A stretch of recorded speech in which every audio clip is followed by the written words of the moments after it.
Good morning, everyone. Good morning, everyone.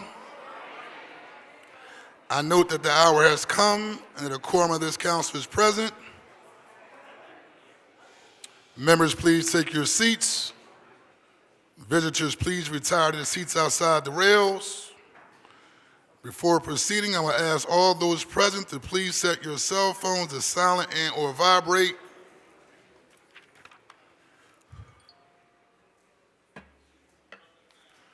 Please take all conversations off the council chamber floors.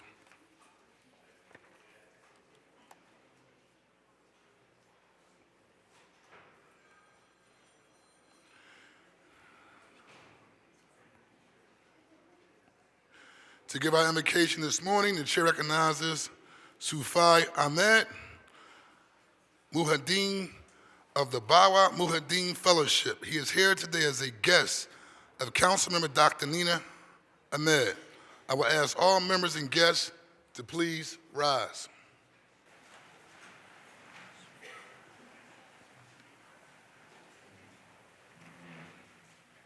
The floor is yours, sir.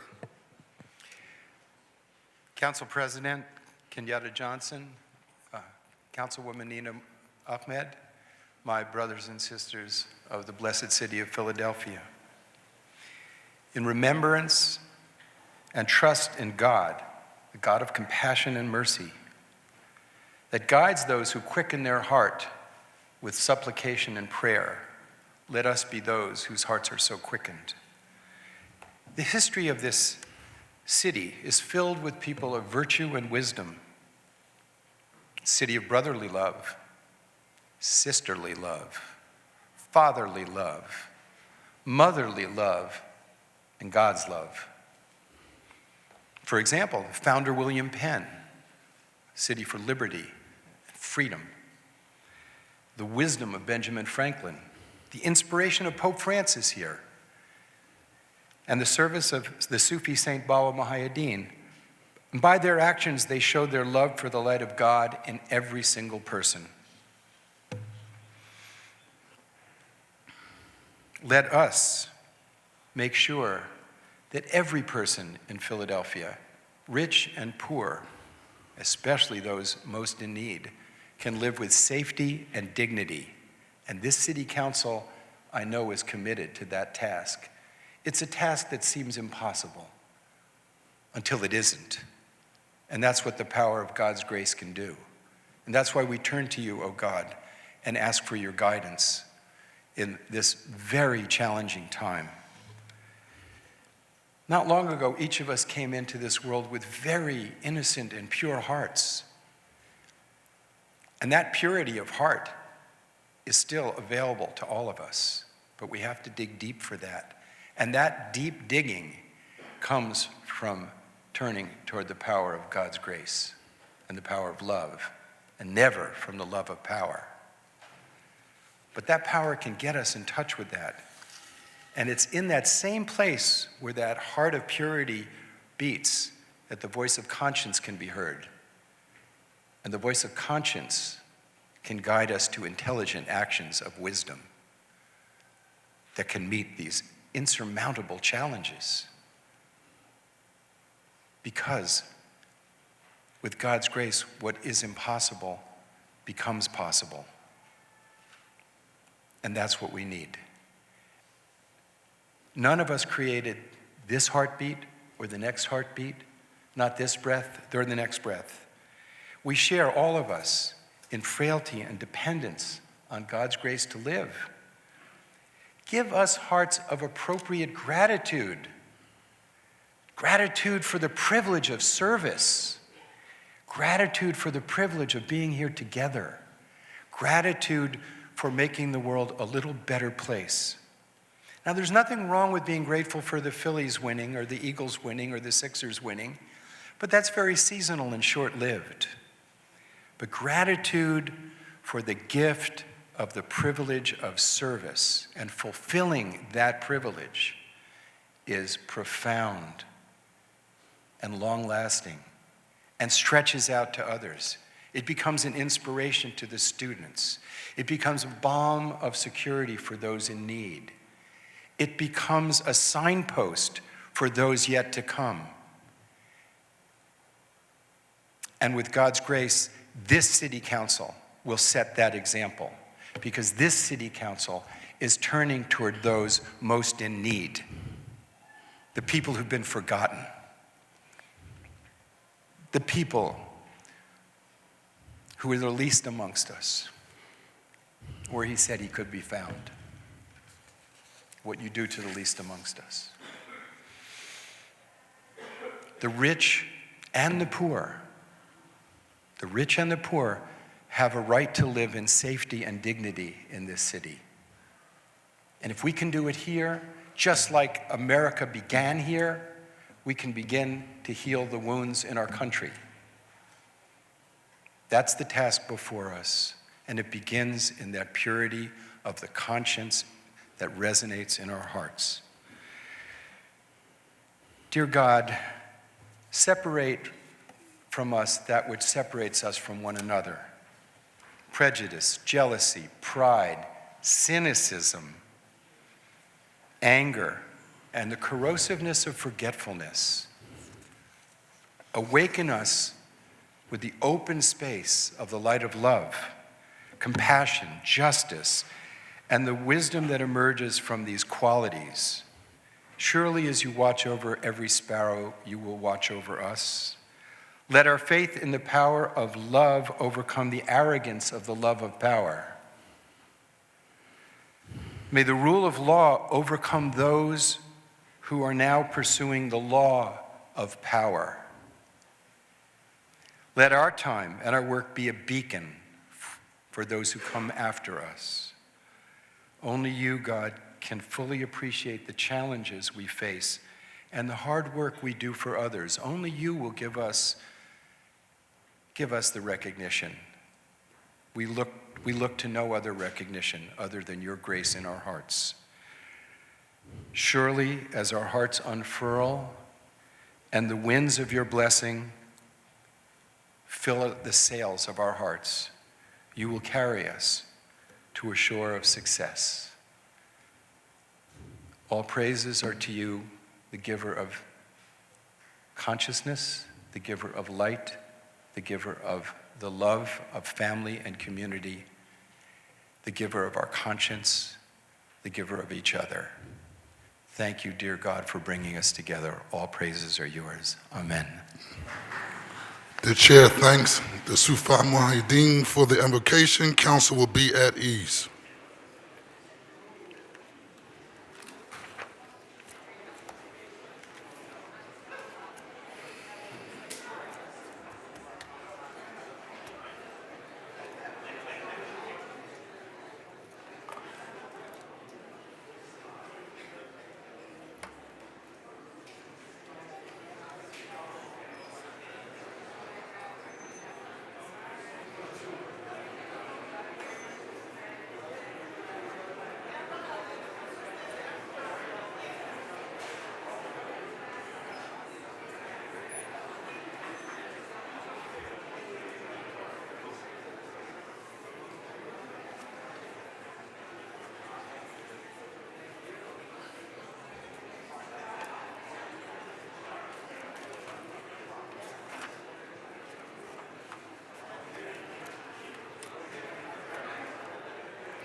What's up, Blaze?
The next order of business is the approval of the journal of the meeting of Thursday, December the 4th, 2025.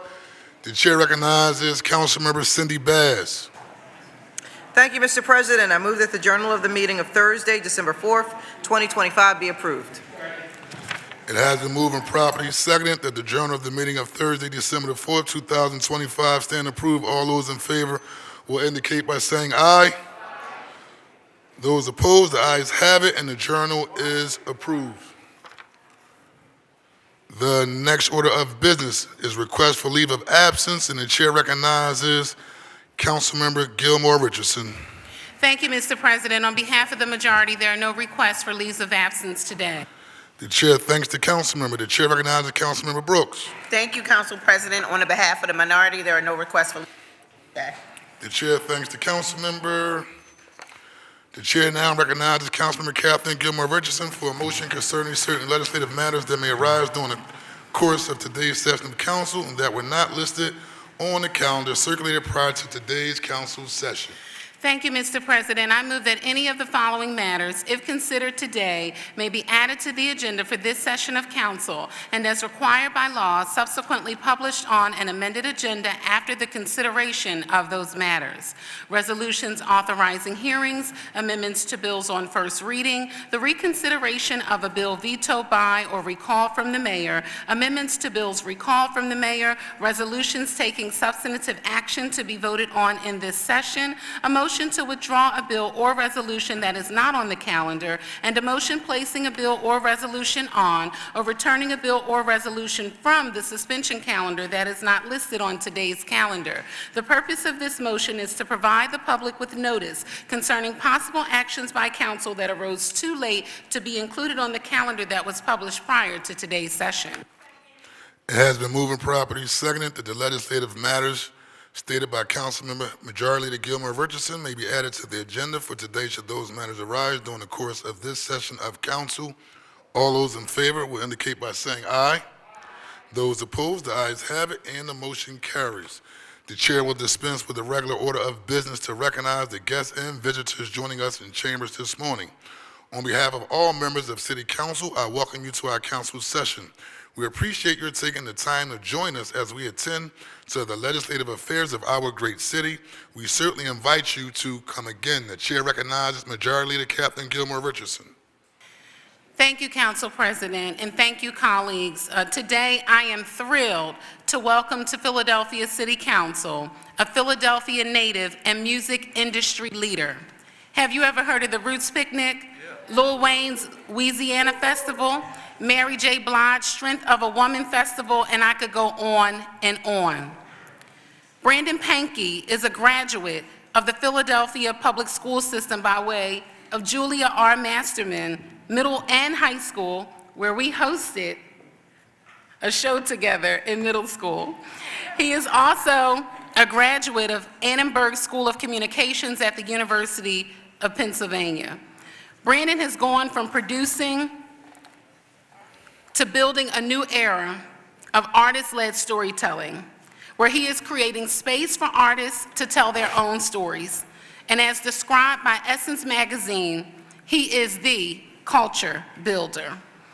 He started his career in business management, climbing the ladder over the years, and now serving as the Vice President of Business Development and Operations for Live Nation Urban, and the founder of Apex, a streaming platform for artists. Brandon has had a profound impact on the music industry, and he's always keeping Philadelphia centered in every single thing he does. This includes his work to provide Philadelphia youth with opportunities to learn about the music field and industry behind the scenes at the Mann Music Center Industry Training Program in partnership with the School District of Philadelphia. Brandon is not a rising star, he has already risen. And we thank you so much for being here today and for everything you do. We sincerely appreciate your time and the way that you have helped to shape music and the culture in our city and beyond. And by the way, Council President, Brandon is a proud resident of the 4th Council District, represented by my colleague, Councilmember Curtis Jones Jr. Brandon, please stand and be recognized by the council.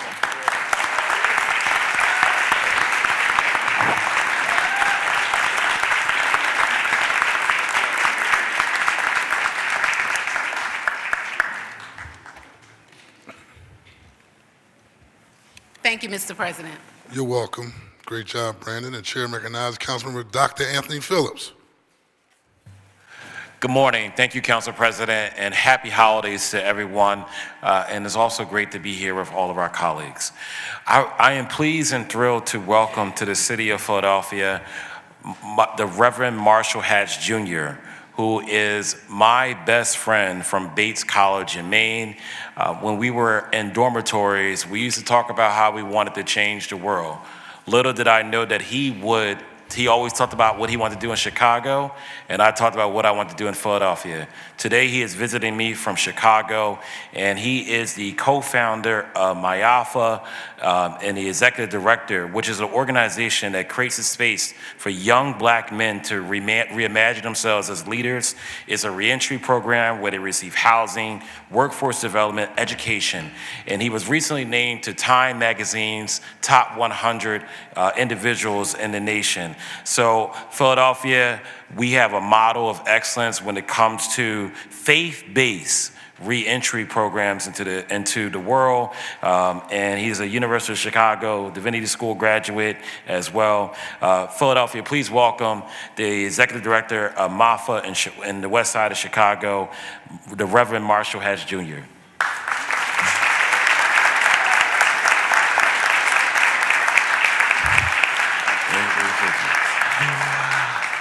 Thank you. And then also, I am pleased to welcome someone who needs no introduction to Philadelphia City Council because he is truly a servant.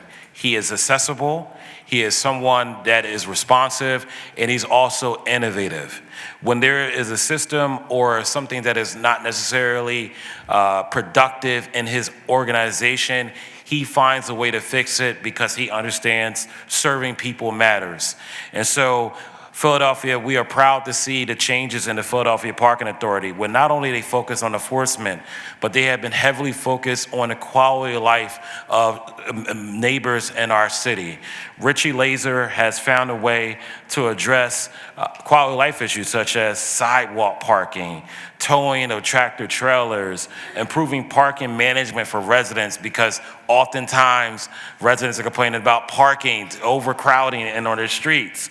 And he's aligning enforcement with disability access, and just finding ways to be a little bit warm with individuals when it comes to ensuring that those who serve under his leadership are warm with the residents of the city of Philadelphia.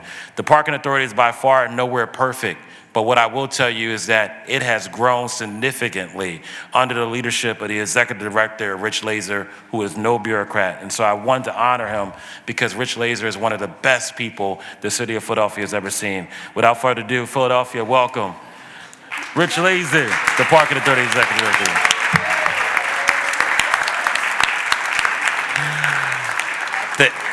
Thank you, Council President. Also, congratulations to LaSalle College High School on their state championship. There you go, Brian. We'll see them in January. Congratulations. Rich Laser just happened to hail from South Philadelphia, but that's another conversation, so. Chair recognizes Councilman Rue Landau. Thank you. Good morning, Council President, colleagues, and all visitors here today. Today, I am happy to welcome alongside Councilmember Jamie Gaudier, Philly Bolt. These are their academic year fellow programs.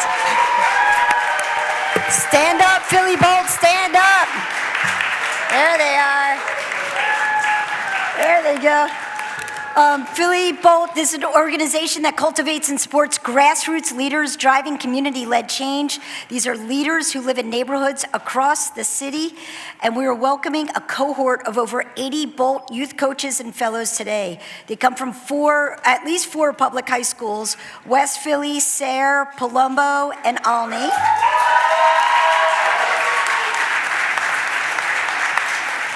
These young people are learning about our city's history and how to organize and mobilize, develop public speaking skills, and then teach what they learn to their peers. Thank you to the dedicated public school teachers supporting these students, and to the Bolt team, Hillary, Jalen, Selena, Horace, and Jude. Thank you, and welcome to City Council.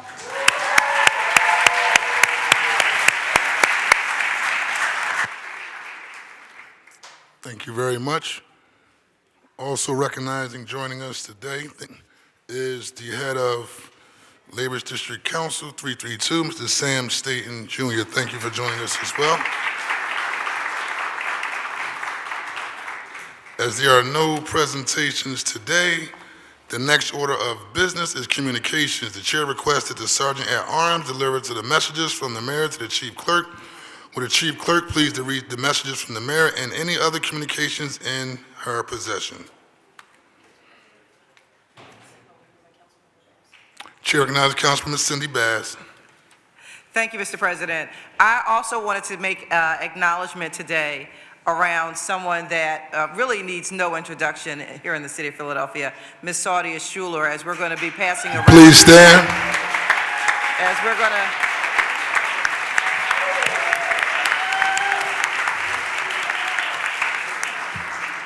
Today, we're going to be passing a resolution to rename the intersection of Broad Street, North Broad Street at Pike, Saudia Schuler Way. And yes, let's give that a round of applause, because we all know how much she does for so many families in need in the city of Philadelphia. You know, listen, government can't do it all. We can't do it alone. We need partners like Ms. Saudia Schuler, who are out here on the ground day in and day out, you know, making it happen for so many families. Listen, I know she's about to close off Broad Street and bring out reindeer, Santa, reindeer, toys, gifts, you know, the whole nine, just to make someone's day really special. And so we want to say thank you and recognize that she and a few folks are here to speak for her today, and we look forward to hearing from them. So thank you so much. Congratulations. And congratulations in advance. The chief clerk, please proceed. To the President and members of the Council of the City of Philadelphia, I am transmitting for the consideration of your honorable body a resolution authorizing the Philadelphia Land Bank to dispose of 1437, 1438, 1539, 1544, 1546, and 1610 Ogden Street, 863 North 15th Street, 841, 845, and 851 North 16th Street, located in the 5th Councilmatic District, in accordance with the terms of Chapter 16-700 of the Philadelphia Code. And pursuant to Sections 4-604 and 2-307 of the Philadelphia Home Rule Charter, I am today transmitting to the Council the recommendation of the City Planning Commission on the following bills. Bill number 250983, approval with amendments. Bill number 250984, 250985, not for approval. 250987, approval with amendments. 250988, approval with amendments. 251017, Bill 251028, Bill 251031, and Bill 251032 is not for approval. The Commission voted to extend its review 45 additional days on the following bills: Bill number 250986 and 251030. There are no further communications in my possession, Council President. Thank you very much. The messages will be printed in the Journal. The next order of business is the introduction of bills and resolutions. Chair recognizes Dr. Anthony Phillips. Thank you so much, Council President. I have 3 privilege resolutions and 1 bill for introduction today. Thank you very much. Will the Chief Clerk please read the title of the bill and resolutions?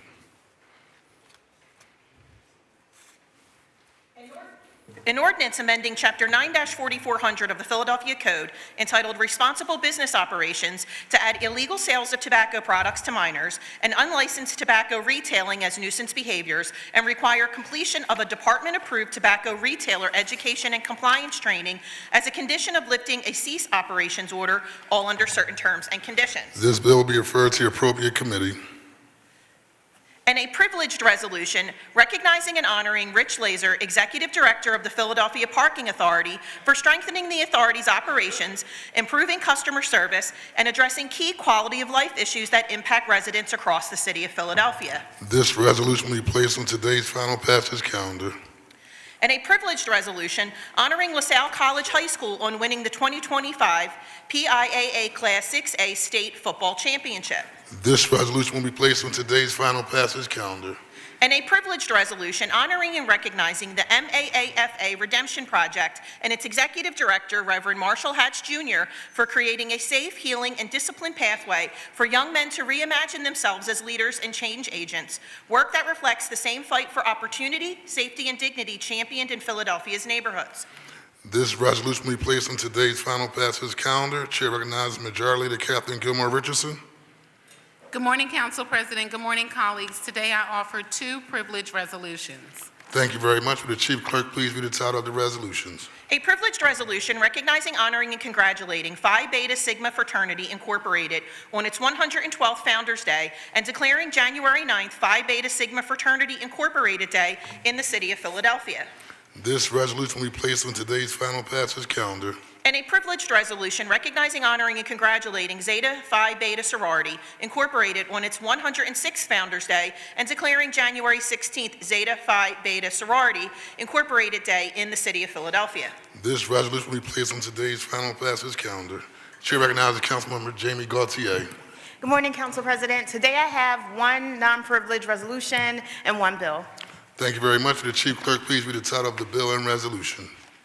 An ordinance providing for the submission to the qualified electors of the city of Philadelphia of the proposal set forth in a resolution approved by council proposing an amendment to the Philadelphia Home Rule Charter relating to the creation of the Office of Youth Ombudsperson and authorizing and directing the appropriate officers to publish notice and to make arrangements for special election. This bill will be referred to the appropriate committee.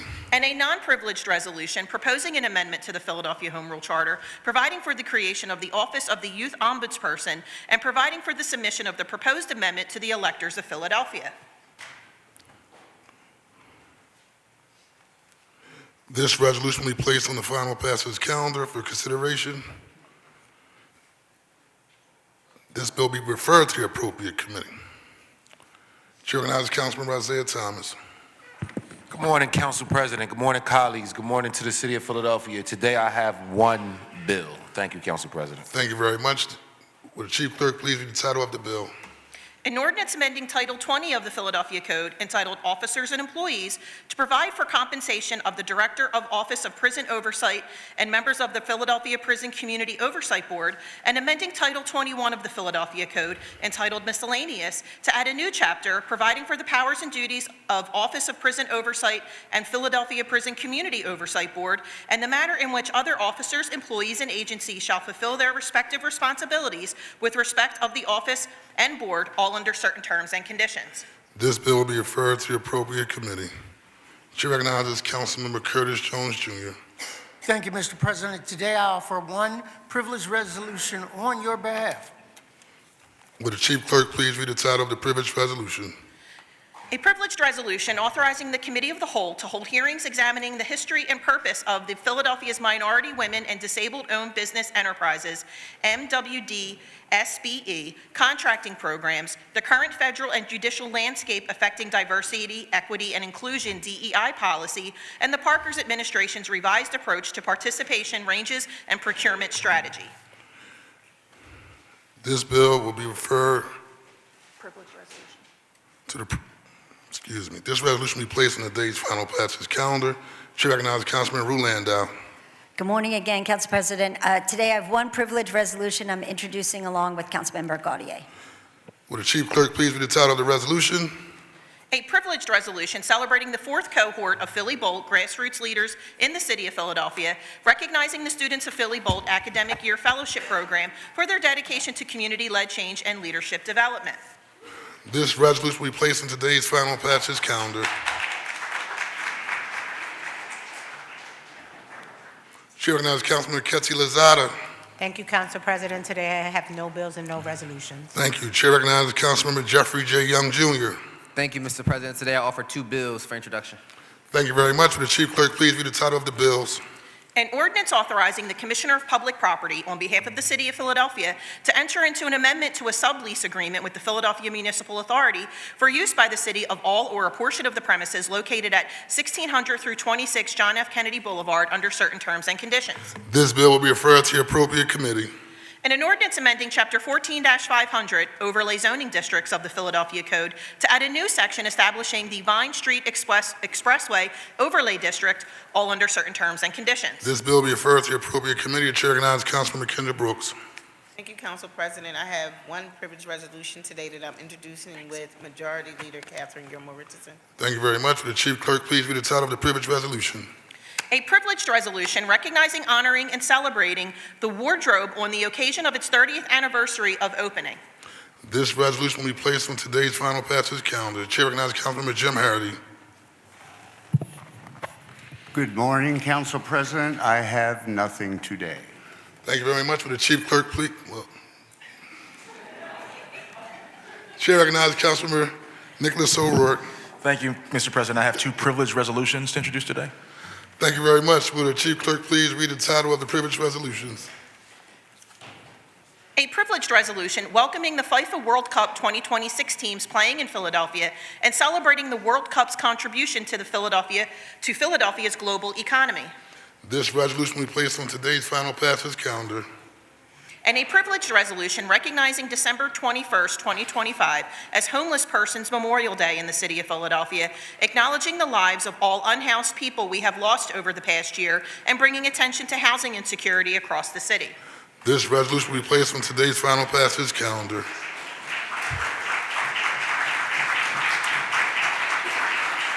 Chair recognizes Councilmember Mike Driscoll. Morning, Mr. President. No bills or resolutions today. Thank you very much. Chair recognizes Councilmember Brian O'Neill. Thank you, Mr. President. I have no bills or resolutions. Thank you very much. Chair recognizes Councilman Mark Squilla. Thank you, Mr. President. All for one bill today. Thank you very much. The chief clerk please read the title of the bill. An ordinance authorizing encroachments in the nature of a sidewalk cafe in the vicinity of 1001 South 10th Street, Philadelphia, PA 19147, under certain terms and conditions. This bill will be referred to the appropriate committee. Chair recognizes Councilman Cindy Bass. Thank you, Mr. President. I offer no bills or resolutions today. Thank you very much. Chair recognizes Councilmember Dr. Nina Ahmed. Thank you, Council President. I offer no bills or resolutions today. Thank you. Next order of business is reports from the committee. The chair recognizes Councilmember Mark Squilla for report from the Committee on Appropriations. Thank you, Mr. President. The Committee on Appropriation reports out one bill with a favorable recommendation. Thank you. The Chief Clerk, please read the title of the report. The Committee on Appropriations, to which was referred the following bill.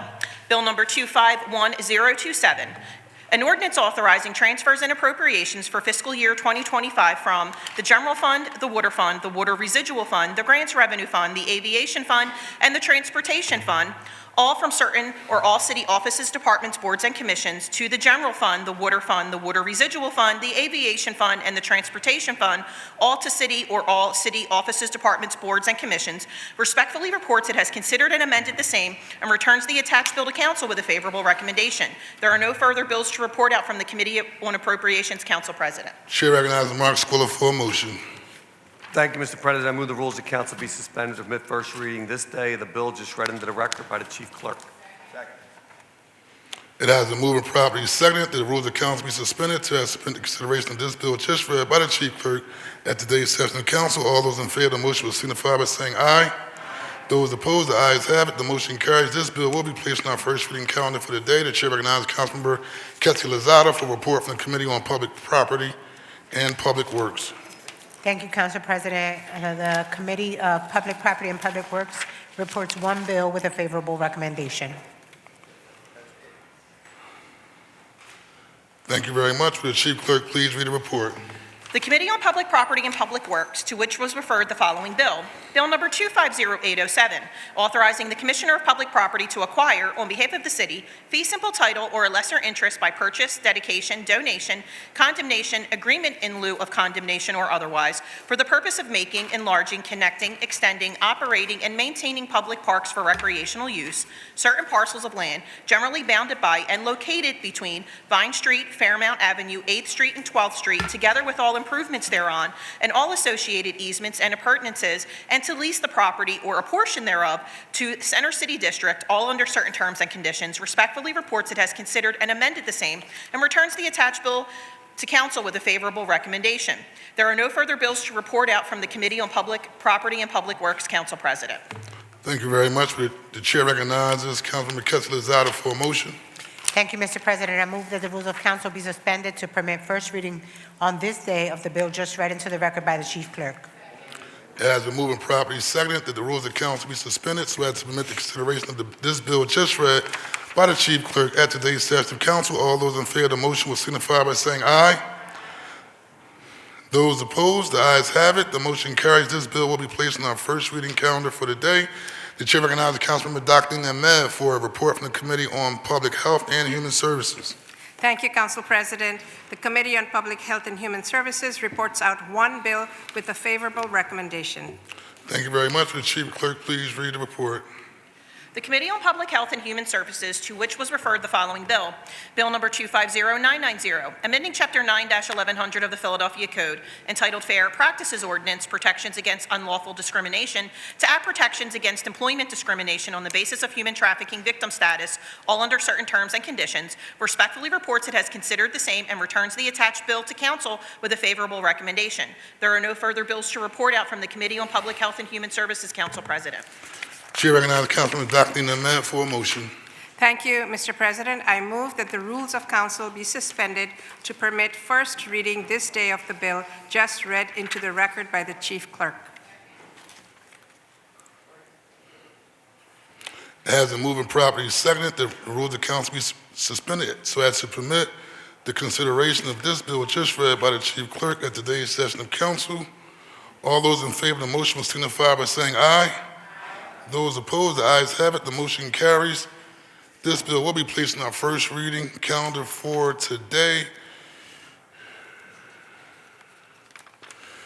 The chair recognizes Councilmember Brian O'Neill for reports from the Committee on Fiscal Stability and Intergovernmental Cooperation. Thank you, Mr. President. The Committee on Fiscal Stability and Intergovernmental Cooperation reports out one bill with a favorable recommendation. Thank you. The Chief Clerk, please read the title of the report. The Committee on Fiscal Stability and Intergovernmental Cooperation, to which was referred the following bill. Bill number 251065. Thank you very much. No, I'm sorry, I have to read the title. 251065. An ordinance An ordinance amending Bill Number 250568, approved June 13th, 2025, entitled An Ordinance Authorizing and Approving the Execution and Delivery Service Agreement between the City of Philadelphia and the Philadelphia Redevelopment Authority relating to the financing of a Housing Opportunities Made Easy Home Plan, which includes housing production and preservation, home affordability, homeowner and renter assistance, related contractor training and support, blight and vacant property reduction, urban beautification, neighborhood infrastructure, and other related programs, approving the issuance by the authority of bonds, notes, or other evidences of indebtedness, including reimbursement obligations related to lines or letters of credit, and one or more series to finance or refinance such plan, and authorizing and approving the obligation of the City of Philadelphia to pay in full, when due, the service fee and other amounts payable under the service agreement, authorizing certain city officers to take certain actions required to issue such bonds, notes, and other evidences of indebtedness, covenanting that the City of Philadelphia will make necessary appropriations in each of the city's fiscal years to provide for, and will make timely payments of, the service fee and other amounts due under the service agreement, requiring an annual program statement and budget to be approved by council and other requirements, and authorizing and approving the Director of Finance and of the city and other city officials to take other necessary or appropriate actions to effectuate the purposes of this ordinance, all under certain terms and conditions, in order to expand on the home programs and provide further process concerning spending, all under certain terms and conditions, respectfully reports it as considered the same, and returns the attached bill to council with a favorable recommendation. There are no further bills to report out from the Committee on Fiscal Stability and Intergovernmental Cooperation, Council President. Thank you. Bill number 251065 will be placed on our first reading calendar for the next session of council. The next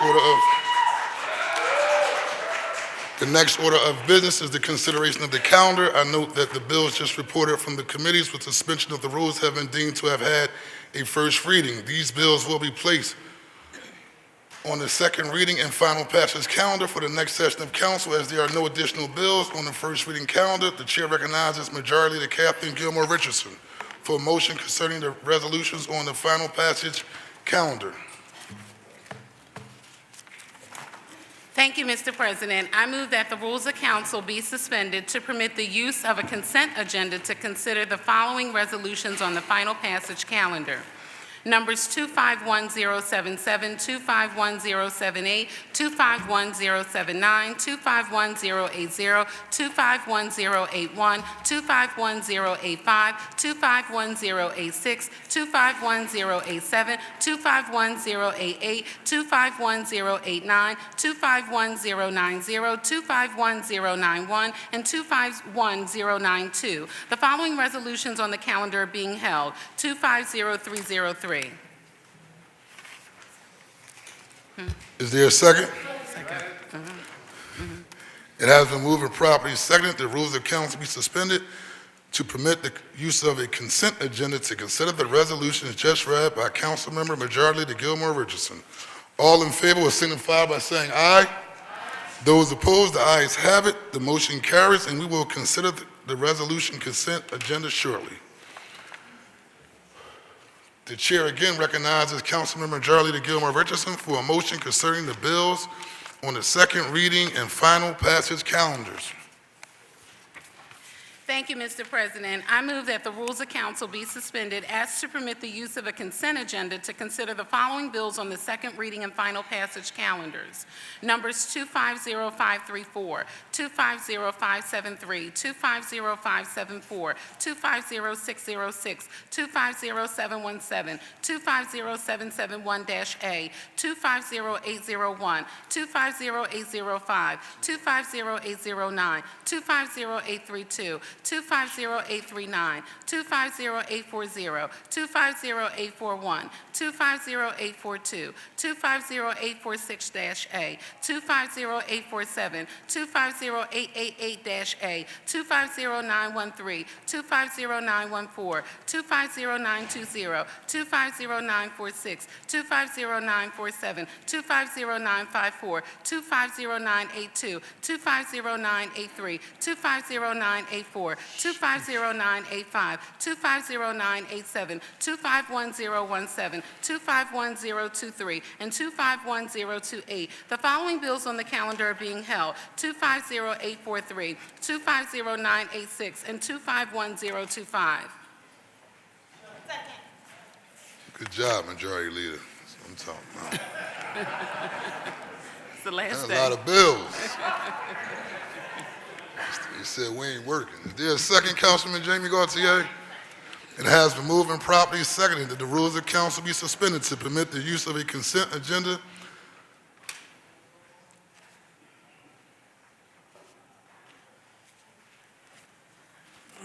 Excuse me. Thank you. Before considering the bills and resolutions, we would consider public comment as follows. Council will be at ease.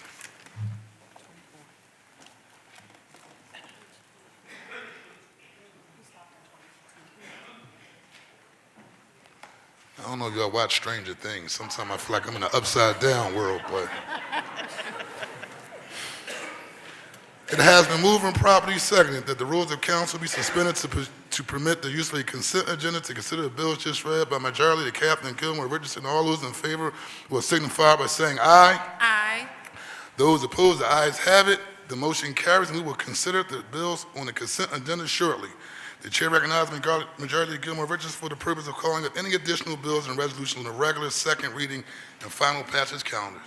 Thank you, Mr. President. In addition to the bills and resolutions being considered on the consent agenda, the following bills and resolutions are on the second reading and final passage calendar for today. Numbers 251093, 250955, 250970-A, 251094, 250646-A, 250651-A, 250720, 250833, 250950, 250951, 250952, 250953, 250981, 251018, 251019, 251022-A, and 250804-A. The following bills and resolutions on the calendar are being held: 241070, 241056, and 2507-6A. Thank you. Before considering these bills and resolutions, we will consider public comment as follows. Your public comment must concern matters on the second reading and final passage calendars for possible action at today's session of council. All speakers must sign up in order to testify. If you have not already signed up for today's session, please do so now by giving your name to Ms. Hassan at the table outside the rails to my left. Once you have signed up, you will be called in the order in which your name appears on the sign-up sheet. Under ideal circumstances, public commenters each will have 3 minutes to speak.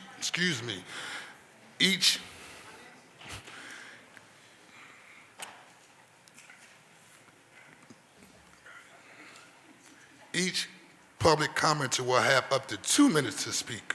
However, each individual will have up to 3 minutes to speak. However, this time limit may vary from session to session. Today, the time limit will be 2 minutes because we have a very, very extensive, repetitive calendar, which is okay. It's okay, though. In order to be fair to all those wishing to speak, I intend to hold faithfully to the 2-minute limit.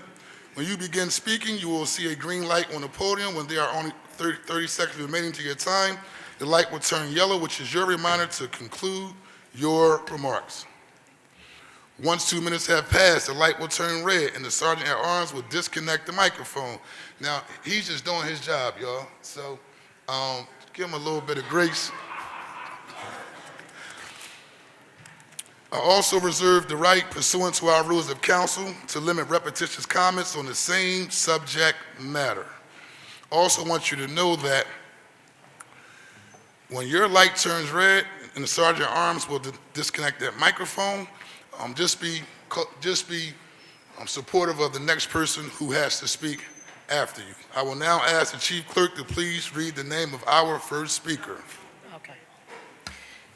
Ariane Young, Ann Dixon, David Alexander Jenkins, Kate Perez, Queen Judith Robinson, Ali Miskevich, John Disley, and Nicholas Dukos please make their way to the podium.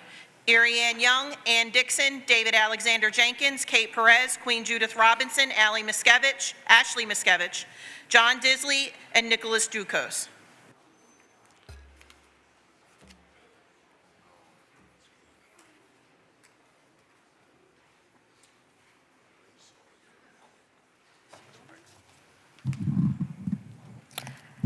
Hi, everyone. I'm a resident of West Philadelphia, and I'm speaking today to urge all City Council members to vote yes on Bill 250768, the Stop Trashing Our Air Act, which will be up for a full vote in January.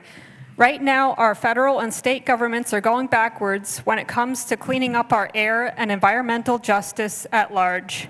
The Trump administration is gutting EPA requirements for keeping air pollution in check, while Pennsylvania backed out of the Regional Greenhouse Gas Initiative as a compromise to get the state budget passed last month. The weakening of environmental standards at the national and state level mean that it's a pivotal moment for Philadelphia to fight for environmental justice at the regional level. With the contracts for incinerators ending next year, we have a timely opportunity to transition out of waste incineration in a way that is fair and just to everyone. If we sign new incinerator contracts, then we may not get another opportunity for years. Philadelphia is ranked as the 4th worst asthma capital in the nation and number 2 in cancer incidence out of our nation's 10 largest cities. The 5 incinerators near our city are all among the Philly area's top 7 industrial air polluters. Studies of health around incinerators have found cancers to be one of the main health impacts associated with incinerator pollution, especially from fine particulate matter. It's critical that we place the health and well-being of Philadelphia and Chester residents at front and center by cleaning up our region's air. We can take a large step in that effort by switching to landfill disposal only. I know you want to make this city clean and green, so please vote yes on the Stop Trashing Our Air Act. Thank you.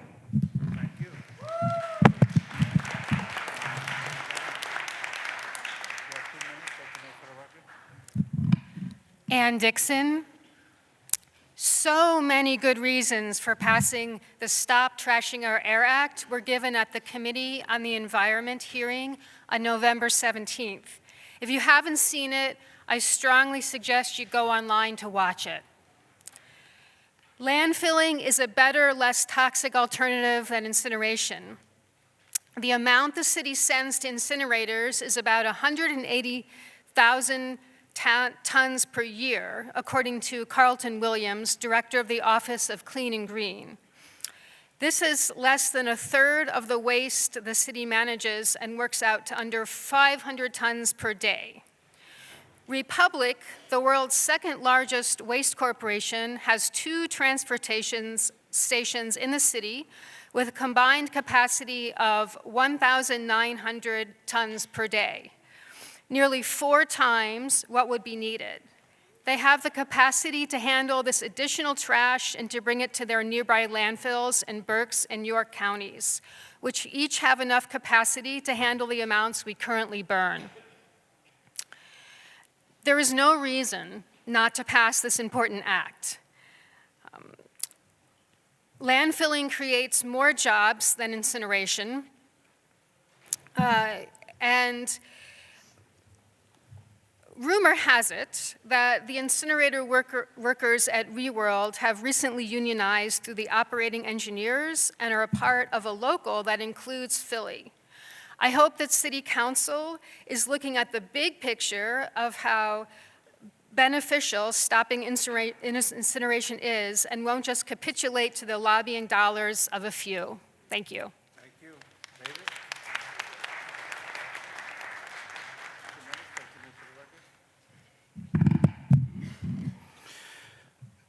Madam Chair, members and guests, I am David Alexander Jenkins, and I rise as a point of privilege to address resolutions dear to the people of Philadelphia. If you love me, feed my people. While the federal government sat at this very council at times scrambled to decide what to do about many families who fell into panic during COVID, 5,000 pounds of food, free food, was placed into the hands of North Philadelphia families, and it was not the first time, and it is not the last. Long before that day and long before after it, Saudia Schuler has fed this city, its children, its elders, its workers caught in federal shutdowns, its parents struggling with back-to-school seasons, its neighbors facing holidays with empty tables, and its countless residents who found themselves one crisis away from despair. And again, through toy drives, groceries, giveaways, hot meal distributions, it was and remains Saudia Schuler's emergency support that has arrived faster than any government agencies.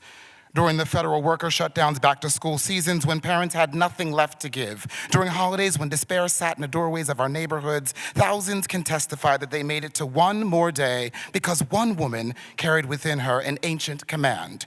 If you love me, feed my flock, tend my flock. For over 2 years, I have stood before this body pleading that the full weight of counsel focuses on the crisis of humanities that plagues us today. I do so reminded that the long architecture of this republic, no office stands higher than one's own title, is not bestowed by election, inheritance, or ceremony, but by the love for his brethren, the office of citizen. A citizen shapes justice through insistence, exemplifies compassion through action, and secures the future of strangers through choices made when no one is watching. Today, we honor before us a citizen who, in the absence of failure of emergency support for those who are most in need, and countlessly has stepped into that breach, supplying the most fundamental of Maslow's needs: food, shelter, clothing, and love. We all know what Scripture teaches us about what God can do with 2 fish and 5 loaves of bread. But imagine what this body in Philadelphia as a whole could accomplish if it followed the example of Shaudia Schuler. One woman multiplying limited means into massive impact. Imagine what the multitudes might come to know of brotherly love and sisterly affection if we governed with the clarity, heart, and courage exemplified by Shaudia Schuler's way. Y'all see it, and as she would say it, holla back. You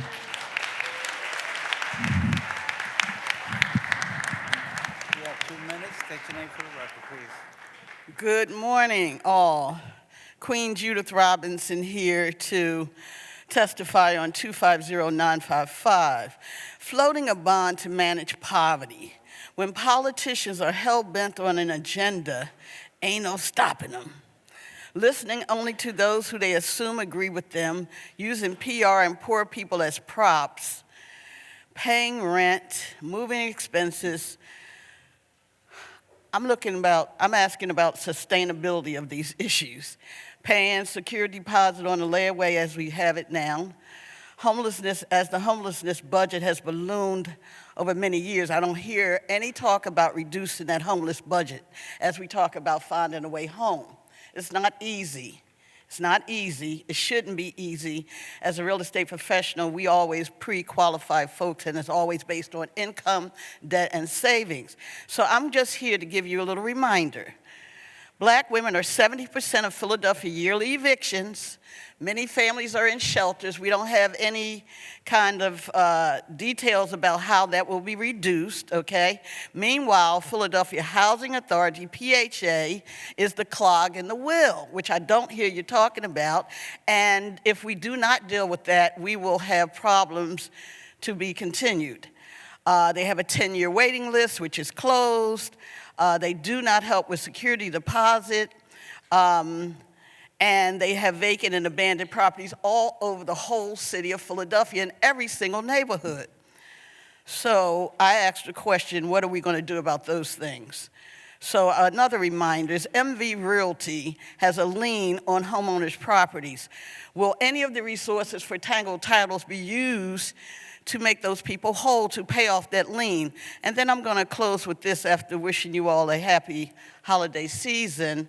Attorney Leon Williams reminds us, and he said, I can paraphrase him, we have an operating budget, we have a capital budget, and then we have the bond, which is a major expense over the long term. Thank you very much, and have a great holiday, everyone.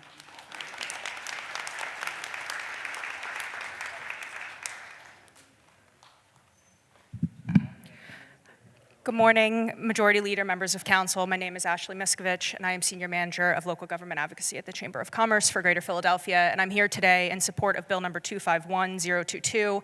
I will keep my remarks brief, as we previously submitted a letter to all members yesterday, but this bill is a timely and meaningful step towards strengthening our commercial corridors, supporting small businesses, and enhancing the experience for residents and visitors. As Philadelphia prepares for major events in 2026, it is critical that our city is vibrant, welcoming, welcoming, and easy to navigate. This legislation helps to achieve this by providing clear standards, predictable timelines, and reduced administrative barriers. Enhancing outdoor dining is one of the most practical tools we have to boost foot traffic, create the kind of street-level vibrancy the city needs to keep businesses competitive. We want to thank Councilwoman Landau for her leadership and hard work in advancing this important legislation.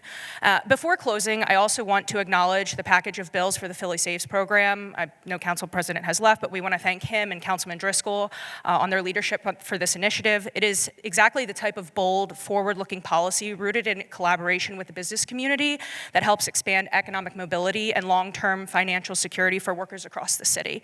We remain committed to being an active stakeholder as this program moves forward, and we appreciate the opportunity to support legislation that strengthens both Philadelphia workforce and its economic future. We urge you all today to pass these bills. I thank you for your time and consideration.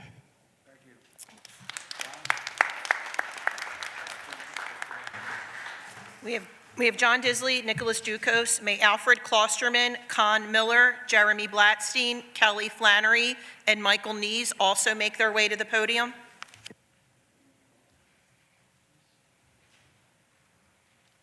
Go ahead. Hello, my name is John Disley. I'm the president and head of zoning for an RCO in South Philly called Dickinson Square West Civic Association. I'm here today on behalf of councilpersons Landu Sidewalk Cafe bill. I don't have a whole lot of statistics for you. I only can speak from the heart. As Dickinson Square president, our goal is to create a commitment to a culture of a commitment to each other. These sidewalk cafes give opportunities to store owners such as Sophia Kitchen the opportunity to become an integral part of the city of Philadelphia. And in absence of this bill, they would have to sit before someone like me, an RCO, who has to make a decision to send to the council person's office, who has to make a decision on whether they can do these sidewalk cafes. I just recently done one for Sophia's Kitchen, who after getting approval from the RCO and the city council still hasn't been allowed to do these sidewalk cafes. I think one of the hindrances is they have to spend so much money, get so many architects just to sit before us and sit before city council. The RCO or city council is great for the city of Philadelphia, but they don't need to be held back. Their dreams shouldn't be held back until they come through us. So I ask you today to pass this resolution that Councilperson Landu has introduced so that a lot of these sidewalk cafes they can become an integral part of the city of Philadelphia. Thank you.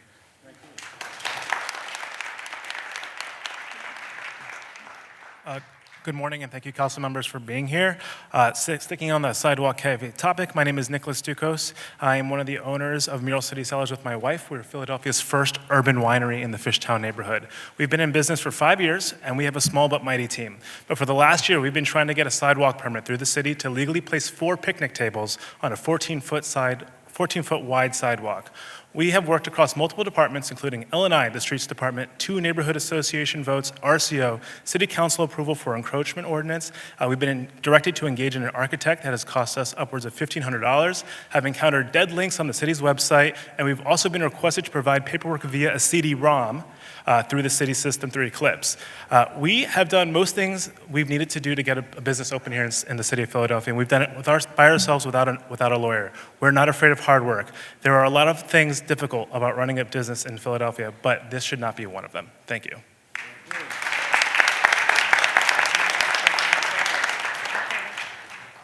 Good afternoon. For more than 6 years since moving into my home, I've been forced to live inside the realities of addiction. Not because of my choices, but because of where I live. And it's never lost on me that Black and brown communities are always first to sound the alarm when harm is being done, and too often we are the last to be believed. Our concerns are dismissed, minimized, and explained away with data and good intentions, with decision makers who do not live amongst us and do not bear the consequences of those policies. At every time and every turn, we're told that the patterns of the lessons were best learned at the expense of us. We're tired of being lessons learned.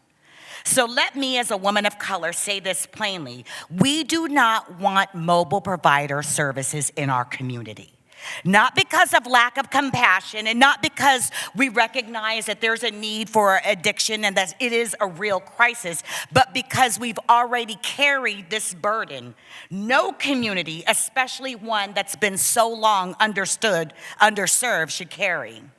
There are actual spaces designated outside of our community that serve people struggling with addiction.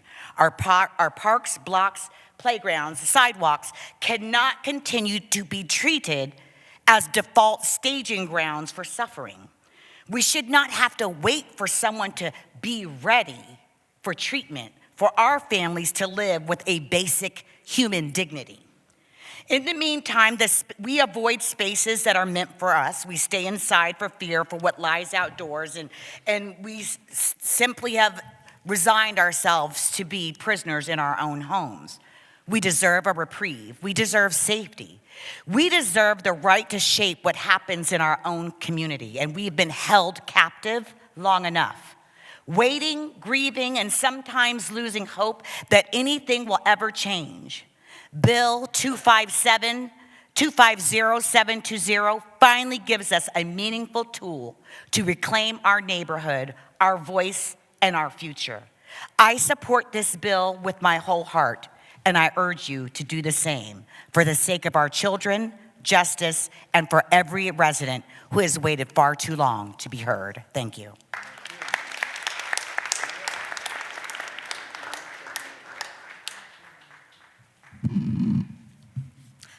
Good morning to Council President Johnson and all members of City Council. My name is Con Miller. Thank you. Good morning to Council President Johnson and all members of City Council. My name is Con Miller. I serve as the Manager of Advocacy at Project Home. I'm here today in gratitude to Council Members O'Rourke, Gaudier, and Landau for co-sponsoring the resolution to recognize December 21st as Homeless Persons Memorial Day in Philadelphia, and to thank Mayor Parker and City Council for your continued efforts to address the twin crises of homelessness and housing affordability in our city. On a single night in January of this year, over 1,000 people in Philly were known to have spent the night without shelter, in a tent, in a vehicle, or on the sidewalk. The temperature dipped to 11 degrees that night. Exposure to extreme weather and a lack of accessible health care are two reasons why the average lifespan of someone experiencing homelessness is just 50 years old. That is 2 decades less than the average American. For over 30 years, Homeless Persons Memorial Day has been observed in Philadelphia to recognize and honor those in our community who were experiencing homelessness when they died. Last year, we memorialized nearly 300 people. At Project Home, we know the solution to homelessness is affordable and accessible permanent housing. We strongly support the $800 million investment in Mayor Parker's Housing Opportunities Made Easy initiative, as well as the efforts to ensure that the households most vulnerable to homelessness are not left behind. Homelessness is increasing in Philadelphia, as it is across the country. Your partnership, and in particular the leadership shown by Council President in taking meaningful action on this issue, is deeply appreciated. Our work continues because none of us are home until all of us are home. Thank you.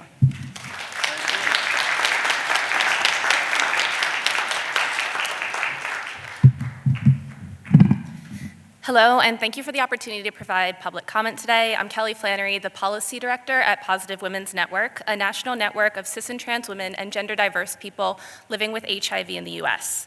Our Pennsylvania chapter has been organizing for reproductive justice and harm reduction for 15 years in Philadelphia. I'm here today in strong opposition to Bill 250-720, which would ban mobile medical service providers from the 6th District. Mobile medical service providers connect people to treatment and reduce barriers to care for people who are vulnerable to HIV, including people who use drugs and those who are unhoused. They improve health equity by delivering essential health care directly to communities that are underserved by traditional health care infrastructure. It's an important way to connect folks to care, prevent HIV transmission, and keep our communities safe, a goal I know we all share. I'm deeply disturbed that this bill is being rushed through City Council for a couple of reasons. First, instead of increasing access to healthcare, this bill would compound the crisis we're already in, eliminating mobile healthcare where it's most needed at the same time as the federal government is decimating the programs and services that people living with HIV and people vulnerable to HIV need to survive. Second, this bill restricts care and creates new penalties without creating any substitute services or infrastructure. It is a ban. It is pulling healthcare resources out of the 6th Council District. It will result in restricted access to life-saving care, increased HIV transmissions, and preventable deaths. And finally, it has been less than 2 weeks since the permitting system enforcement began. The Public Health Department has not had the time to assess, document, or report on the impact of the permitting system. Moving this bill now shows a deep mistrust in the Public Health Department's judgment and processes. It also belies a cold truth. The goal of this bill is not oversight or accountability. If that were the case, you'd allow public health to do their job. It's about disappearance and displacement. You know the solution. The solution is addressing the social and political conditions that keep folks poor and unhoused. Invest deeply in healthcare, housing, mental health, harm reduction policies that center the voices, needs, and human rights of poor and working class people. I implore you to stand up for your most vulnerable constituents and the providers who work tirelessly to care for them by opposing this cruel ban. Thank you.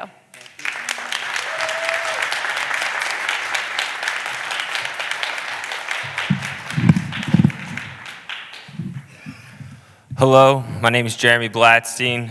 I'm here to talk about 3 different bills. The Sidewalk Cafe bill first, and Councilmatic prerogative. Yup. It should be City Councilwoman Jamie Gaudier is leading the charge on putting her whole district in by right.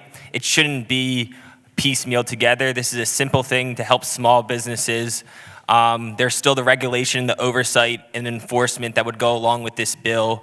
We're talking about a couple tables, so in terms of the nuisance businesses and whatnot, it's really not going to be that big of an impact, and if so, we can shut down those businesses even more so with this bill. So kudos to you, Councilwoman Lando, for fighting for Philadelphia and the small businesses. Next thing we're talking about is 250947. It's a zoning bill for the House of Umoja. Queen Mother Falak Fatah, she's been inspirational woman for me and is somebody that is trying to fight for peace in Philadelphia, and she's working on a maker space, and this upzoning helps further her vision of the maker space. And the last thing we're talking about is 240955 in the home initiative. We're not going to get into the back and forth. I think overall the spending and the allocation of dollars is phenomenal. The next phase of this has to be more focused on supply. That's the only thing I'll have to say, right? We need a $100 million revolving loan fund if we want truly affordable housing to be built in these new apartment construction. So AMIs are great, but if you want this mixed income, more units, supply, then we need this revolving loan fund. My concern is that the next funding source isn't going to be enough supply. So that's all. And the last thing is, of course, we're talking about SEPTA. It still is struggling, right? We still, thankfully, the workers got their contract, but funding of SEPTA still needs to be on the forefront of everybody's mind. Ride the ride. Thank you.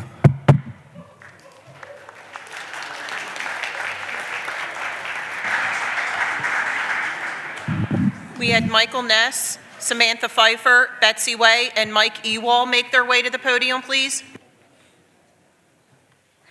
Kate Perez, the Retirement Savings Board will be establishing their own investment policies, and I'm here to encourage us to make sure that none of those dollars can be invested into companies operating in apartheid states or would supply weapons or technology to states that regularly commit crimes against humanity. Yesterday in Jabalia, the IOF shot and killed a 10-year-old girl, and hours later shot a 16-year-old Zahir Nasser Shamia in the head, and then killed him by running him over with a tank, splitting his body in half and leaving him in the street. At the same time, civil defense teams reported 30 more bodies have been recovered from a mass grave inside the Al-Shifa Medical Complex. The number of victims in the hospital's mass grave are estimated to exceed 300. The board is responsible to invest in the interest of its beneficiaries, like knowing if they were to invest in Amazon stocks, not only are they powering mass surveillance in occupied territories with Project Nimbus, but also funding a billion-dollar company that would rather pay thousands in union busting instead of paying Americans a living wage. When you have your Christmas party later, remember that our sister city is still enforcing an illegal blockade and starving an entire country to death. UNICEF reporting a surge in the number of babies being born weighing less than 5.5 pounds. Any surviving children will face malnutrition and lifelong medical complications. Low birth rate infants are about 20 times more likely to die than infants of normal weight. And many of these premature babies don't even get to die. Some are killed when the IOF bombs hospital generators, surrounds hospitals, and forces doctors to abandon entire NICUs, with doctors like Dr. Hassam Abu Safia still held in torture camps without charge. I cannot imagine investing my money into companies like BlackRock or Dayer Zimmerman that would provide weapons for these efforts. Our money is what allows this to continue, so I ask us again to build in ethical safeguards. Beyond bombings, there's storms hitting Gaza today and tomorrow, sending tents flying, and families are soaking wet with no shelter. When you feel cold, remember them. No more normalization. We have to cut ties with our sister city, stop the weapons from leaving our port. Free Palestine.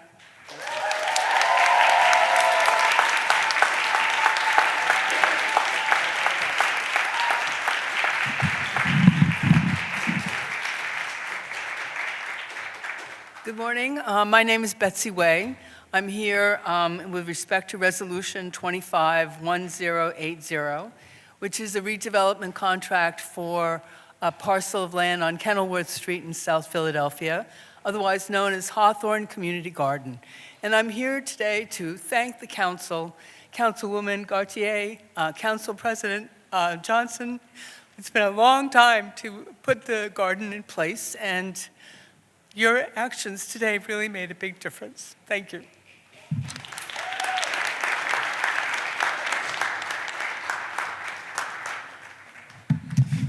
Hello, my name is Mike Ewall with Energy Justice Network. In response to the popular Stop Trashing Our Air Act, supported by many environmental groups, the Sanitation Department is clinging to their belief that burning trash and landfilling toxic ash is better than going straight to landfills without burning the trash first.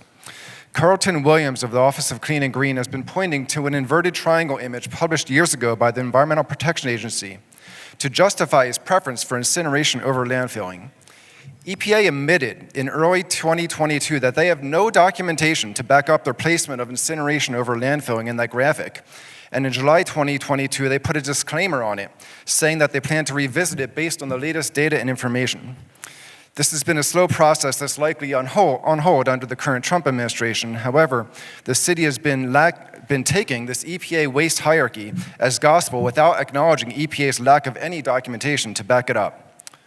On the other hand, Delaware County commissioned the most comprehensive life cycle assessment of incineration versus landfilling and versus their implementation of their zero waste plan, with 50 pages of dense analysis showing that incineration is far more harmful than landfilling.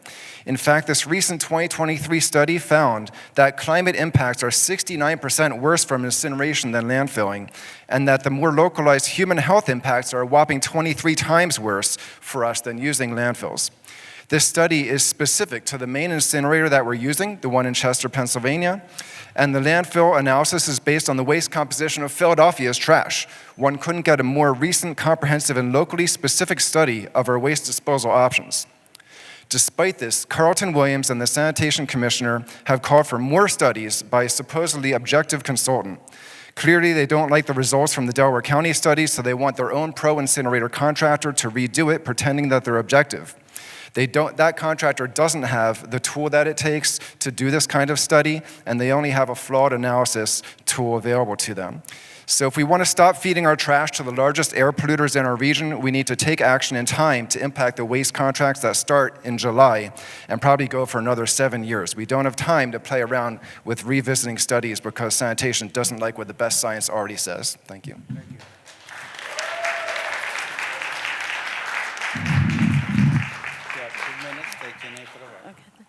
Good morning. My name is Sophia Neff. I am an owner and operator of Sophie's Kitchen, located on 5th and Washington Avenue. I am here to speak in support of Council Member Ru Londo Sidewalk Cafe Legislation Bill 251022. Thank you, Council Member Londo, for introducing this legislation. So during COVID, I was able to have a couple tables outside. After the restriction was lifted, my customer love it. We expand our floor, seating a lot. I have a lot of older customers who come to, eat Cambodian food for the first time. And at one point, we had to carry them upstairs because we don't have room downstairs because it's really small downstairs. So we haven't had seat in 3 years. and our customers still want, come and ask us if we can do outside, seating.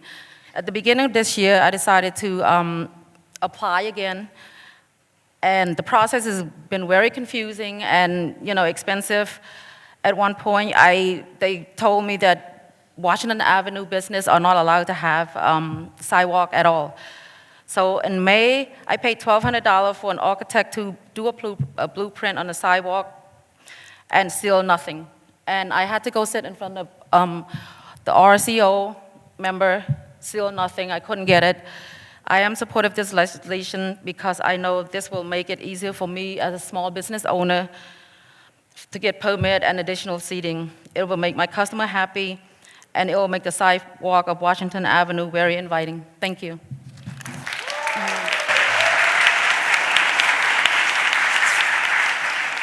May we have Saudia Schuler, Darrell Schuler, Wallace Peoples, Charlie Mack, Meredith Ellison, and Lynn Robinson make their way to the podium. Saudia Schuler, Darrell Schuler, Wallace Peoples, Charlie Mack, Meredith Ellison, and Lynn Robinson, please make your way to the podium.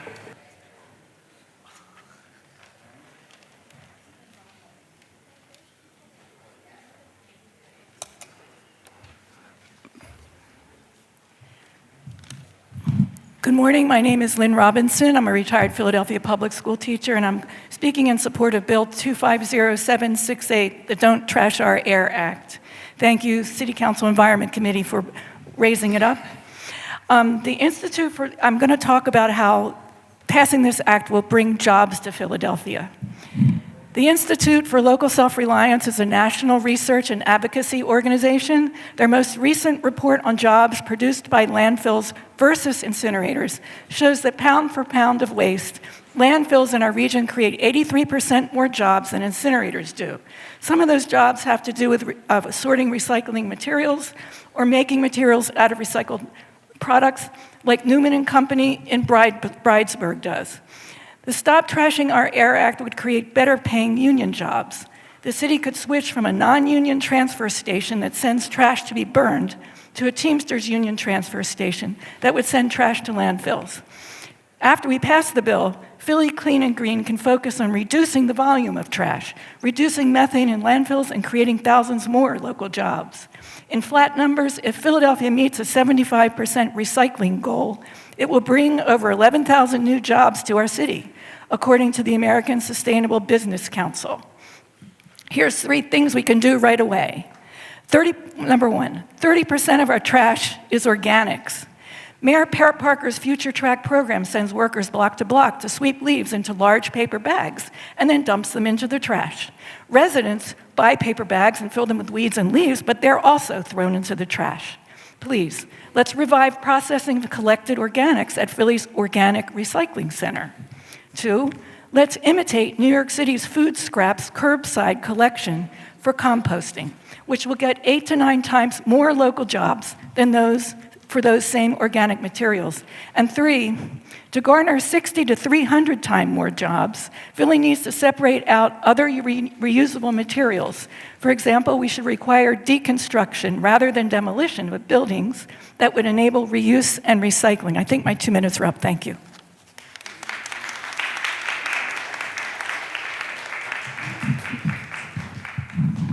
Good morning. My name is Meredith Ellison, and I'm the Community Business Advocate at the Park to Broad District, where I support 150 small businesses in Brewerytown. I am here today in support of Bill number 251022 to simplify the Sidewalk Cafe permitting process in our city. This bill would save food businesses time and money in the pre-approval process for sidewalk cafes, which help animate our streets, grow the local economy, create neighborhood jobs, and amplify community safety. The current limited by right sidewalk cafe geography hurts businesses outside Center City and the select few designated commercial corridors. If we truly want all of our neighborhoods and commercial districts to economically benefit from next year's 2026 festivities, business leaders in every part of the city must have the same access to outdoor dining expansion. The current city guidelines require restaurants outside of the by right zones to get a city council ordinance before they can even apply for a sidewalk cafe license. Brewerytown is a perfect example of the inequitable impacts of this setup. Of the neighborhood's 28 restaurants, only 1 has gone through the formal process of obtaining an ordinance and sidewalk cafe license. Several other businesses have explored the possibility of obtaining a license over the years and have found the present process too onerous, costly, and uncertain to undertake.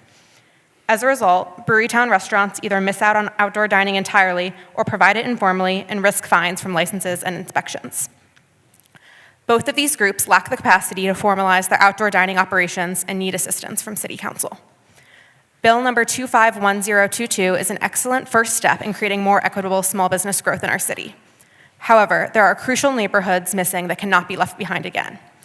Parks Abroad is eager to work with Council to establish by right sidewalk cafes in Brewerytown in January 2026, ensuring local restaurants can capture more business from visitors attending the nearby FIFA World Cup Fan Fest and other 2026 celebrations. My organization has met with a dozen Brewerytown restaurant leaders interested in growing and formalizing outdoor dining, and also has dedicated funds to help restaurants purchase these high-quality mobile outdoor furniture that would only be present outside during the hours when the business is open. The present legislative process stands in the way, however. The passage and expansion of Bill number 251022 would remove a significant barrier in creating a safer, more vibrant, and welcoming environment for neighbors and business owners in Brewerytown and across the city. Thank you. We have Saudia Schuler, Darrell Schuler, Wallace Peoples, Charlie Mack, and may David Evans, Katie Hanford, Jason Evans, and Scott Van Brammer also make their way to the podium.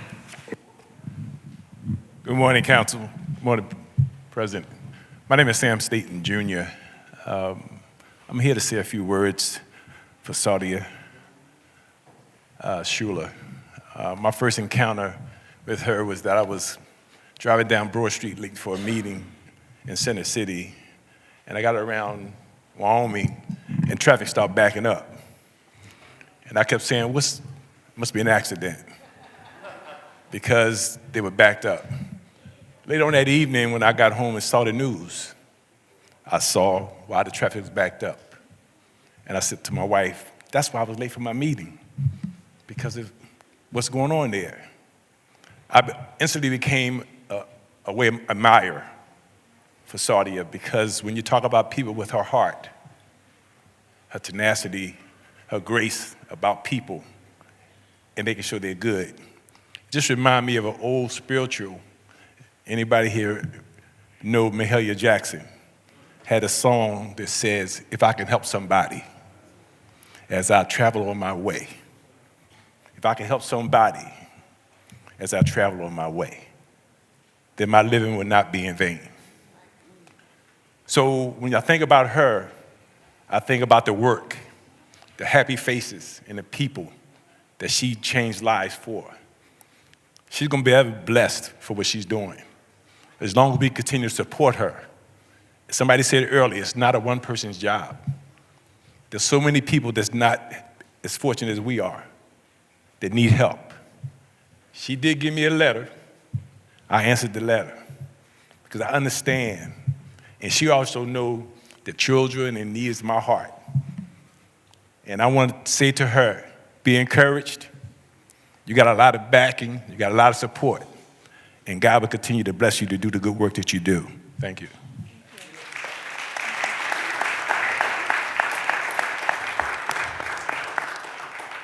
So, good morning to City Council. My name is Darrell Schuler. Of course, I know most of y'all City Council. I have a special relationship with our president, Cindy Bass, Isaiah Thomas. Most of y'all I know very well. I wanted to say a few words about my niece and what she has done, and I want to start from the perspective of doing anti-violence. When I first started doing anti-violence, there was only two groups that was known at that time to me that was seriously involved in stopping the violence in our city. And one of them was named Men in Charge, and the second one was Peace Not Guns.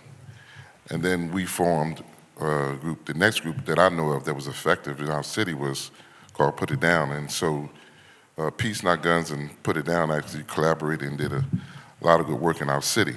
And so I say all that to say that all the work that we have done, of course, it's not going unnoticed.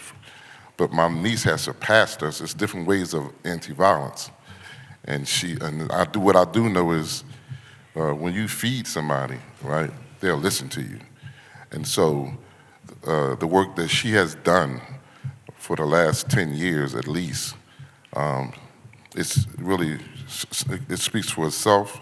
And so I stand here today, ask the City Council to pass the bill. Is it the bill? Am I saying the right thing? Resolution for it to change the street, rename the street Broad Street after my niece. And the last thing I want to say is to our City Council President, my niece is the product of North Philly, so it's right. And I'm a product of North Philly, so thank you. Good job.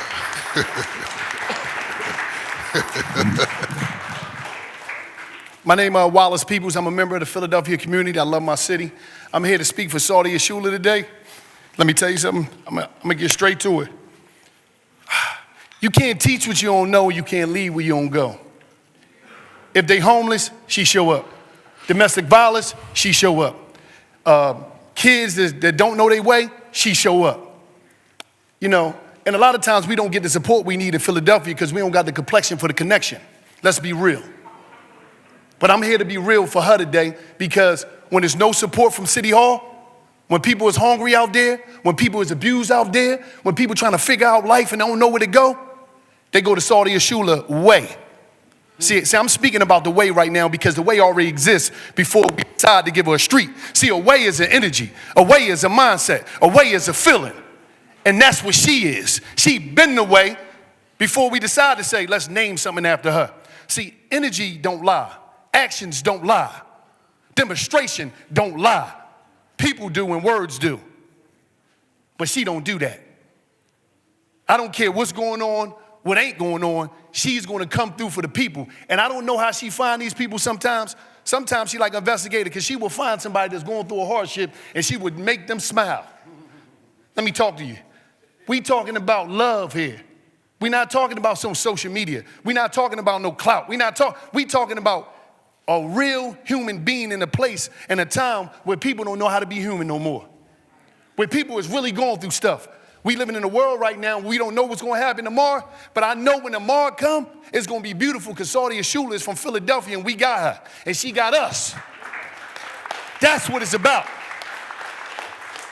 And no matter who don't show up, if the police ain't come, she gonna come. If a mother don't come, she gonna come. If a father don't come, she gonna come. Because guess what? It's about Saudia Shuler Way, and the way is an energy, and it's always gonna be here. Thank you, committee.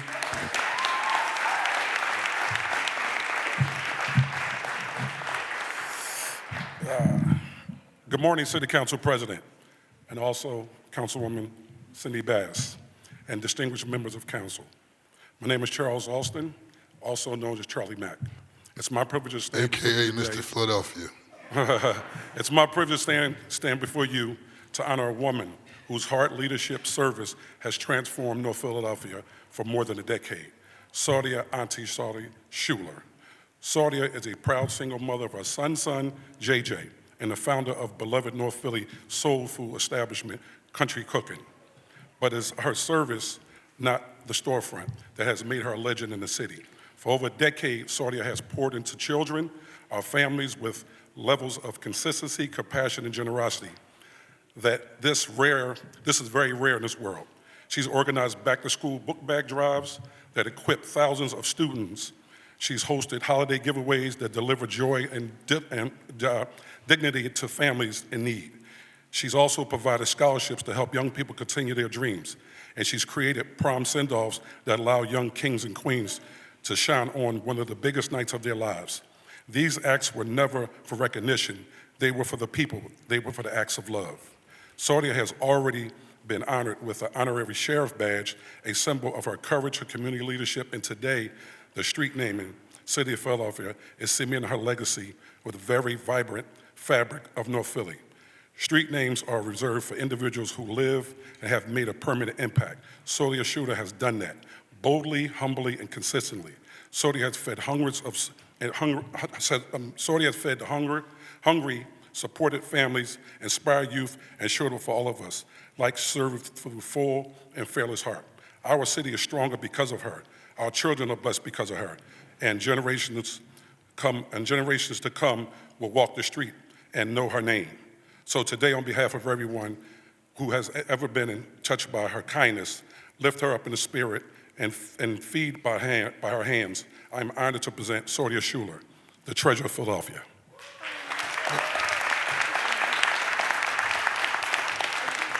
Sordia, before Sordia speaks, is there anyone else who's going to speak in regards to Sordia? Mr. Motivate 215, you have as well, and Sordia, then you will be last.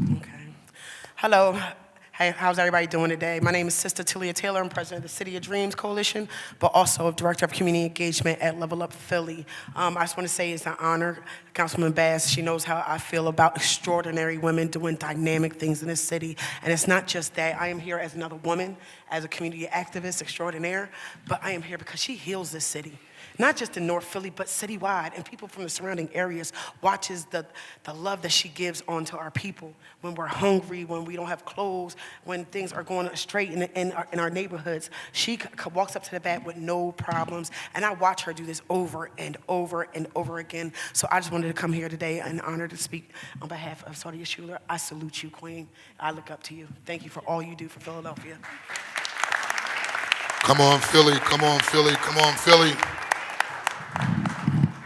Thank you, Yacht. You know, last time I was here, I was speaking for LGP-QA. Now I'm here today to speak for somebody that I admire very much. I came down here 22 months ago. If you go on your phone, you see Sordia Schuler Way, and you scroll down, you're gonna see a petition up there with my name on it because I was fighting. So I got chills by being down here today because I can't even imagine this city without Sordia Schuler. I can't even imagine. When Wallow was just talking, it just almost made me cry because the passion that this woman got for our city, man. I don't want to be long, but I want to tell y'all about my aunt from South Philly that died of cancer. She sold crabs, she sold beer, and she passed away, and all her kids. And she poured so much into me, but before she passed away a few years ago, she didn't have social media, but she got social media because of this woman behind me. And my aunt didn't have no hair. She was in a hospital, and she said, if I don't do nothing else, I need to taste her food. I love this lady. And it hurt me that I couldn't let her meet salt. But she put salt on my radar, and it never turned off. This woman, Philly Boat, I'm proud of y'all. He said y'all learning history. Sordia Schuler is history. History. What would Philly, like Wallow said, we talking about a human person. What would this city be without adversity? None of us are perfect. None of us are perfect in this city of Philadelphia. Don't care what social media talk about. We all been through adversity. That's what make city of Philadelphia. You went through adversity. Wallow, Daryl Schuler, myself. Now we talking about country cooking. We about to get a Sordia Schuler Way, Broad Street, reindeers. For us, for the city of Philadelphia. So I just want to tell you while I'm here, I love you. From the bottom of my heart, I love you.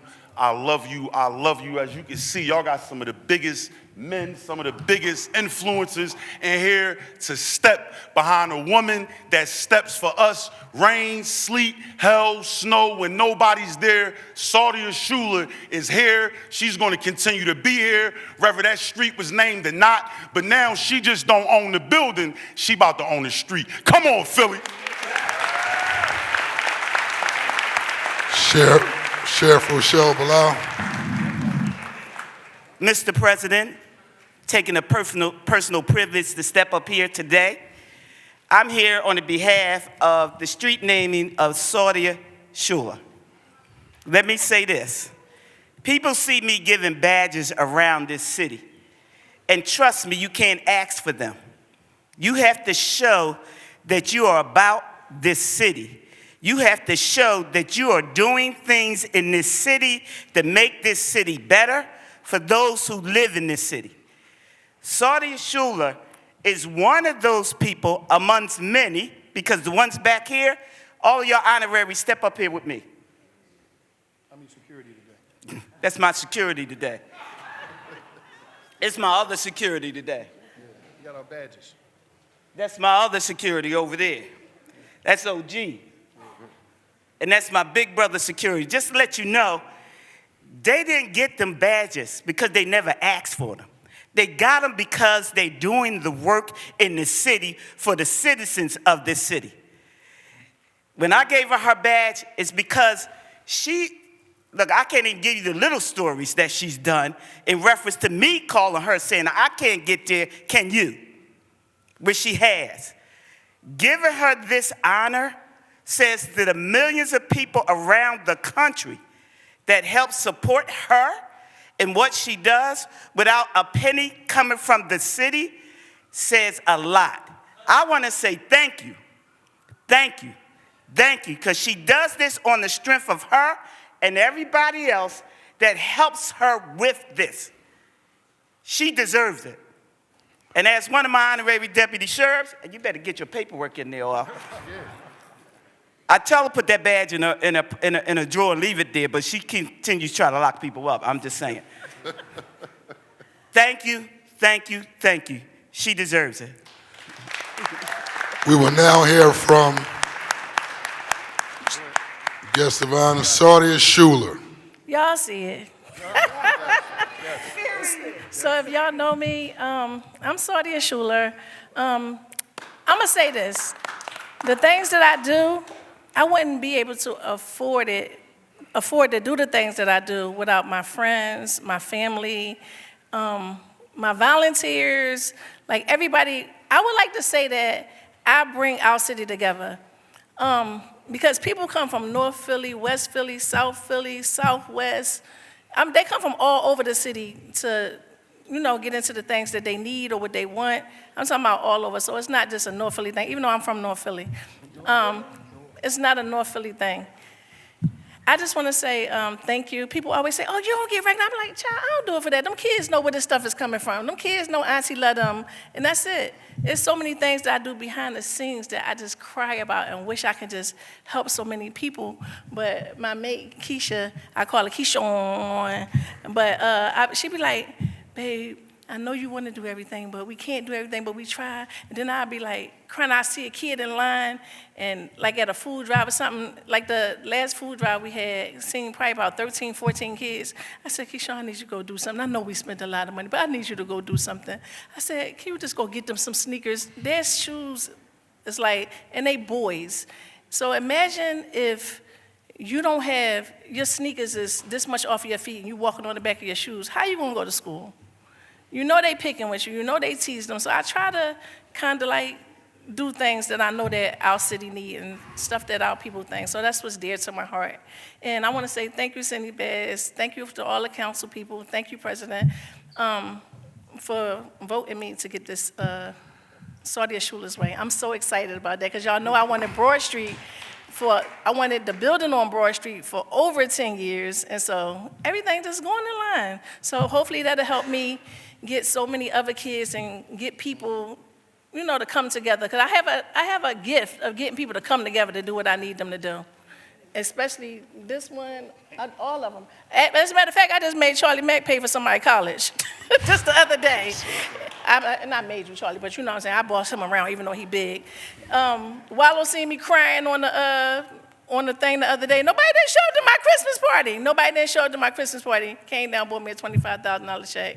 My uncle and them, they said they sick of me, but we gonna still give it to you.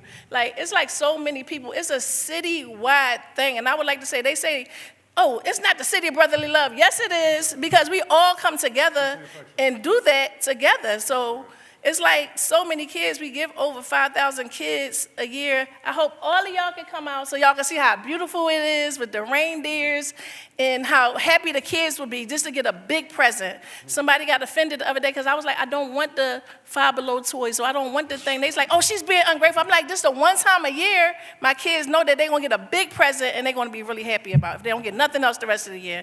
But I just want to say I love y'all. I'm so grateful for the Saudia Schuler way. And that's all I got to say. Y'all see it. Well, Saudia, we just want to say, I want to say something to the city council. Excuse me, could all the young people in this room stand up real quick? All the Gen Zs stand up. Up there, up top too. Up top too. I just want to say something very, very important to City Council. Y'all better pay attention to these young people. They smart, they know how to vote, they know what's going on. Y'all better tap in, or a lot of y'all gonna get phased out.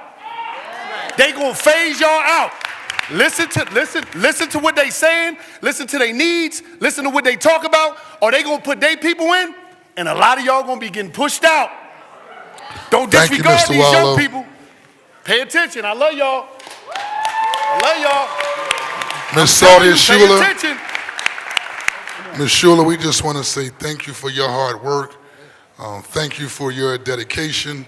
And we want to encourage you, inspire you to keep up the good work. And just so folks who may or may not know, she's here supported by some of the most powerful influencers here in the city of Philadelphia. One you just heard from, a very profound young man who changed his life, which is Wallow267, who's also a founder of a very, very powerful podcast called $1 Million Worth of Game, as well as our sheriff, Rochelle Bilal, and community activist, Mr. Darrell Schuler, Mr. Motivate 215, who's always speaking truth to power to make sure that we're providing highly quality constituent services and services to the residents here in the city of Philadelphia. We see Sister Talia from the Dream Coalition, and also Level Up and all the activist work that she does, and none other than Mr. Charlie Mack, who's also Mr. Philadelphia, and also Sam Staten Jr. These are individuals who are working to move the city of Philadelphia forward, as well as our sheriff, who decided to not make it robbery to come down and support you today. So we say continue to keep up the good work, and God bless. Thank you very much. Thank you. They are product of North Philly. All is a product of North Philly.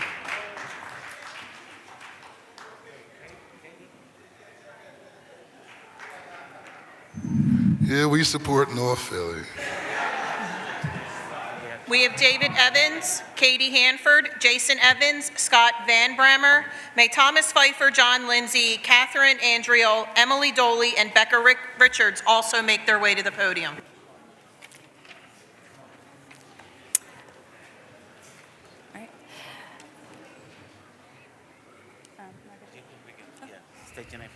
Okay. Hi, everyone. My name is Katie Hanford. Thank you for the opportunity to speak today. Good morning, members of council and Council President Johnson. Those were some really powerful comments to follow up, but I'll do my best. I am the Executive Director of the East Passyunk Avenue Business Improvement District, and I'm here in support of Bill 251022, aiming to expand outdoor dining in Philadelphia. The current sidewalk cafe system creates real inequities. Businesses directly on East Passyunk Avenue, often more resourced and paying higher rents, are the only businesses in our neighborhood who can access cafe seating by right. Just outside the boundary, many immigrant-owned and first-time operators face a months or year-long process that often prevents them from pursuing outdoor seating at all. These are the businesses that most need this tool to increase sales and stay competitive. Even within the buy right zone, the process is not straightforward. Supret, the new cafe activating the Singing Fountain on East Passyunk, added essential outdoor seating, yet still encountered unnecessary complexity in their process. Just one block east, Fountain Porter, a beloved neighborhood bar operating since 2012, spent almost 2 years securing approval for only 5 tables. If experienced operators face delays like this, new business owners, especially those for whom English is not a first language, encounter barriers that are nearly impossible to overcome. For these reasons, we strongly encourage Council to streamline sidewalk cafe approvals and expand by right seating into all proposed areas within Bill number 251022, including our Associate Business Membership District. This area from Snyder to Federal and Broad Street to 2 blocks east of Passyunk is part of the same commercial ecosystem with lower rents that increase equity and access for businesses that cannot afford full avenue storefronts. A bill like this would make a meaningful impact here and in similar corridors citywide. Pairing these reforms with considerate hours, such as 10 p.m. on weekdays and 11 p.m. on weekends, ensures that expanded seating supports both business vitality and neighborhood quality of life. For all these reasons, we urge adoption of the legislation so businesses in East Passyunk and across Philadelphia have a fair, predictable path to participate. Thanks for your time.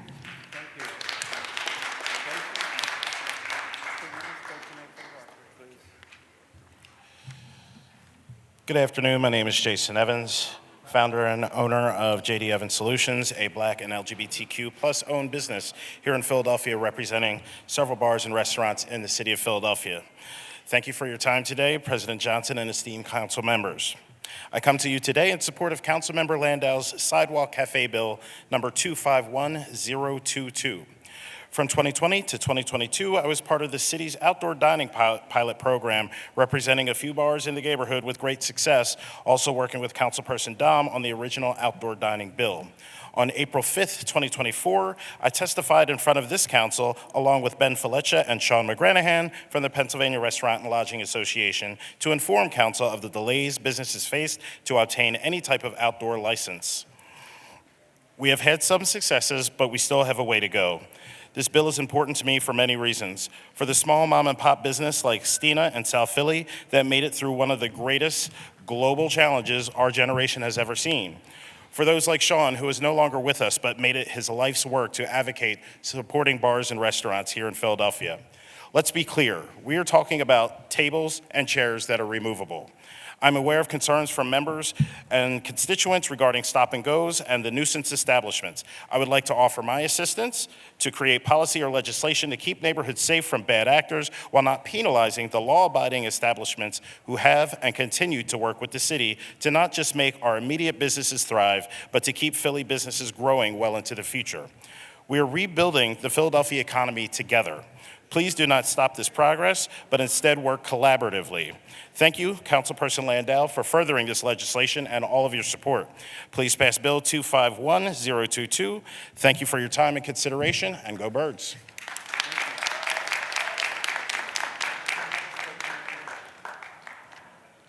Good afternoon. I'm Scott Van Bramer, and I'm here to speak in favor of the Stop Trashing Our Air Act. I'm a resident of Philadelphia and a professor at Widener University in Chester. I've worked in Chester for over 30 years, and I see the impact of the incinerator on the local community. I know what it smells like. I know the endless lines of trucks taking waste to the incinerator. I measure air pollution in Chester. The population within 1 mile of the incinerator is 90% people of color, and the median household income is $26,000. The community carries the burdens of the nation's largest waste incinerator. The Stop Trashing Our Air Act addresses one of the worst examples of environmental racism in our country. We can stop contributing to their air pollution. A November 8th Inquirer article reminded me that this issue was part of the mayoral debate when Jeff Brown dismissed concerns about burning our trash in Chester. Sherelle Parker called out the racism. I'm glad to know our mayor does not want to impose this burden on the city of Chester. As a society, we need to stop adding burdens to the same communities. We need to stop environmental racism. There's a stark difference between who is impacted when we choose incineration over landfills. The comparison we're looking at is whether we use the incinerator in Chester or Republic's Conestoga landfill in Berks County, the main alternative. Within 1 mile of the Chester incinerator, we're looking at 90% people of color versus 7% near the landfill. We're looking at a median household income of $26,000 versus $100,000 near the landfill. And we're looking at 28 times more people living near the incinerator. It's also important to know that Philadelphia is often downwind from Chester. The pollution from the incinerator blows towards Philadelphia. The incinerator makes our own air pollution worse. Please, let us do the right thing. Reduce the impact of our trash. Stop contributing to environmental racism, and stop polluting our own air. Thank you. Thank you.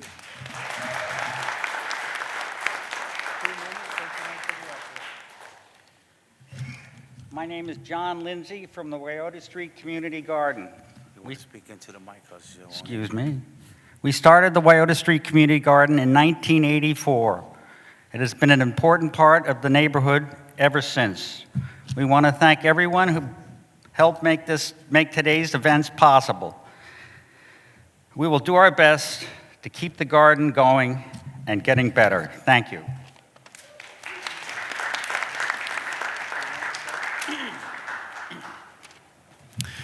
Good morning. My name is Ringo Roseman. I own the Bagel Place in Queen Village.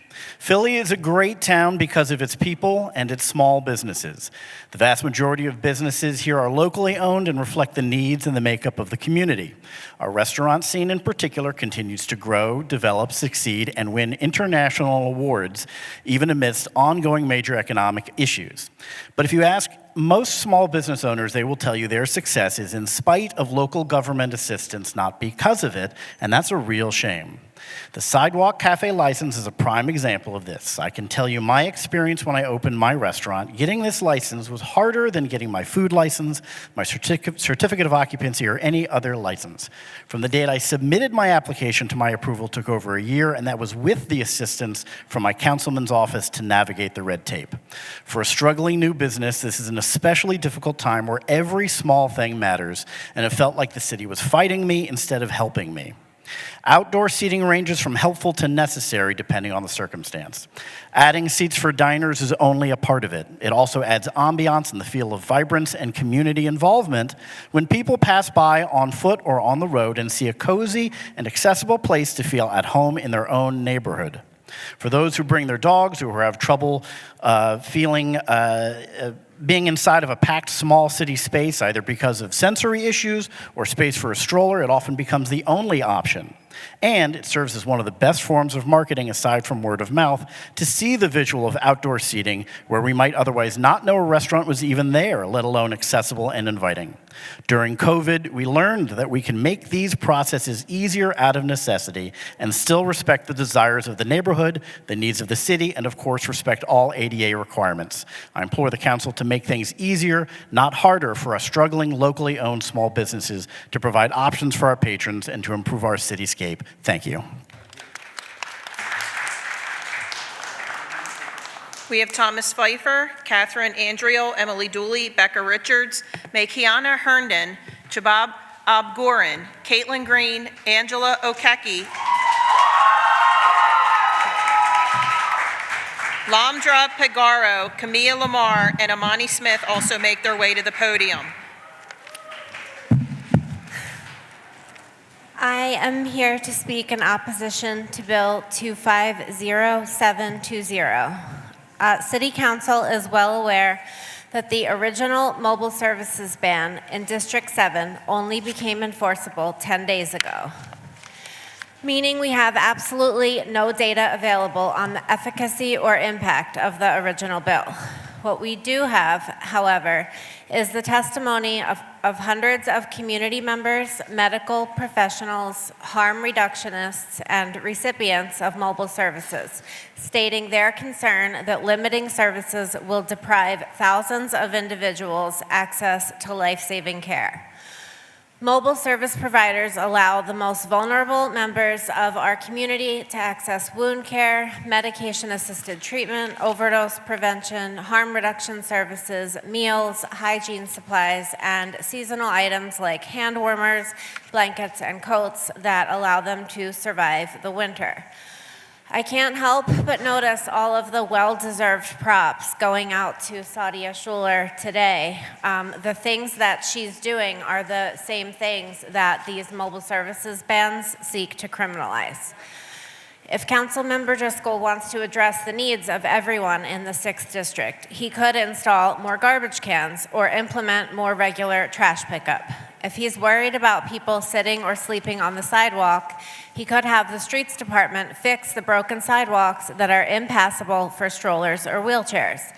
If he wants to prevent public drug use or reduce drug-related litter, he could open a supervised consumption site.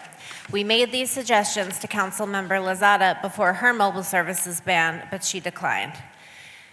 If all city council members who vote for this bill and sign this bill into law, I believe that it makes it hard to believe that they want vulnerable Philadelphians to survive the winter. That's all.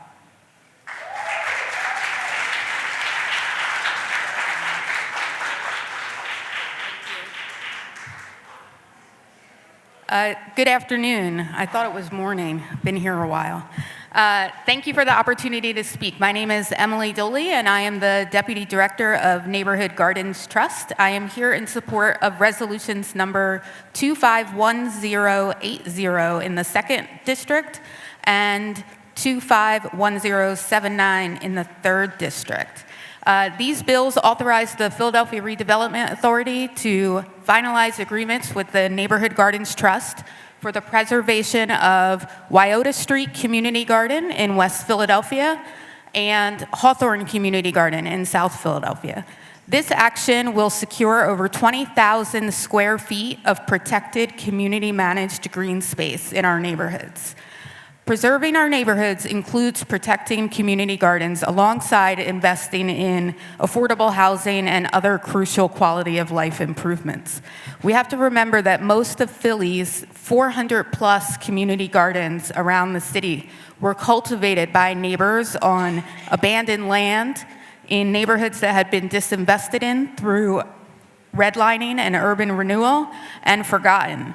Hawthorne Community Garden in South Philly was founded nearly 2 decades ago when residents came together to clear construction debris that had been dumped on the lot. And now it is growing produce and flowers and community. Through these cooperative efforts, residents have maintained these green spaces for decades, and they should not have to experience the insecurity that comes from not having secure land tenure. These spaces, they provide space for neighbors to grow healthy food and gather safely and play. They offer refuge from summer heat. They help mitigate air and water pollution. And they have been shown to significantly reduce gun violence and help people feel safer. So I want to thank and applaud Council President Kenyatta Johnson and Councilmember Jamie Gauthier and their offices for working with the Redevelopment Authority and Neighborhood Gardens Trust, and most importantly, the community, to navigate these complicated land preservation processes. Thank you. Thank you.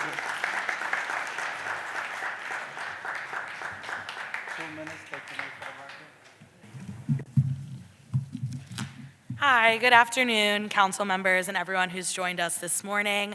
My name is Becca Richards, and I'm an External Affairs Coordinator at Visit Philadelphia.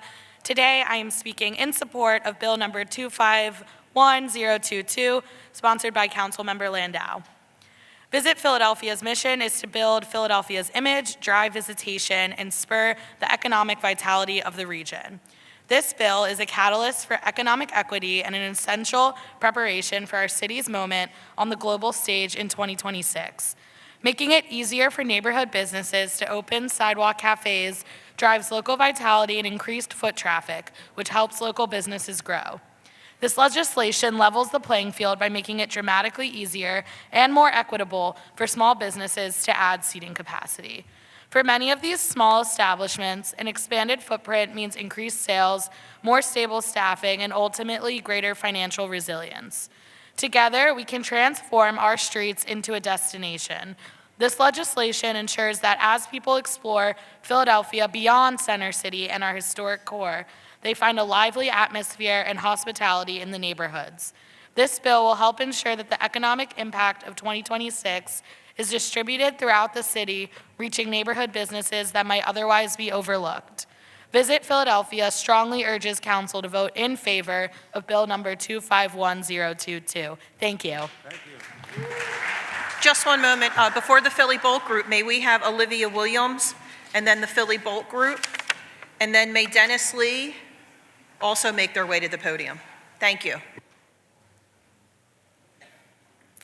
Good afternoon, distinguished Lord Catherine Gilmore Richardson, Council President and Council members. My name is Olivia B. Miller, and I am the Captivating Commonwealth of Pennsylvania State Director for Zeta Phi Beta Sorority Incorporated.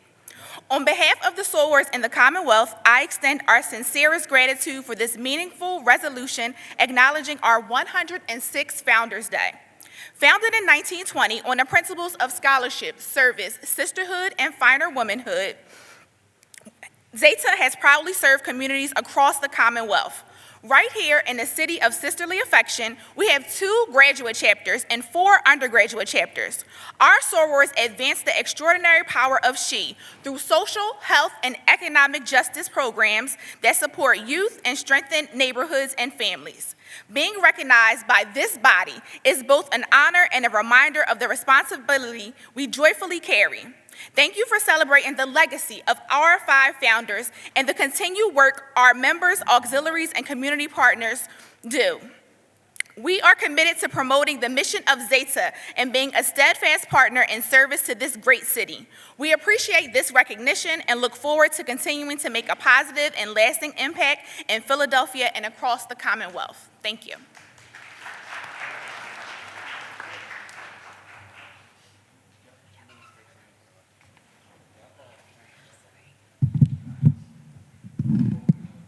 Good afternoon, everyone. My name is Kiana Marie Herndon. I am a Philly Bolt leader, and I would like to discuss what I see happening in Philadelphia. According to the Philadelphia Police Department, within the community-focused data charts, a total of 1,036 violent crimes have been committed from October 11 through December 8, 2025. These crimes include robbery, withheld gun possession, aggravated assault, and homicide, with homicide being the lowest charted crime rate out of the 4. Well, what does this mean for us? We as a community rely on the public as a resource to shop, buy, and socialize things that people should be able to do without fearing for themselves or others. Putting a stop to this will not only reduce crime rates in Philadelphia, but will make the city a safer place to live. As a young citizen in Philadelphia, I grew up around a lot of petty crimes. Oddly enough, retail theft was always something that never seemed to change. Working in a retail store, I personally went through the unfortunate events of retail theft firsthand. To be honest, it's more common than people realize. People from our community come to retail stores to purchase goods. These stores need to make money to stay in business. If this keeps occurring, these companies will go out of business. We as a community will be forced to shop at other farther locations. The crime rate will always affect our community and people in some type of way. Even if it's not affecting you personally, it's affecting your friends, your colleagues, and maybe your loved ones, therefore affecting you as well. I am looking for change, not only for myself, but for everyone. I am asking this council body to be more vocal and actually be in the community, working with people and bringing new different ideas to really support and eliminate the issue and keep people like me safe. Change will make Philadelphia a better place. Changing rules, adding security guards in stores, and taking petty theft seriously can help prevent these continuous events from happening. Thank you for your time and attention. Hopefully together we can build a safer and stronger Philadelphia for us, our families, and our communities.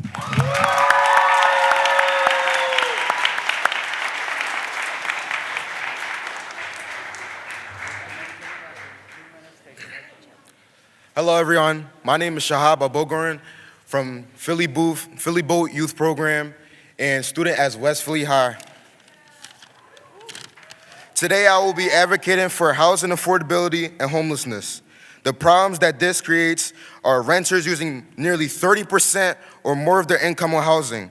This is a problem because it pushes people toward eviction and homelessness by them not having enough money for a small setback like an illness, job loss, or unexpected bill can lead to an eviction or experiencing homelessness. Another issue is the shortage of affordable housing. This is because federal affordable housing programs are underfunded. For example, federal cuts under new HUD rules are threatening supportive housing. Now that I have told you the problems these issues create, I will tell you some solutions I know that will effectively improve or even fix them. This, for the problem of renters using nearly 30% or more of their income on housing, are to preserve existing affordable housing. This can be done by grants or low-interest loans for landlords to repair old units in exchange for keeping rents affordable. This works because preserving units is far cheaper than adding new ones. Now, for the issue of federal cuts under new HUD rules threatening supportive housing, we can create a supportive housing stabilization fund. This can help by helping for providers meet the new HUD compliance costs, and it prevents mass displacement. This can be supported through the housing trust fund, or short-term general fund allocations. Thank you.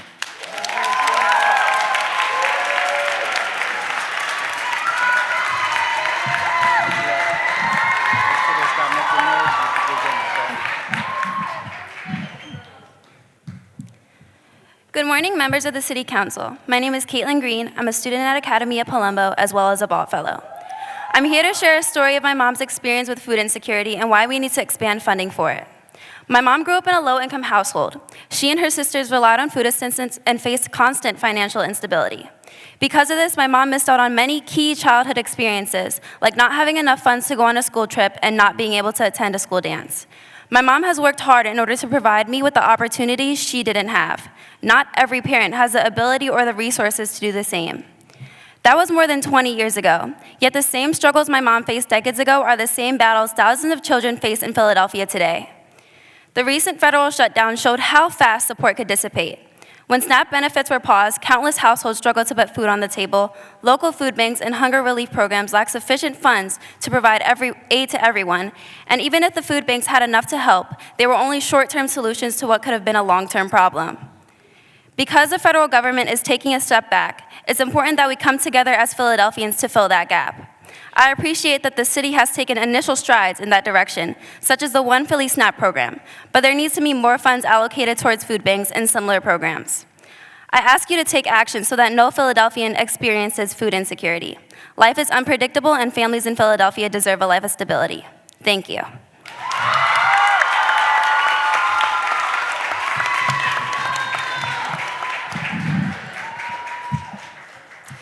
Good morning, everyone. My name is Angel Okeke. I'm a Philly boat coach and a student at Academy at Palumbo. I'm here because my voice and the voices of young people across the city deserve more than a 2-minute timer. Last spring, I sat here watching my peers try to speak about issues that were important to them. I noticed many of you were on your phones during their public comment. So right now, silence any devices and put down your phones. Grant your constituents your attention and ears for 2 minutes. In 2023, just weeks before my freshman year of high school, my best friend's brother, Naeem, passed away due to a car crash related to gang violence. He was bright, he was funny, and extremely talented, yet just involved with the wrong crowd. He never had enough places to go that were safe, creative, and welcoming. I'm sure this isn't something you've heard for the first time. And doesn't that bother you? Across Philadelphia, it has become normal to watch young people slip through our fingers like sand, not because they lack potential, but because we fail to give them places to grow, impact, and most importantly, just be kids. A seed of a dream can't be planted without passion and action, so I did my research. As of March 2025, Philadelphia's police budget is $872 million. Philadelphia's budget for parks, programs, and recreation is $83.5 million. That is a $788.5 million difference. We say we care about youth violence, voice, and growth, but our budget tells a different story. Kids don't need more police, they need more places to breathe. If we fund community resources, more creative spaces, and beautify the approximately 40,000 vacant lots Philadelphia has, youth then have somewhere to thrive and connect. Clean spaces create clearer heads. We should have environments protecting them before policing them. We should be handed possibility before patrol, a push towards greatness before punishment, and a pull for a hug before a push into pain. I'm not here as an expert with a degree. I'm here as a Philly resident who has lost someone and refuses to lose another. So I'm asking you, not as politicians, but as people with the power to choose this future this city will have. Take this seriously. Fund spaces that keep us kids alive. It'd be a shame if I left here as just another voice, another silent citizen, and another youth ignored in City Hall. I leave you with this today. Naeem is not and will not be lost and will not be the last one caught up in the wrong crowd. He did not get his chance, but another young person can. It just so happens that he got his call to death's doorstep. It is up to us to make sure the next individual in Philadelphia leaves death's call ringing. We youth standing right in front of you today need places of growth. So fund more programs in our neighborhoods. Treat us as civilians, not as a threat, and listen to our brave new voices. Thank you for your time.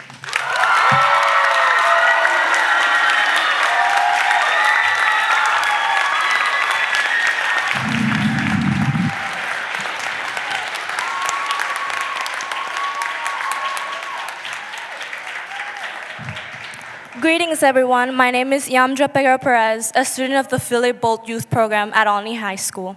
Today, I'll be advocating for the mental health literacy gap. This issue refers to the lack of knowledge, skills, or education necessary to recognize, understand, and effectively regulate one's own emotions and respond empathetically to the emotions of other people. This leads to poor mental health and education, and can also hinder emotional well-being and interpersonal relationships. I believe that the City of Philadelphia should invest in programs or classes centered around emotions on how to manage them, especially for young kids. Then the stigma surrounding mental health will diminish. This would increase their well-being and encourage emotional intelligence, as well as increase empathy, leading to overall understanding of people, and therefore violent incidents won't be likely to occur. These violent outbursts likely happen due to the overwhelming emotions that a person may be struggling to deal with, and instead takes it out on those around them. For example, if classes were implemented into our curriculums that would teach us how to deal with certain emotions, because let's be honest, emotions don't come with a rule book, and there's times where we struggle at navigating them. We don't need a rule book for emotions. Instead, we need a guide to help us stay true to ourselves when strong emotions threaten to cloud our judgment. In conclusion, teaching emotional intelligence could lead to less conflicts, boost well-being, and also strengthen bonds within our community. Thank you so much for your time.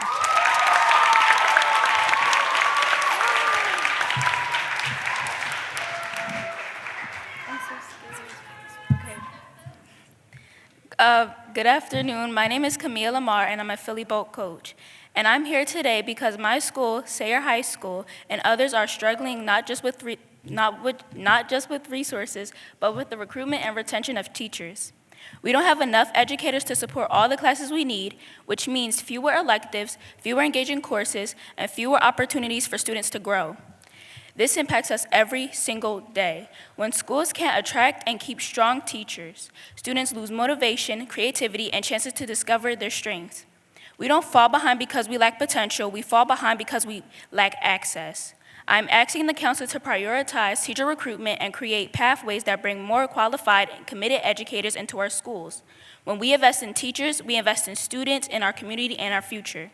As a solution, I am asking the City Council to explore creating a local teacher recruitment and retention initiative, one that offers incentives for new educators, invest in partnerships with our universities, and provide support systems that keep strong teachers in our classrooms. Even a pilot program targeted to neighborhoods with the greatest need will make a real impact. Thank you for your time.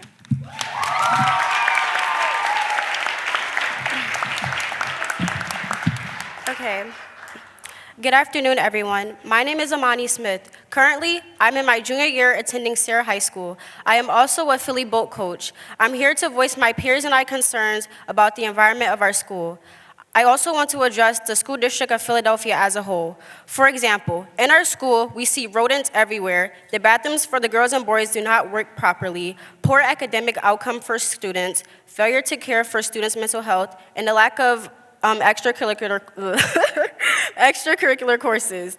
The appearance of our school can affect us not only physically but mentally. When the environment we're expected to do your best in isn't up to par, it can decrease our motivation to learn or to be there in general. A student having a poor performance at school can be caused by a lot of things, but I feel as though the school can attempt to change that, but there is no attempt being made. A lot of students feel unheard and belittled by the adults. This is felt among my peers at other schools as well. Extracurricular courses are a great way to get the students engaged. There are a lot of things that the students could learn other than math, English, science, and the rather typical courses. Yes, those subjects are important, but we would also like to learn other things, such as music, cosmetology, photography, dance, STEM and technology, and so much more. The issues are affecting us in the present, and it will affect us in the future. The present is the time where we do our all so the future can be better and more stable. Without the help of you guys, our futures are being put at jeopardy. I hope you guys take my speech into consideration. Thank you.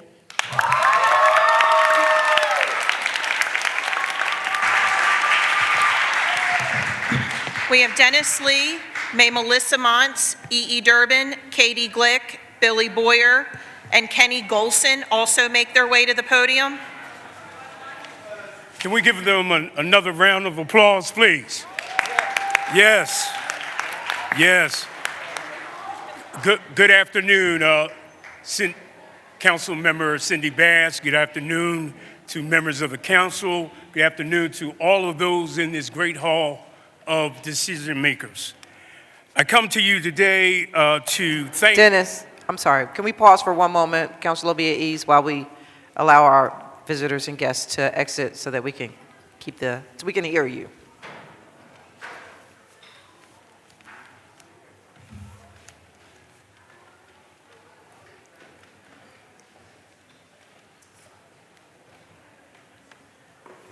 Okay, proceed with your testimony. Thank you. Thank you, Council Member Cindy Bass, for your leadership, for your advocacy, for presenting Bill number 250846. My name is Dennis Lee. I'm consultant to the Consulting Group LLC, and I'm representing Ultima Coffee, which has 3 locations. One location created in year 2009 at 1900 South 15th Street, and then in 2012 created one at 2449 Catherine, and then one at 5901 Wayne Avenue. It is imperative that this body support small businesses. Thank you again, Cindy Bass, for your leadership.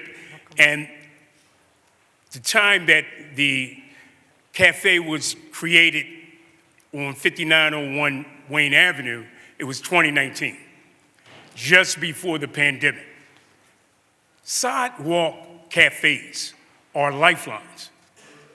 And at a time when small businesses need that lifeline, it is imperative for this body today to approve Bill number 250846.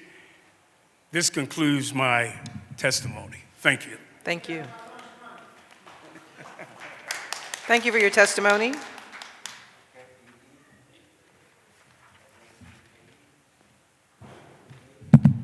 There we go. Hi, I'm E. I'm here on behalf of Philly Bike Action to thank Council President for the introduction of Bill 250982. We, as an organization, support the passage of this bill, and I'm also here to share gratitude and affirmation from the tenacious residents of the 600 block of LeCount Street. Since the temporary reversal in July, there have been no tragedies at the corner of South and LeCount. The neighbors unanimously support the change and note that there's been a tangible improvement in the safety and culture of their block. They feel more connected to their neighbors without the threat of cars zooming down the block and are happy to see new pedestrian traffic thanks to safer conditions. I look forward to the passage of this bill and want to encourage council as a whole to be more proactive in addressing dangerous conditions reported by your constituents. It is only by luck that the people hurt in back-to-back crashes at LeCount and South this summer are still with us. You can prevent such tragedies rather than react to them, and I personally believe it is your duty. Thank you.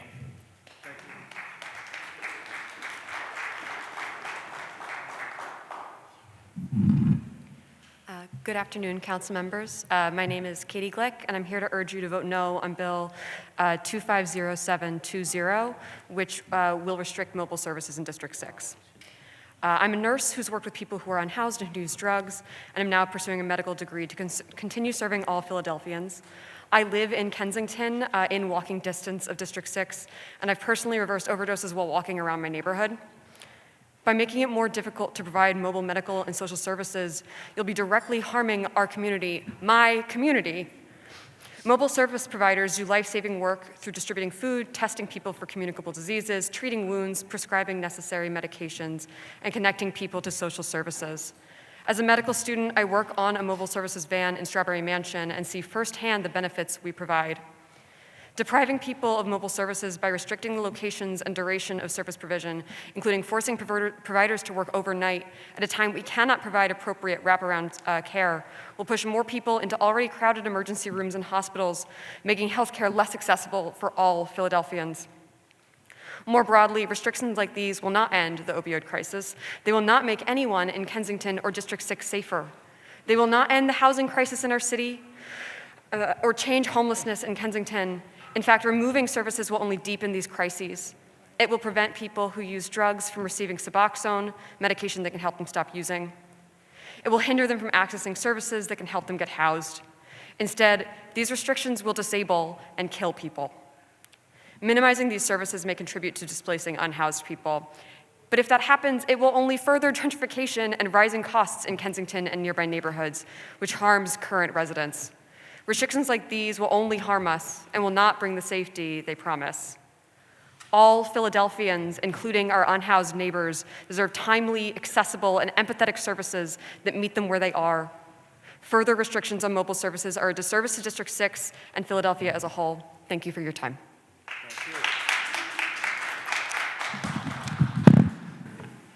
We have Billy Boyer, Kenny Golson, May Garrett O'Dwyer, Alex Balloon, Sonia Peck, Terry Shanks, and Abravani Reyes Parbo also make their way to the podium. Good morning, City Council. I have been a very outspoken voice for Resolution 250955. Is that correct? Yes, okay. I have no papers today. Oh, my name is Melissa Mons. I have no papers today because I truly would like to speak from the heart, because I am incredibly grateful to Council President Johnson, Council Members Gilmore Richardson, Jamie Gauthier, Rue Landau, Ketsi Lazada, Nina Ahmad, Councilmember Thomas, Squilla, Bass, O'Rourke, Brooks, Driscoll, Harity, and my own council member for my own district, Councilmember Jeffrey Young. I also want to give a particular special thanks to Councilmember Lazada, because she was my former council member when I lived in Frankfurt, and I became ill with the illnesses that I deal with today. The passing of the resolutions that changed the home plan truly made me feel heard as an underserved person in the community. And I cannot extend my sincere gratitude enough for all your hard work. As also to Councilmember Gauthier, a special thanks for championing those resolutions and getting those out there. My gratitude, I can't say it enough. I represent 350,000 Philadelphians who struggle every day. I'm only one voice, but I am immensely grateful for all your hard work. And I urge council to please complete this bill for us with the final passage today. Thank you.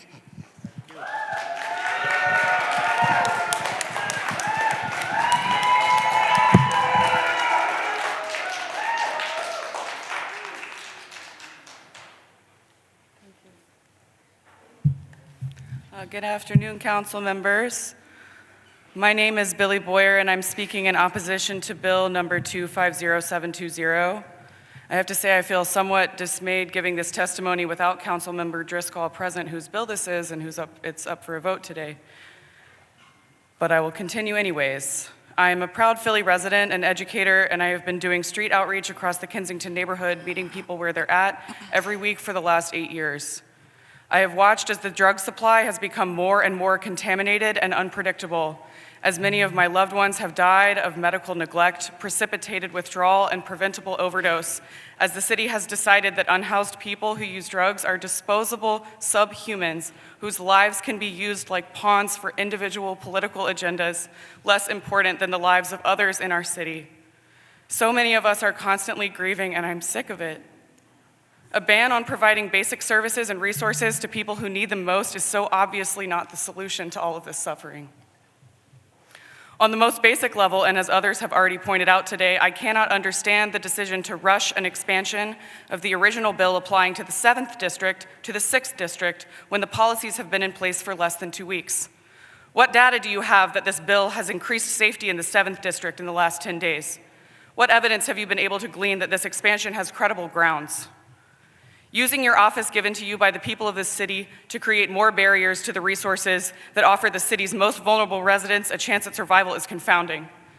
In a moment where HUD funding is being pulled and 120 people who get their housing through Pathways to Housing are getting evicted onto the streets, with everyone who has endured the long and painful experience of being on their waiting list being told they will not be getting housing anytime soon in spite of what they were promised, in a time where the city refuses to open warming centers on days where the temperature at night drops to 17 degrees because of stingy and cruel policies requiring 3 consecutive days of code blue temperatures.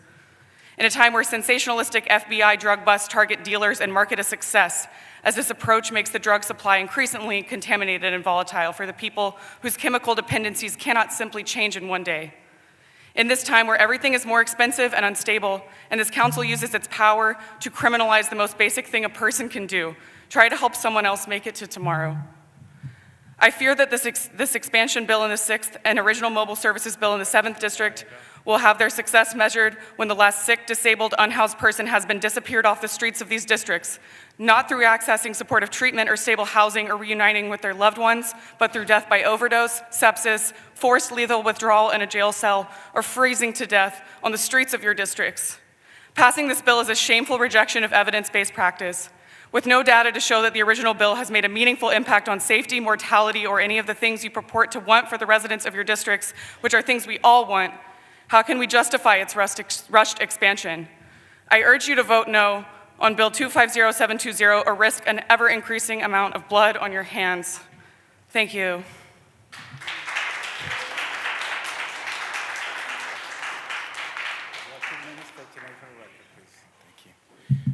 Good afternoon, Council. Thank you for having the hearing today. My name is Kenny Golson. I'm from 1PA West Southwest Rising and a resident of District 3, Councilwoman Jamie Gaultier's district.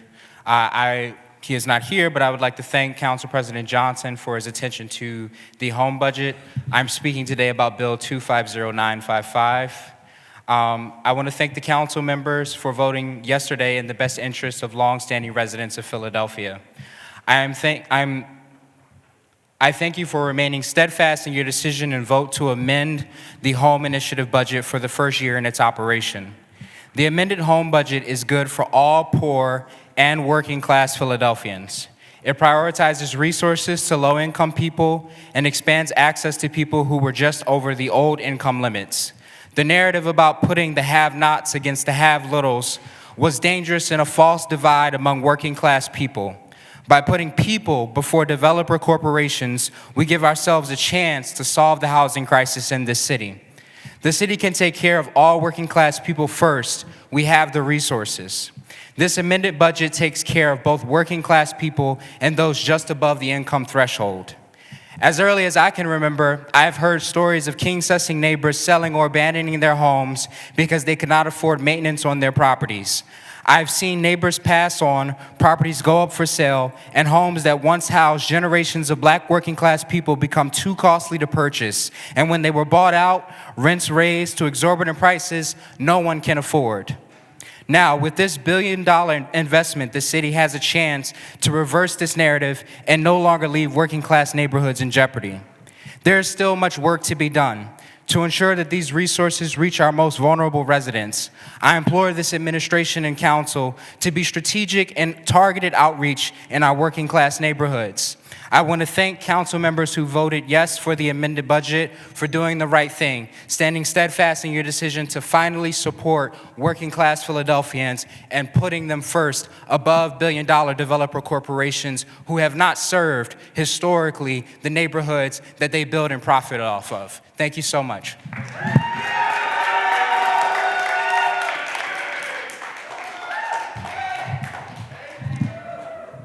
Good afternoon. My name is Garrett Dwyer, and I'm the Policy Director at the Philadelphia Association of Community Development Corporations. Thank you for the opportunity to testify in support of Resolution 250955, as is to finalize the first-year budget for the Home Initiative. This budget rightfully prioritizes assisting vulnerable populations that key affordable housing programs were designed to help. At the same time, it also provides resources to help households at a broader range of incomes to address their housing needs. The Basic System Repair Program and Adaptive Modification Program are critical components of the city's affordable housing strategy. This resolution creates a mechanism that guarantees that these new resources will be spent in a way consistent with program goals and that they're stable in the long run, while allowing the city to gain a greater grasp of the applicant pool for expanded access and make adjustments to eligibility in future years as warranted. This is a huge win for the Parker administration, City Council, and for residents in desperate need of help. We urge you to support this resolution and continue to support its companion bill 251065, and we thank you for all of your hard work to ensure that we can build a more equitable Philadelphia.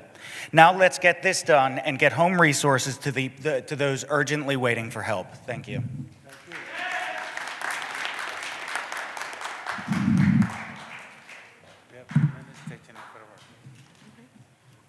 Good afternoon, honorable members of City Council, distinguished guests, and fellow citizens. My name is Sonia Peck.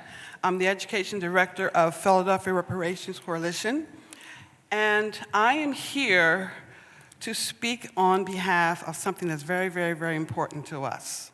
And I thank you for the opportunity for granting me the privilege to speak on a matter that reaches into the very heart of our city's history and into the future of our children.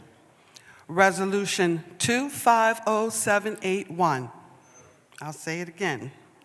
Resolution 250781, spearheaded by the most faithful, persistent, and dedicated brother in Philadelphia, and that's Abona Higgins, in establishing the Office of American Freedmen Affairs.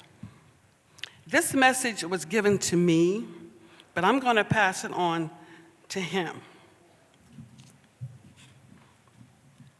If the ancestors of those who built schools in bush arbors, taught by candlelight after working the fields, risking their lives to pass on reading and writing, and fought through Jim Crow for the right to learn, could speak about your work, today they would definitely say something like this. You walk in our footsteps with purpose. You carry forward the charge we left for future generations. You educate to uplift and to build what was denied to us. They would see that you are honoring their sacrifices. Every time you advocate for freedmen children, fight for their rights, challenge injustice in schools, and create community-based educational spaces, you are doing exactly what they prayed someone in the future would do. You are practicing the tradition of self-determination. From the Freedmen's Bureau to the Rosewood schools to dependent Black schools, the ancestors always built parallel structures with the mainstream system failed our children. With the importance of this message and knowing that And the importance of this message, I'm going to finalize and say real quick. Mr. Hagan, most of all, they would say, we are proud of you. You are doing the work we could not finish. Keep going, keep the children in mind, and remember that the future is calling your name. Thank you. We have Alex Balloon, Terry Shanks, Abranavi Reyes Parbo, May Amir Barber, William Reed, Oran Descar and Eric Braxton also make their way to the podium. How y'all doing? My name is Terry Starks. I'd like to say hi to all the councilmen, people that's here. We here on behalf of the people that's voiceless in the heart of North Philly and just all across the city. Right now, we about to enter into the 250th year of Philadelphia.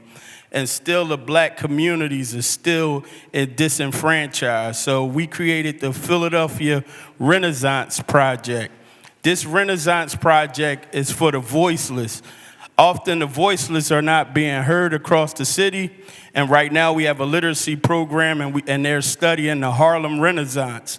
Because in 1918, the black race was faced with the same thing that we're dealing with right now. We being pushed out of our communities. When we wake up, we got other nationalities working in our community. We got other nationalities taking the charge, telling us to get off the sidewalks in our community.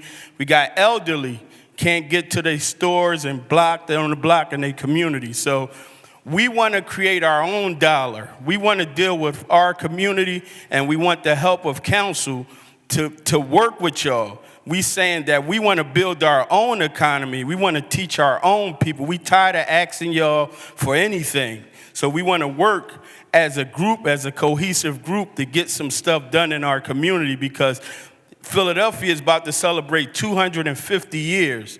It's 700,000 families right now in the city suffering in poverty, while the mass majority of the people, which is 224,000 people, getting to live scot-free and getting to experience Philadelphia in a way that we have to sit back on the sidelines and watch. So we're doing something for ourselves this time.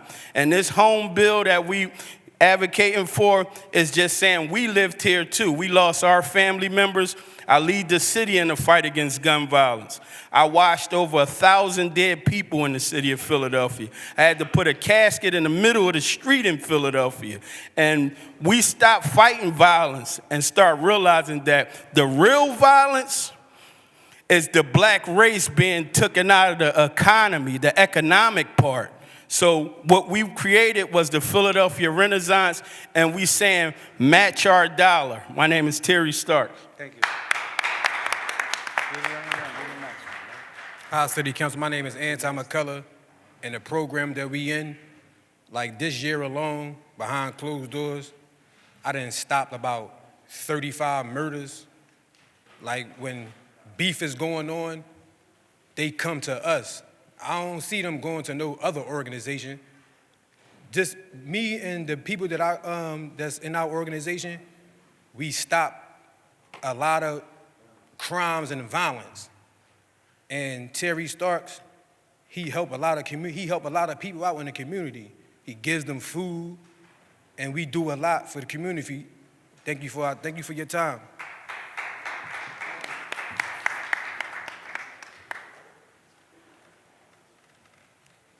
Hi, good afternoon. I'm Abraham Reyes Pardo. I'm a Vice President of Housing at the Urban League of Greater Philadelphia. I am here in support of Bill 250955, and thank you for the opportunity to speak about the urgency of advancing the home initiative. Timing matters. Any further delays come at a moment when major federal shifts, particularly within the Department of Housing and Urban Development, are putting critical funding at risk. Congress is currently considering a $200 million cut to the Community Development Block Grant, something that Councilmember Jones brought up yesterday, for FY 2026. CDBG funding has long failed to keep pace with inflation or the growing number of eligible communities, and a cut of this size will reduce allocations to more than 1,000 jurisdictions nationwide. For Philadelphia, the impact will be especially severe. CDBG is one of the few federal programs that offers true flexibility, supporting affordable housing, neighborhood revitalization, public services, and small business development. Here in our city, it is a backbone of essential work such as housing counseling services that will not exist at the same scale without these funds.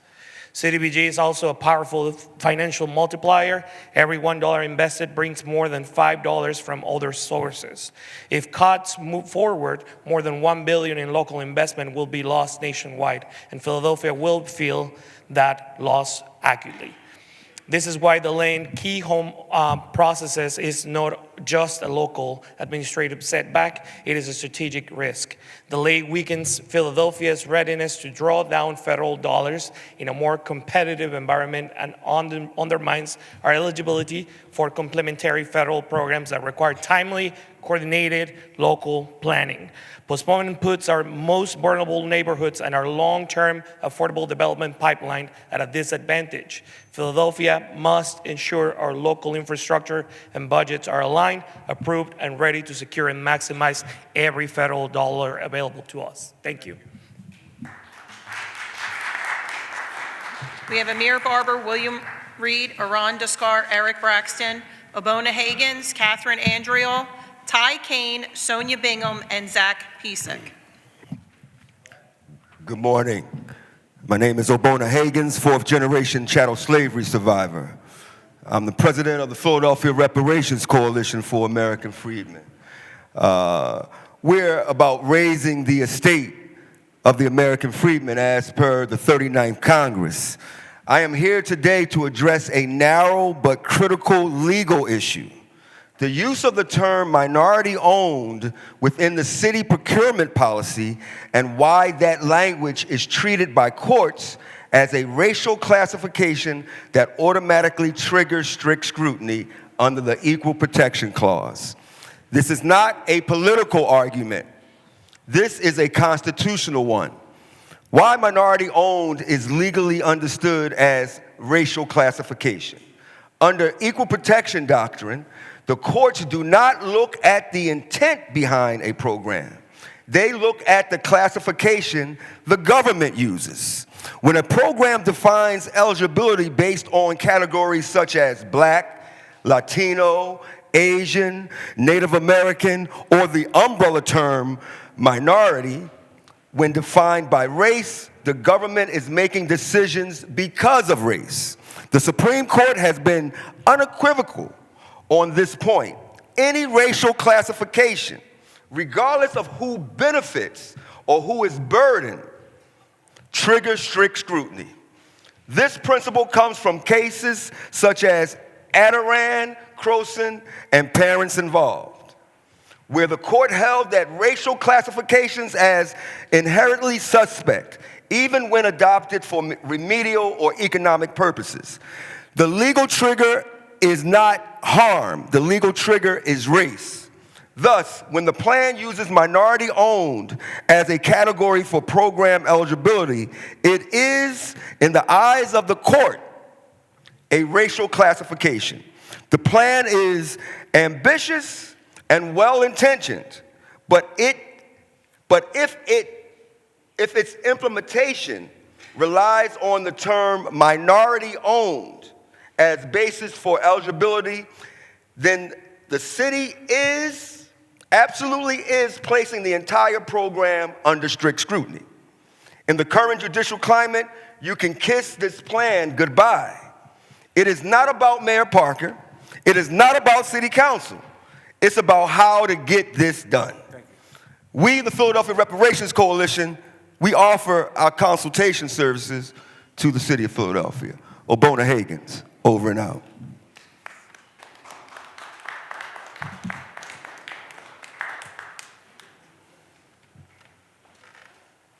Sir, you have 2 minutes, 13 direct, okay? I'm here today to urge you to support Councilman Driscoll's bill 250720, putting restrictions on where mobile service providers may operate.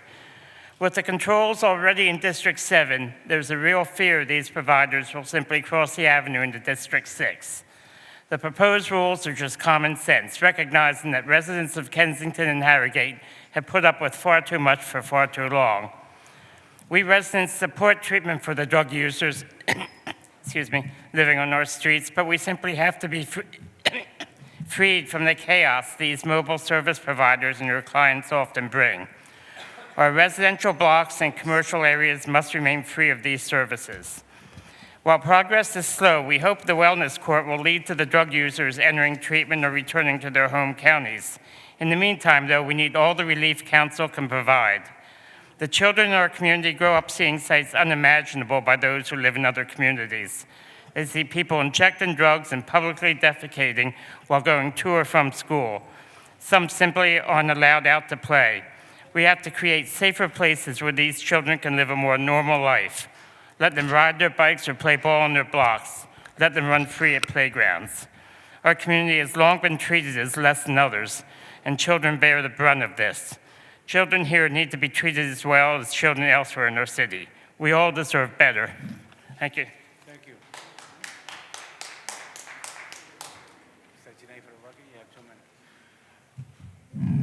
Good afternoon. My name is Zachary Pizek with the Pennsylvania Restaurant and Lodging Association. When your name starts with Z, you're used to being last on any list. So it's great to be with you all. I'm here representing Philadelphia's restaurants, hotels, the broader hospitality and tourism industry. I'm here to provide comment on three pieces of legislation considered today. First, Bill number 251022. Outdoor dining remains one of the most effective tools for supporting small businesses, creating vibrant neighborhoods, shaping how residents, visitors experience our city, and especially as we prepare for 2026. Yet today's sidewalk cafe process, as you've heard from a few powerful speakers, is it's too slow, it's confusing, and it's often too far out of reach for many of the operators that we represent. The proposed reforms before you bring clarity, fairness, and accessibility to restaurants in every neighborhood and council district that choose to opt in and participate. PRLA strongly supports this legislation, and we thank Councilmember Landau and the entire team for their leadership in chipping away and removing red tape that makes it harder for restaurants in the city to thrive. Second, Bill number 250888, introduced by Councilmember Thomas. We also want to thank Councilmember Thomas for championing this very important measure. While it may seem technical in nature, it is essential to protecting Philadelphia's restaurant community. Our city's dining scene has undeniable momentum right now proudly Michelin recognized, and maintaining that progress means safeguarding operators from unauthorized third-party reservations platforms that could inadvertently, or in some cases maliciously, mislead customers and interfere with restaurant operations. This bill provides clear, sensible protections that will keep restaurants in the driver's seat and in control of their business and their technology services. PRLA strongly supports this common sense legislation. Lastly, on Councilmember Thomas's bill number 250646, I just want to note we appreciate the council member and his team listening to the industry, the stakeholders that we represent, and working collaboratively with the business community to make improvements to the legislation to ensure that the provisions of the bill are workable. Thank you all for your time today.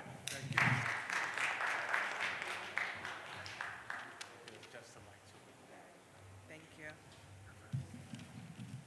Okay. Good afternoon, Council. My name is Thais Kane. I serve as the Director of Tax Operations for the Campaign for Working Families. Hello, Council. I am here regarding the resolution commemorating the state working Pennsylvania's tax credit introduced by Councilmember Brooks and Landau. The Campaign for Working Families fully supports the adoption of this resolution, recognizing the vital importance of refundable tax credits for low-income working families and individuals. The City of Philadelphia's local EITC law, the City Wage Tax Refund Ordinance, was an important step forward for the City Council and City. However, this benefit reaches only 4.5% of eligible working Philadelphians, with just over 7,000 residents receiving an average refund of $326 this past year. Campaign for Working Families respectfully urges City Council to hold hearings and adopt the reforms outlined in the bill introduced by Councilmember Brooks and Landau and co-sponsored by other council members. These reforms would help fulfill the original mission of the refund law by ensuring the city wage tax, does not push working Philadelphians deeper into poverty, and by strengthening the financial security of individuals and families across the city. Thank you.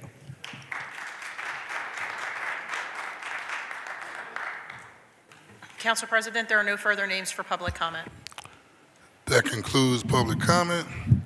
We will now consider today's resolution consent agenda. I will ask the clerk to read the titles of all the resolutions on the consent agenda. After each title is read, any member may object to the inclusion of the resolution on the consent agenda. Upon such an objection and without debate, the resolution will be immediately removed from the consent agenda and placed on our regular final passage calendar. The clerk will now read the titles of the resolutions on the consent agenda. Resolution 251077, a resolution authorizing the Philadelphia Redevelopment Authority to execute and deliver to the Philadelphia Land Bank a deed conveying title to 3830 Wallace Street, located in the 3rd Councilmatic District pursuant to the requirements of the Commonwealth Land Bank Act. Resolution 251078, a resolution authorizing the Philadelphia Redevelopment Authority to execute and deliver to the Philadelphia Land Bank deeds conveying title to 3810 Haverford Avenue and 3712 Wallace Street, located in the 3rd Councilmatic District, pursuant to the requirements of the Commonwealth Land Bank Act. 251079, a resolution approving the redevelopment contract of the Philadelphia Redevelopment Authority for the redevelopment and urban renewal of a portion of the Belmont numbers 123 urban renewal area, identified by house number and street address as 4016 through 18 Powelton Avenue, 4020, 4022, 4024 Powelton Avenue, 46 through 48 Wyoda Street, and authorizing the redevelopment authority to execute the redevelopment contract with the Neighborhood Gardens Trust and to take such action as may be necessary to effectuate the redevelopment contract. Resolution 251080, a resolution approving the redevelopment contract of the Philadelphia Redevelopment Authority for the redevelopment and urban renewal of a portion of the South Central Urban Renewal Area, identified by house number and street address as 1220 through 30 Kenilworth Street, and authorizing the Philadelphia Redevelopment Authority to execute the redevelopment contract with the Neighborhood Gardens Trust and to take such action as may be necessary to effectuate the redevelopment contract. 251081, a resolution authorizing the Philadelphia Redevelopment Authority to execute and deliver to the Philadelphia Land Bank deeds conveying title to various properties located in the 4th Councilmatic District, including on the following streets: North 58th Street, North Dover Street, West Seltzer Street, West Silver Street, West Turner Street, and West Lehigh Avenue, pursuant to the requirements of the Commonwealth Land Bank Act. Resolution 251085, a resolution also naming the 2800 block of West Fletcher Street, Mother Elizabeth L. Dabney Way. Resolution 251086, a resolution authorizing the Philadelphia Land Bank to dispose of 1816, 1817, 1838, 1839, 1841, 1842, 1843, 1845, 1847, 1848, 1849, 1851, 1853, 1854, 1861, 1862, and 1866 North Edding Street, located in the 5th Councilmatic District, in accordance with the terms of Chapter 16-700 of the Philadelphia Code. Resolution 251087, a resolution authorizing the Philadelphia Redevelopment Authority to execute and deliver to the Philadelphia Land Bank deeds conveying title to various properties located in the 5th Councilmatic District, including on the following streets: West Letterly Street, West Oakdale Street, North Edding Street, North Bailey Street, and North 26th Street, pursuant to the requirements of the Commonwealth Land Bank Act.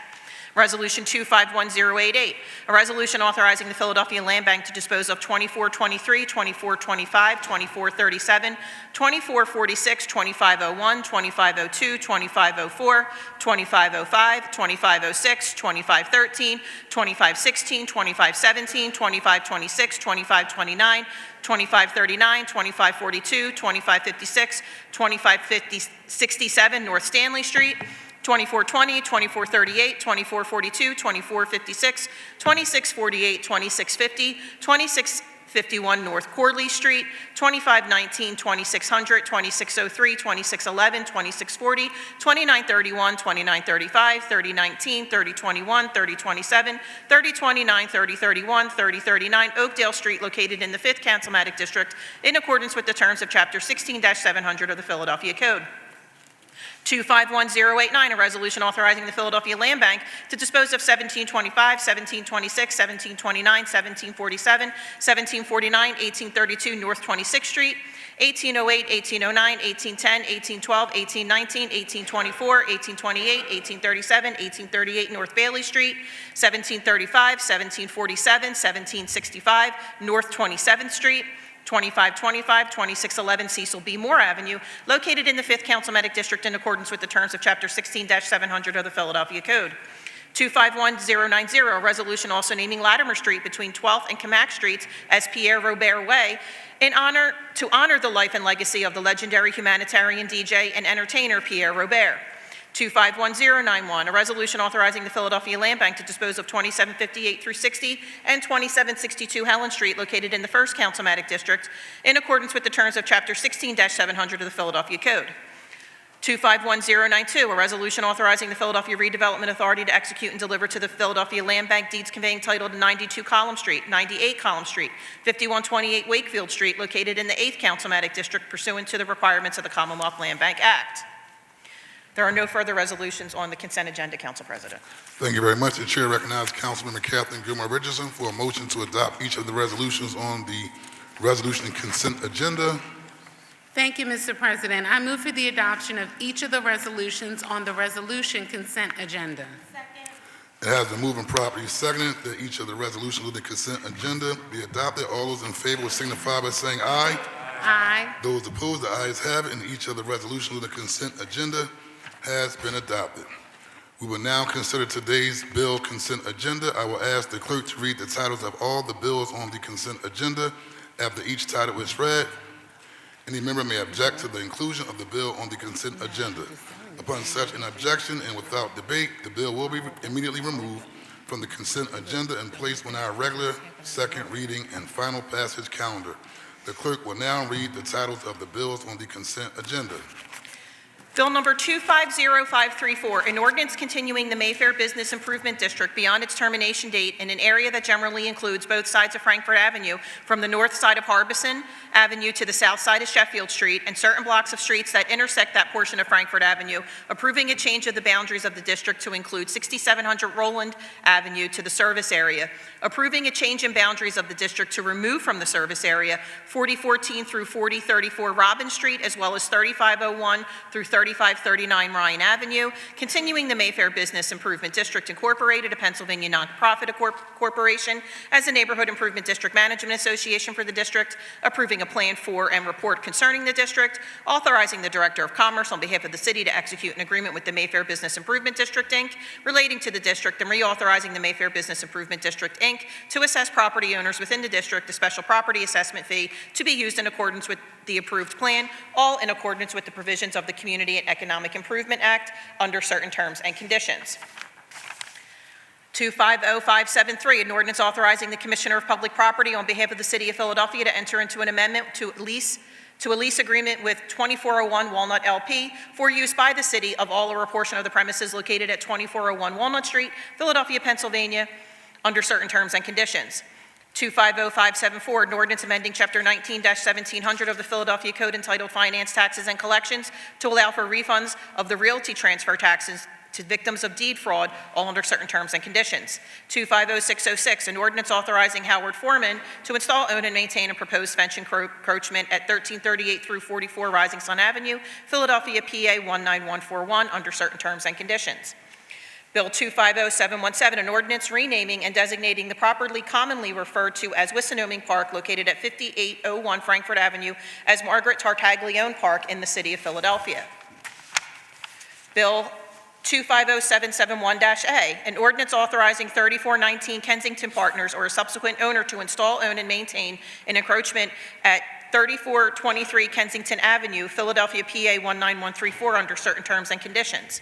250801, an ordinance authorizing the Commissioner of Public Property on behalf of the city to acquire fee simple title or lesser interest in real estate by purchase, dedication, donation, condemnation, agreement in lieu of condemnation, or otherwise in certain parcels of land along the Schuylkill River and the Wissahickon Creek, together with all improvements thereon, and all associated easements and appurtenances for public recreational purposes, all under certain terms and conditions. 250805, an ordinance amending Chapter 9-600 of the Philadelphia Code entitled Services and Other Businesses to add a new exemption from certain businesses' hour restrictions for pharmacies, all under certain terms and conditions.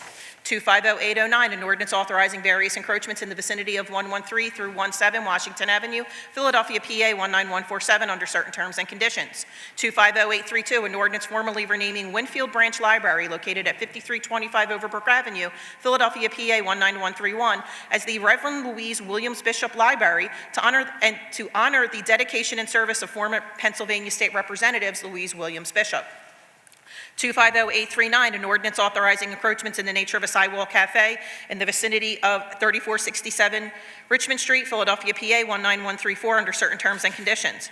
250840, an ordinance authorizing a streetery in the right-of-way adjacent to 3467 Richmond Street, Philadelphia, PA 19134, under certain terms and conditions. 250841, an ordinance authorizing the Director of the Department of Aviation on behalf of the city to transfer or convey real estate interests to resolve litigation with Tinicum Township, Delaware County, Pennsylvania, under certain terms and conditions. 250842, an ordinance authorizing encroachments in the nature of a sidewalk cafe in the vicinity of 400 East Girard Avenue, Philadelphia, PA 19125, under certain terms and conditions. 250846-A, an ordinance authorizing various encroachments in the vicinity of 5901 Wayne Avenue, Philadelphia, PA 19144, under certain terms and conditions. 250847, an ordinance authorizing the Commissioner of Public Property on behalf of the City of Philadelphia to acquire fee simple title or a lesser real estate interest in and to all or a portion of the properties known as 1948 Cayuga Street, all under certain terms and conditions. 250888-A, an ordinance amending Title IX of the Philadelphia Code entitled Regulation of Businesses, Trades, and Professions by adding a new chapter to prohibit third-party restaurant reservation services from arranging unauthorized restaurant reservations with food service establishments and to provide for definitions, prohibited acts, penalties, and enforcement, all under certain terms and conditions. 250913, an ordinance renaming the Pascalville Library to the Hardy Williams Library of Pascalville in honor of Pennsylvania State Senator Hardy Williams, a distinguished politician and trailblazer for the African American community. 250914, an ordinance authorizing encroachments in the nature of a sidewalk cafe in the vicinity of 5021 through 23 Baltimore Avenue, Philadelphia, PA 19143, under certain terms and conditions. 250920, an ordinance authorizing encroachments in the nature of a sidewalk cafe in the vicinity of 2535 through 37 South 13th Street, Philadelphia, PA 19148, under certain terms and conditions. 250946, an ordinance authorizing encroachments in the nature of a sidewalk cafe in the vicinity of 4435 through 37 Baltimore Avenue, Philadelphia, PA 19104, under certain terms and conditions. 250947, an ordinance to amend the Philadelphia zoning maps by changing the zoning designations of certain areas of land located within an area bounded by North Fraser Street, Master Street, North Ethan Street, and Media Street. 250954, an ordinance authorizing the city treasurer on behalf of the city to enter into a public provider agreement with Citizens National Bank Association for provision of payroll banking services to the city under certain terms and conditions. 250982, an ordinance regulating the direction of traffic, movement of traffic on certain portions of LeCount and Banbury Streets, all under certain terms and conditions. 250983, an ordinance amending Section 14-503 of the Philadelphia Code entitled Neighborhood Commercial Area Overlay District by amending the East Falls Neighborhood Commercial Review Area and making related changes, all under certain terms and conditions. 250984, an ordinance to amend the Philadelphia zoning maps by changing the zoning designations of certain areas of land located within an area bounded by Eva Street, Durnley Street, Flamingo Street, Hillside Avenue, Shaw Street, Wigard Avenue Extension, Umbria Street, Minerva Street, and Shawmount Avenue. 250985, an ordinance amending the Philadelphia zoning maps by changing the zoning designations of certain areas of land located within an area bounded by Bryn Mawr Avenue, Winfield Avenue, Nevada Street, and the SEPTA Railroad right-of-way. 250987, an ordinance to amend the Philadelphia zoning maps by changing the zoning designations of certain areas of land located within an area bounded by Ridge Avenue, Sunset Avenue, Harner Street, Port Royal Avenue, Hagees Mill Road, and Cathedral Road. 251017, an ordinance authorizing the Director of Department of Aviation to acquire, on behalf of the city, fee simple title or lesser real estate interest by purchase, amicable negotiation, dedication, donation, condemnation, agreement in lieu of condemnation or otherwise, in and to all or portions of a certain parcel of land known as 4521 Island Avenue under certain terms and conditions. 251023, an ordinance authorizing the Commissioner of Public Property on behalf of the City of Philadelphia to enter into an agreement with the Philadelphia Authority for Industrial Development or the Philadelphia Municipal Authority to fit out a health center facility based on plans and specifications acceptable to the city that will be developed on premises located on Frankfurt Avenue in the vicinity of Pratt Street and Dyer Street, and to repay the landlord for the costs of the fit-out under certain terms and conditions. And Bill number 251028, an ordinance authorizing the installation, ownership, and maintenance of various encroachments in the vicinity of 510 North Christopher Columbus Boulevard, Philadelphia, PA 19123, under certain terms and conditions. There are no further bills on the consent agenda, Council President. Thank you very much. These bills have been read on 2 different days. The question for each bill now is, shall the bill pass finally? The clerk shall call the roll, and upon being called, each council member shall vote aye on each of the bills, nay on each of the bills, or indicate those bills for which the member is voting aye and those bills for which the members are voting nay. Will the chief clerk please call the roll? Councilmember Phillips? Aye on bills.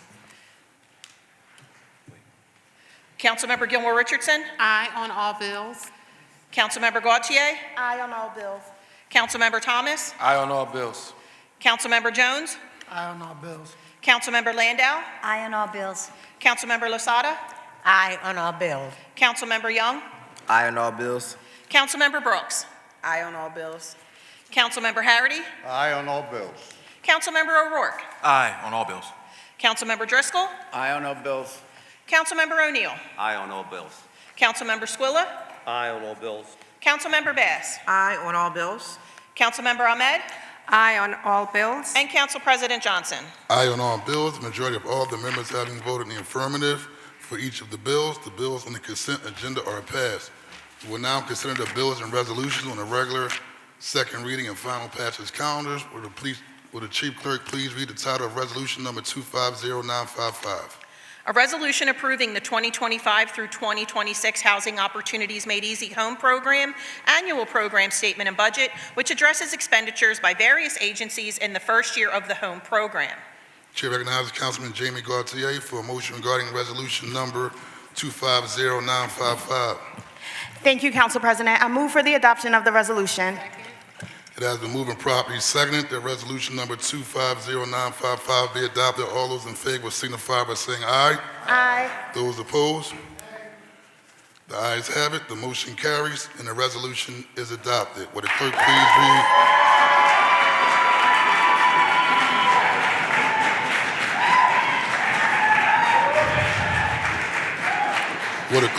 Would the clerk please read the title of resolution number 250970-A? A resolution proposing an amendment to the Philadelphia Home Rule Charter, providing for the creation of the Philadelphia Retirement Savings Board, and providing for the submission of the proposed amendment to the electors of Philadelphia. The chair recognizes Councilman Mike Driscoll for a motion on my behalf regarding resolution number 250970-A. I move for its adoption. Is there a second? It has been moved and properly seconded that resolution number 250970-A be adopted. All those in favor of the motion will signify by saying aye. Those opposed, the ayes have it. The motion carries. The resolution is adopted. Would the clerk please read the title of resolution number 251093? A resolution also naming the corner of Broad Street and Pike Street in the city of Philadelphia as Saudia Schuler Way in honor of Saudia Schuler's outstanding contributions to the city, her unparalleled commitment to uplifting the community, and her positive cultural impact on Philadelphia and beyond. The chair recognizes Councilmember Cindy Bass for a motion regarding resolution number 251094. This will be a voice vote.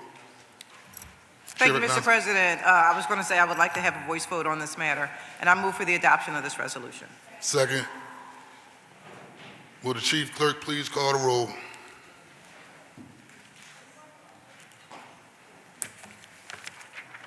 Councilmember Phillips. Aye. Councilmember Gilmore Richardson. Aye. Councilmember Gautier. Aye. Councilmember Thomas. Aye. Councilmember Jones. Aye. Councilmember Landau. Aye. Councilmember Losada. Aye. Councilmember Young. Aye. Councilmember Brooks. Aye. Councilmember Harity. Aye. Councilmember O'Rourke. Aye. Councilmember Driscoll. Aye. Councilmember O'Neill. Councilmember Squilla. Councilmember Bass. Aye. Councilmember Ahmad. Aye. And Council President Johnson. Aye. It has been moved and properly seconded that resolution 251093 be adopted and has been voted on as such. The resolution is adopted. Would the clerk please read the title of resolution number 251094? A resolution condemning the Trump administration for jeopardizing the stability of healthcare workforce in the city of Philadelphia. The chair now recognizes Councilwoman Dr. Nina Ahmed for a motion regarding resolution number 251094. Thank you, Council President. I move for the adoption of the resolution.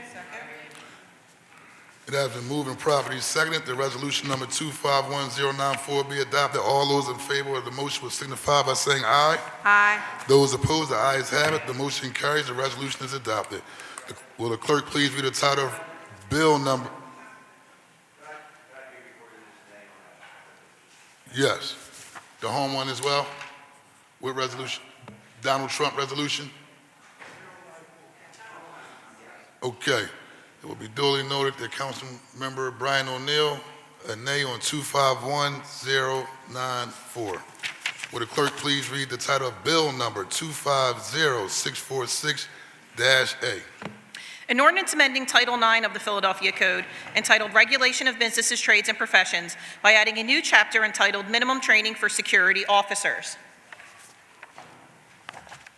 This bill having been read on 2 different days, the question now is, shall the bill pass finally? Will the chief clerk please call the roll? Councilmember Phillips. With enthusiasm, aye. Councilmember Gilmore Richardson. Aye. Councilmember Gautier. Aye. Councilmember Thomas. Aye. Thank you, Council President, for Good job. Councilmember Jones. Councilmember Landau. Aye. Councilmember Lasada. Aye. Councilmember Young. Aye. Councilmember Brooks. Aye. Councilmember Harity. Aye. Councilmember O'Rourke. Aye. Councilmember Driscoll. Aye. Councilmember O'Neill. Aye. Councilmember Squilla. Aye. Councilmember Bass. Aye. Councilmember Ahmed. Aye. And Council President Johnson. Aye. The ayes are 17, and nays are 0. A majority of all members having voted in the affirmative, the bill passes. Congratulations, Member Thomas. Will the clerk... That was a heavy lift for him, y'all. Let's give him a rest. Give our colleague a round. That was not a small bill. Good job. Will the clerk please read the title of bill number 250651-A? An ordinance amending Title 19, Finances, Taxes, and Collections of the Philadelphia Code to add a new chapter creating the Philadelphia Retirement Savings Program as an automated savings program for certain employees in the city of Philadelphia, to establish the Philadelphia Retirement Savings Board, and to establish the Retirement Savings Administrative Fund, all under certain terms and conditions. This bill having been read on 2 different days, the question now is, should the bill pass finally? Chief Clerk, please call the roll. Councilmember Phillips. Aye. Councilmember Gilmore Richardson. Aye. Councilmember Gautier. Aye. Councilmember Thomas. Aye. Councilmember Jones. Aye. Councilmember Landau. Aye. Councilmember Lasada. Aye. Councilmember Young. Aye. Councilmember Brooks. Aye. Councilmember Harity. Aye. Councilmember O'Rourke. Aye. Councilmember Driscoll. Aye. Councilmember O'Neill. Aye. Councilmember Squilla. Aye. Councilmember Bass. Aye. Councilmember Ahmed. Aye. And Council President Johnson. Aye, the ayes are 17 and nays are 0. Majority of all members having voted in the affirmative, the bill passes. Thank you, Member Driscoll, for your partnership on the bill. The bill passes. Will the Chief Clerk please read the title of Bill number 250720? An ordinance amending Chapter 10-2800 of the Philadelphia Code, Chapter 10-2800 Vehicular Mobile Service Providers, to add new prohibitions on where mobile medical service providers may operate, and providing for penalties, all under certain terms and conditions. This bill having been read on 2 different days, the question now is, shall the bill pass finally? Chief Clerk, please call the roll. Councilmember Phillips. Aye. Councilmember Gilmore Richardson. Aye. Councilmember Gautier. Aye. Councilmember Thomas. Aye. Councilmember Jones. Aye. Councilmember Landau. Nay. Councilmember Lasada. Aye. Councilmember Young. Aye. Councilmember Brooks. Nay. Councilmember Harity. Aye. Councilmember O'Rourke. Nay. Councilmember Driscoll. Aye. Councilmember O'Neill. Aye. Councilmember Squilla. Aye. Councilmember Bass. Aye. Councilmember Ahmed. Aye. And Council President Johnson. Aye. The ayes are 14, the nays are 3. Majority of all members having voted in the affirmative, the bill passes. Will the Chief Clerk please read the title of Bill number 250804-A? An ordinance amending Title 14 of the Philadelphia Code entitled Zoning and Planning by amending certain provisions of Chapter 14-500 entitled Overlay Zoning Districts by creating the University Community Overlay District and by making related changes, all under certain terms and conditions.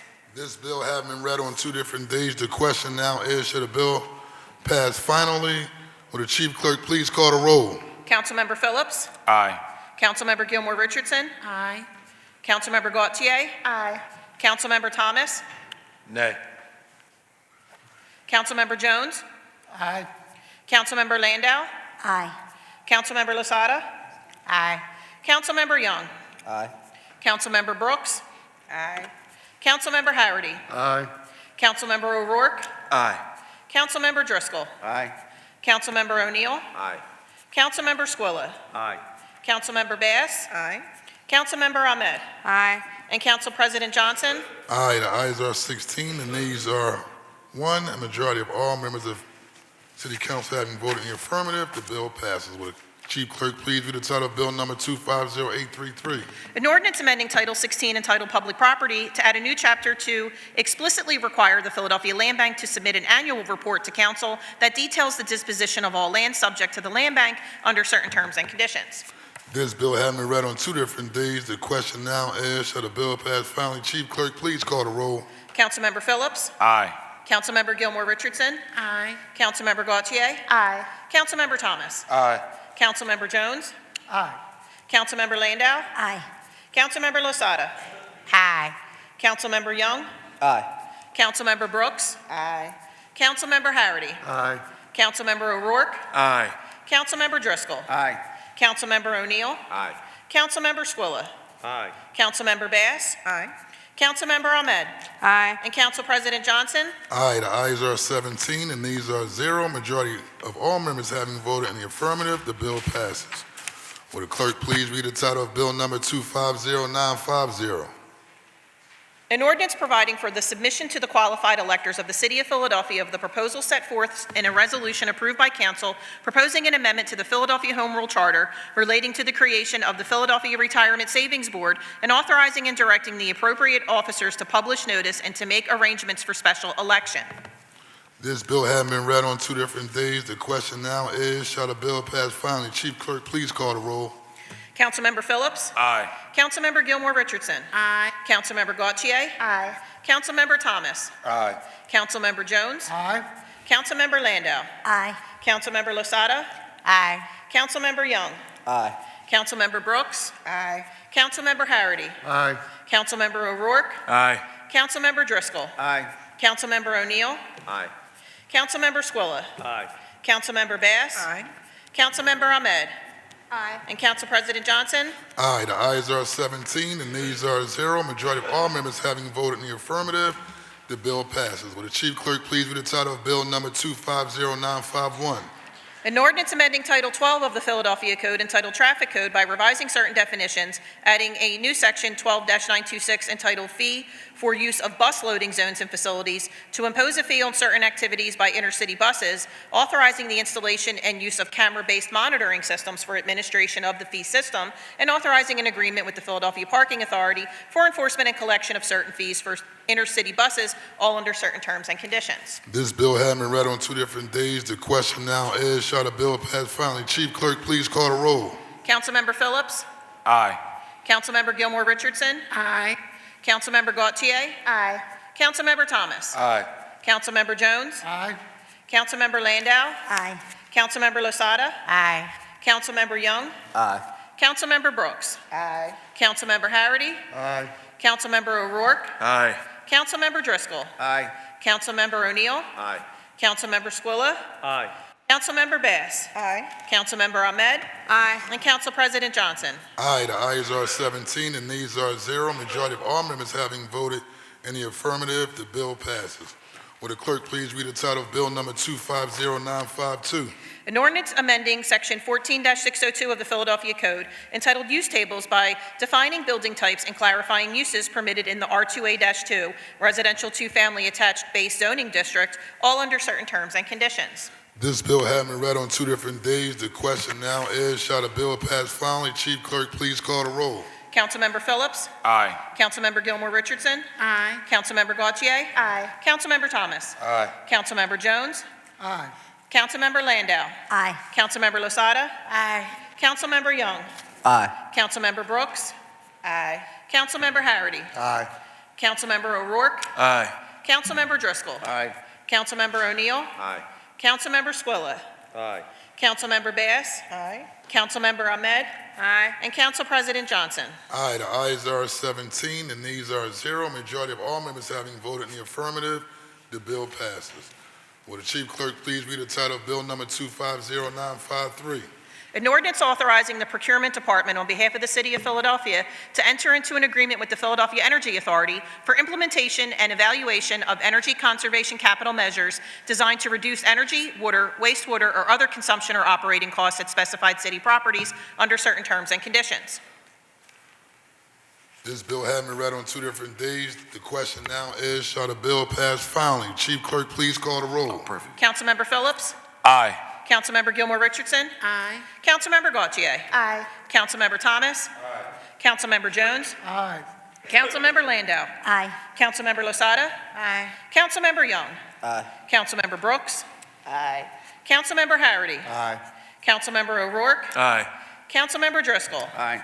Councilmember O'Neill. Aye. Councilmember Squilla. Aye. Councilmember Bass. Aye. Councilmember Ahmed. Aye. And Council President Johnson. Aye, the ayes are 17, and nays are 0. Majority of all members having voted in the affirmative, the bill passes. Will the Chief Clerk please read the title of Bill Number 250981?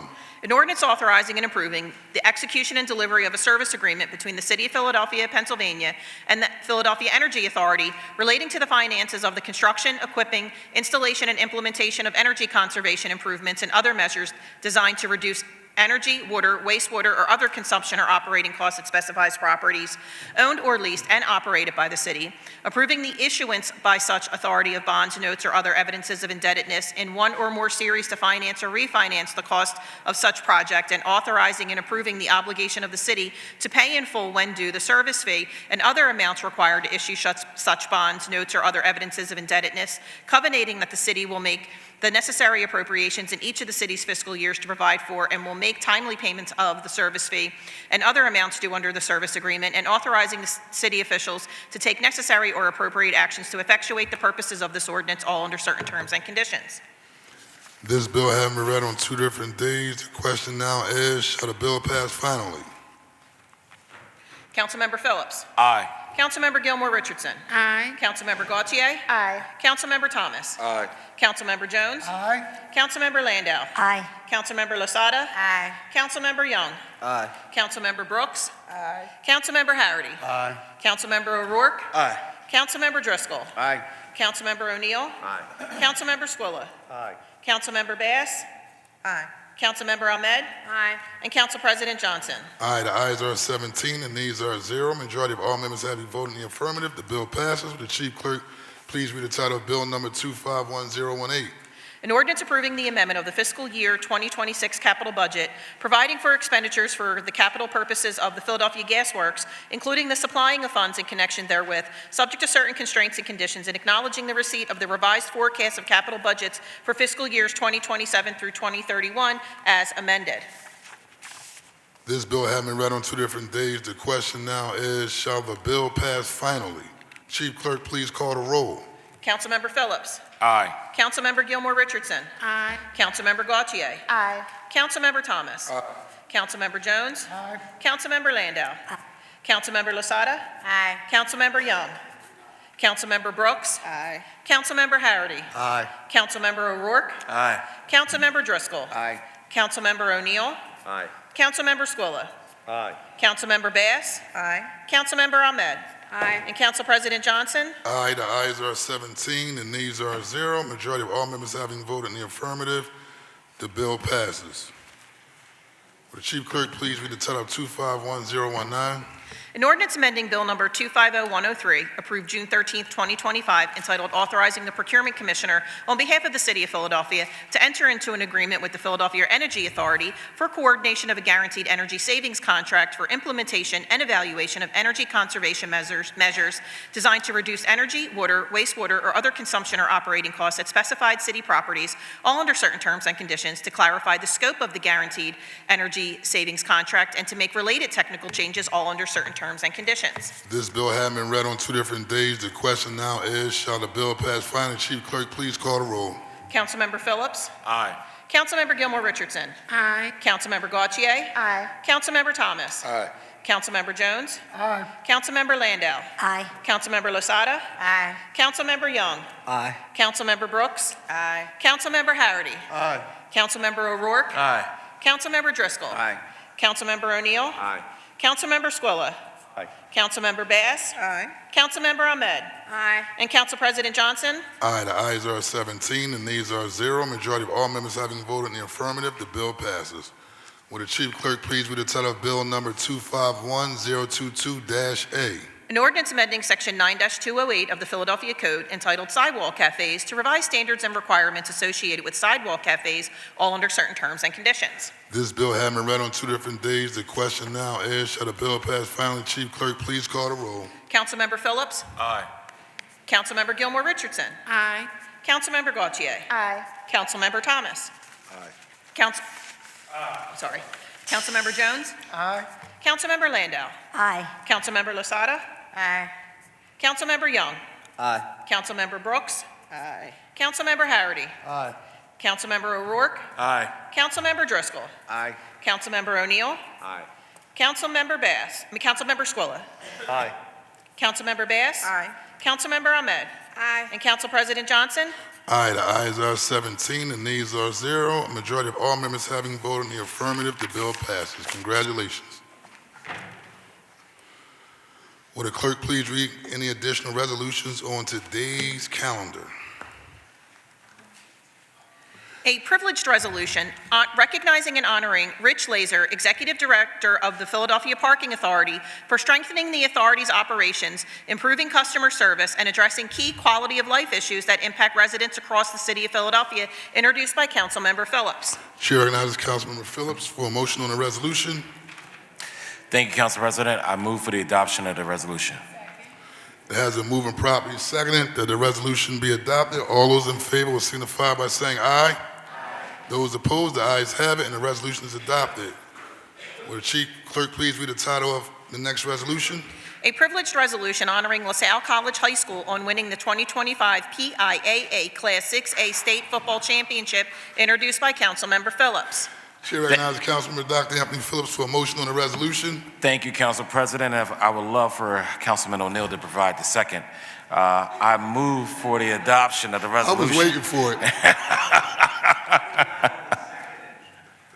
I hope Councilman Phillips learned last year that we support each other.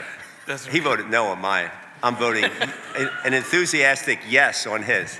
Thank you.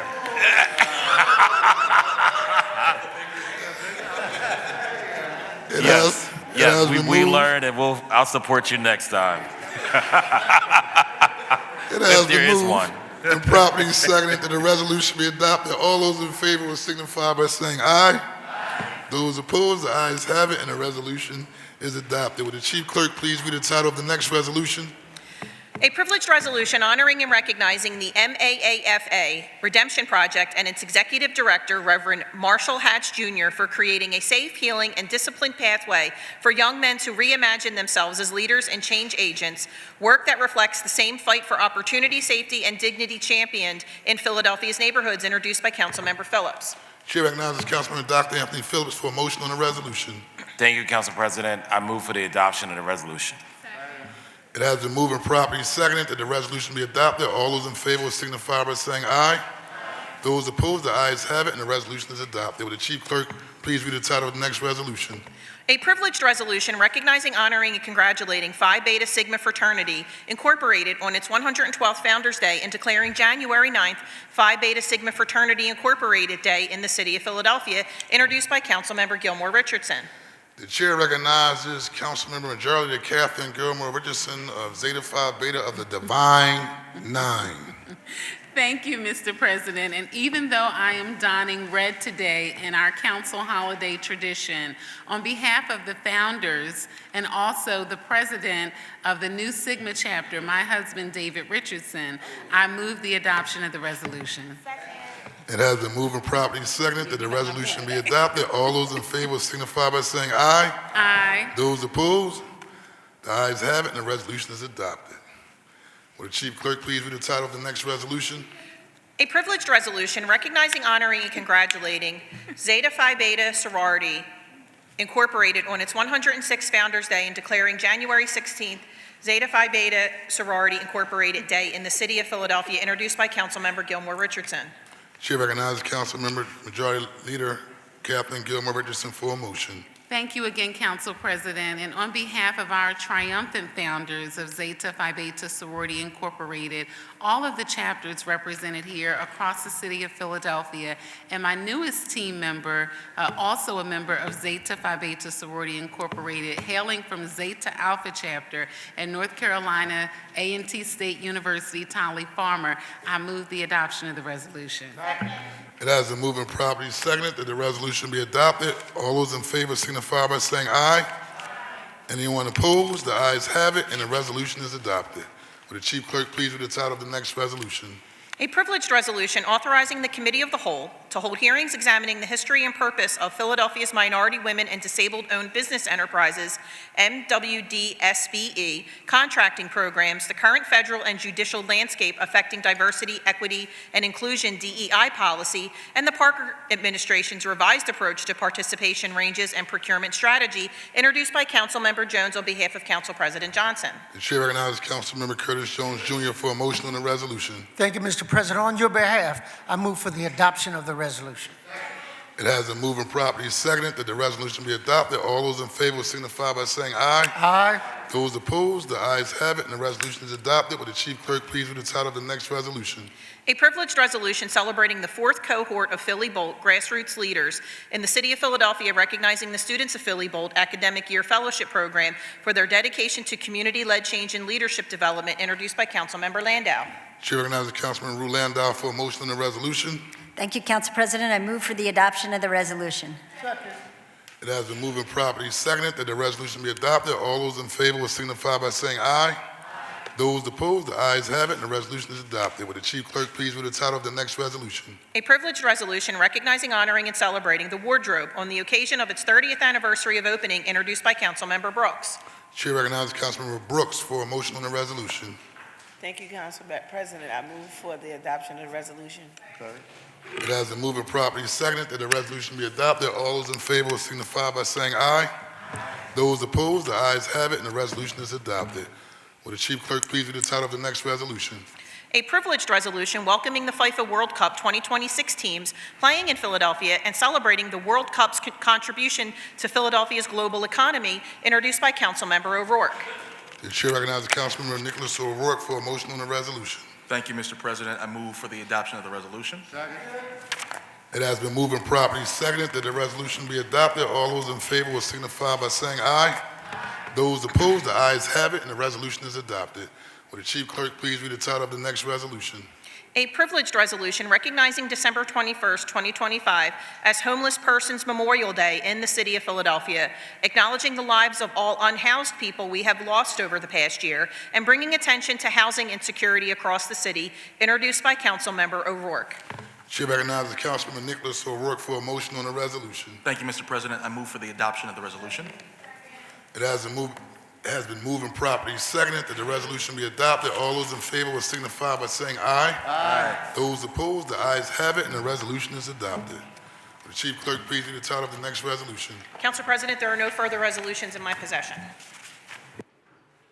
That completes our calendar for today. Are there any speeches on the part of the minority? The chair recognizes Councilmember Kendra Brooks. Thank you, Council President. Today, I brought forward a resolution with Councilmember Gilmore Richardson to celebrate the wardrobe for 3 decades of helping Philadelphians look their best and dress for success. The wardrobe meets people where they are and supports them in taking the next step forward. That next step could be a job interview, a transition out of prison or foster care, or even an internship here in City Hall. On so many occasions, the wardrobe has been an indispensable resource for my office and so many others. I'm glad to have this opportunity to thank them for their work and to celebrate all that they've done for people in Philadelphia over the past 30 years.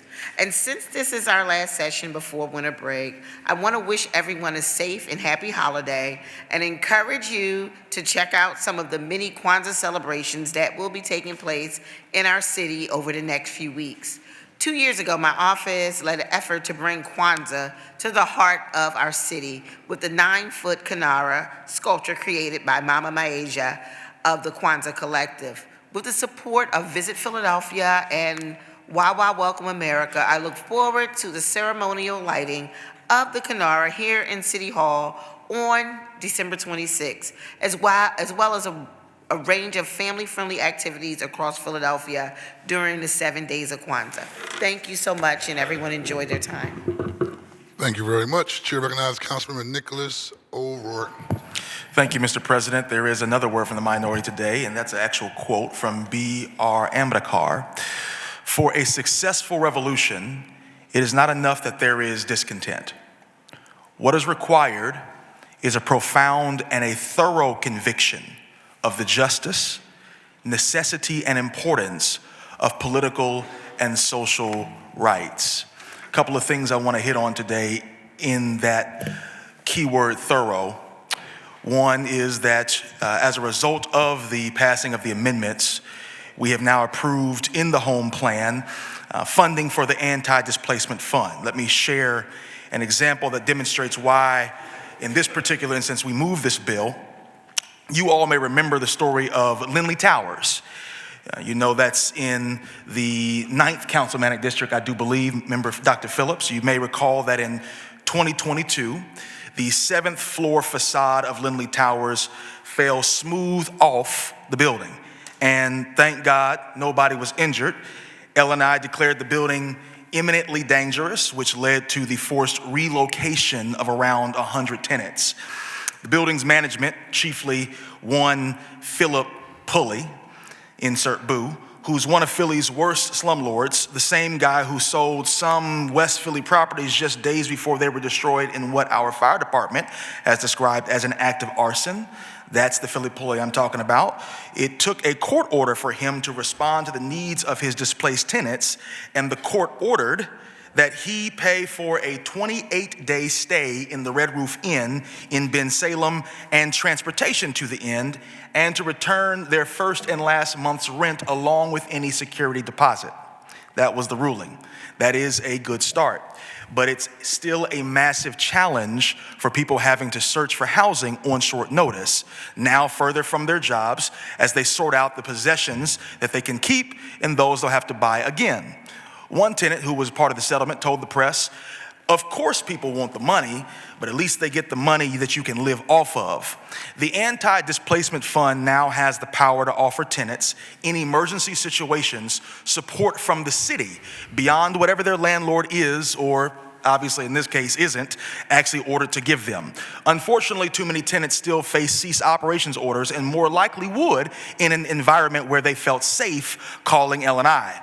I'll wrap up on the fund with that point about L&I. You may recall that establishing and empowering this fund is just the first third of the Safe Healthy Homes Act. The right to safety, the right to repairs, and the right to relocation bill. The right to relocation bill council passed in June. As my example shows, each and every part of the Safe Healthy Homes Act is informed by what Philly tenants have actually gone through, actually struggled against. And the right to relocation bill comes from the valid fear that proper code enforcement for dangerous properties could lead to displacement, and has. If tenants have a landlord like one Philip Pulley, that's a real concern. And this is why we fight. So now that the first bill has been made operative, colleagues, please know that I look forward to picking up the Safe Healthy Homes conversation in the new year. There's more work to do on that, and I'm excited to do it with y'all. Kind of in that same spirit, I also offered today a resolution that Project Home has had a member of council pass yearly for at least the last decade. In some recent years, I believe it was Member Gaultier that introduced it, as it relates to the homeless persons resolution. As we memorialize those that we've lost, I realize this year is especially mournful because even as last year we were together for that night, one of the coldest nights of the year. Think about that when the federal government is turning its back on so many tenants who in particular need long-term support. The disgraceful Trump administration is turning away from a housing-first approach for the most vulnerable tenants, many who, quite frankly, are predisposed to be the kind of homeless individual that we might tragically memorialize like we do every year. On a brighter note, I am grateful that this honorable institution, on the other hand, added millions more to homeless prevention programs in the home plan amendments, and that's something that we ought to be real proud of. The FIFA resolution that we introduced, or FIFA, excuse me. Got to get the name right. Philadelphia is truly a global city. So no matter who was playing here, we knew there would be some extra happy Philadelphians. So to my Philadelphians of French, Brazilian, Croatian, Ecuadorian, Ivorian, Ghanaian, Curacao, and Haitian descent, congrats on winning the sweepstakes of a lifetime. And an extra shout out to Haiti for making the tournament.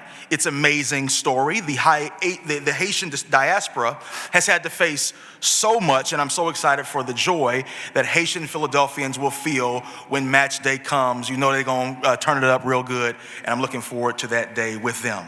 Let me wrap it up here. A few things I want to remind us and put on the radar: that we have yet low-wage workers in this city taking on a corporation backed by one of the richest men to ever breathe air, a true oligarch if there ever was one, a man who could give everybody in this room, including the ones that left in the course of the last 3 hours, $1 billion and still have over $100 billion left to give away. Think about that. We have to commend our constituents for having the gall and the gumption to take on that fight. Happy 1-year anniversary to the historic victory of the Whole Foods Union.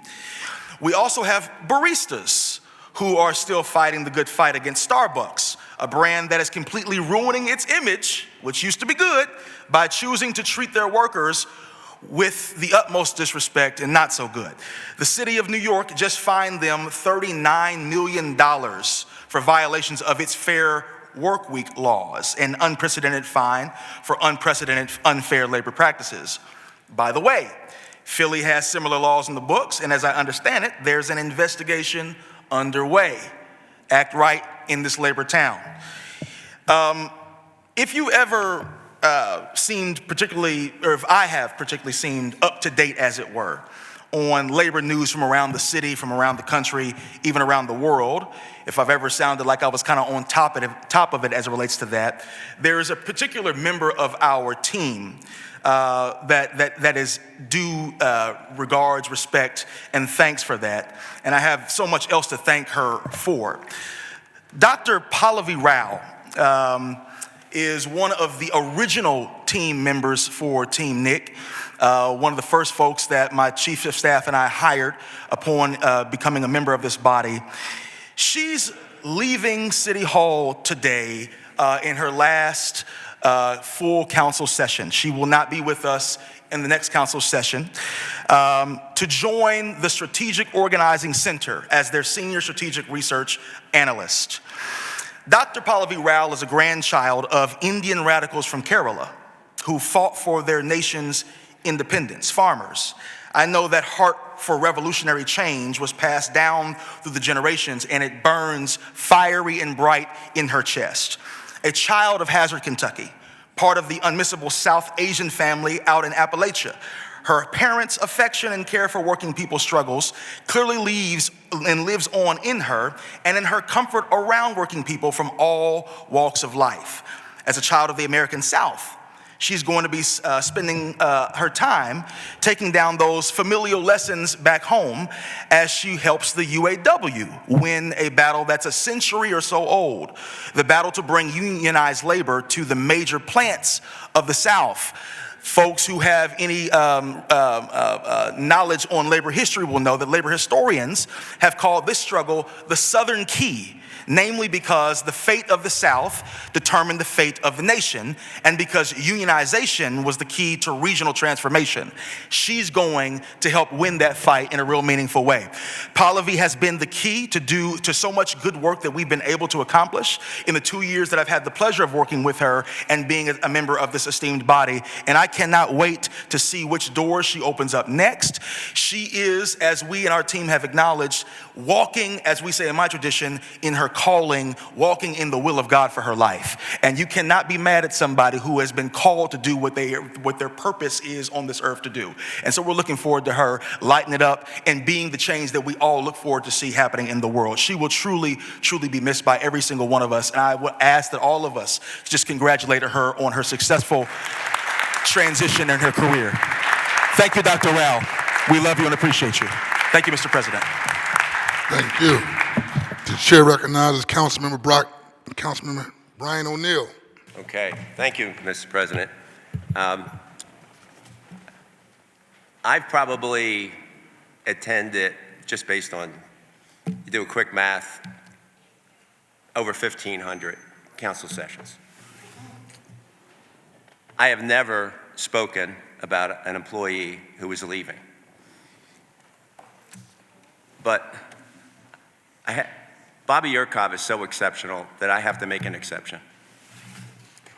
Bobby's last session is today, his last day, so he will be in City Hall until the 16th of January.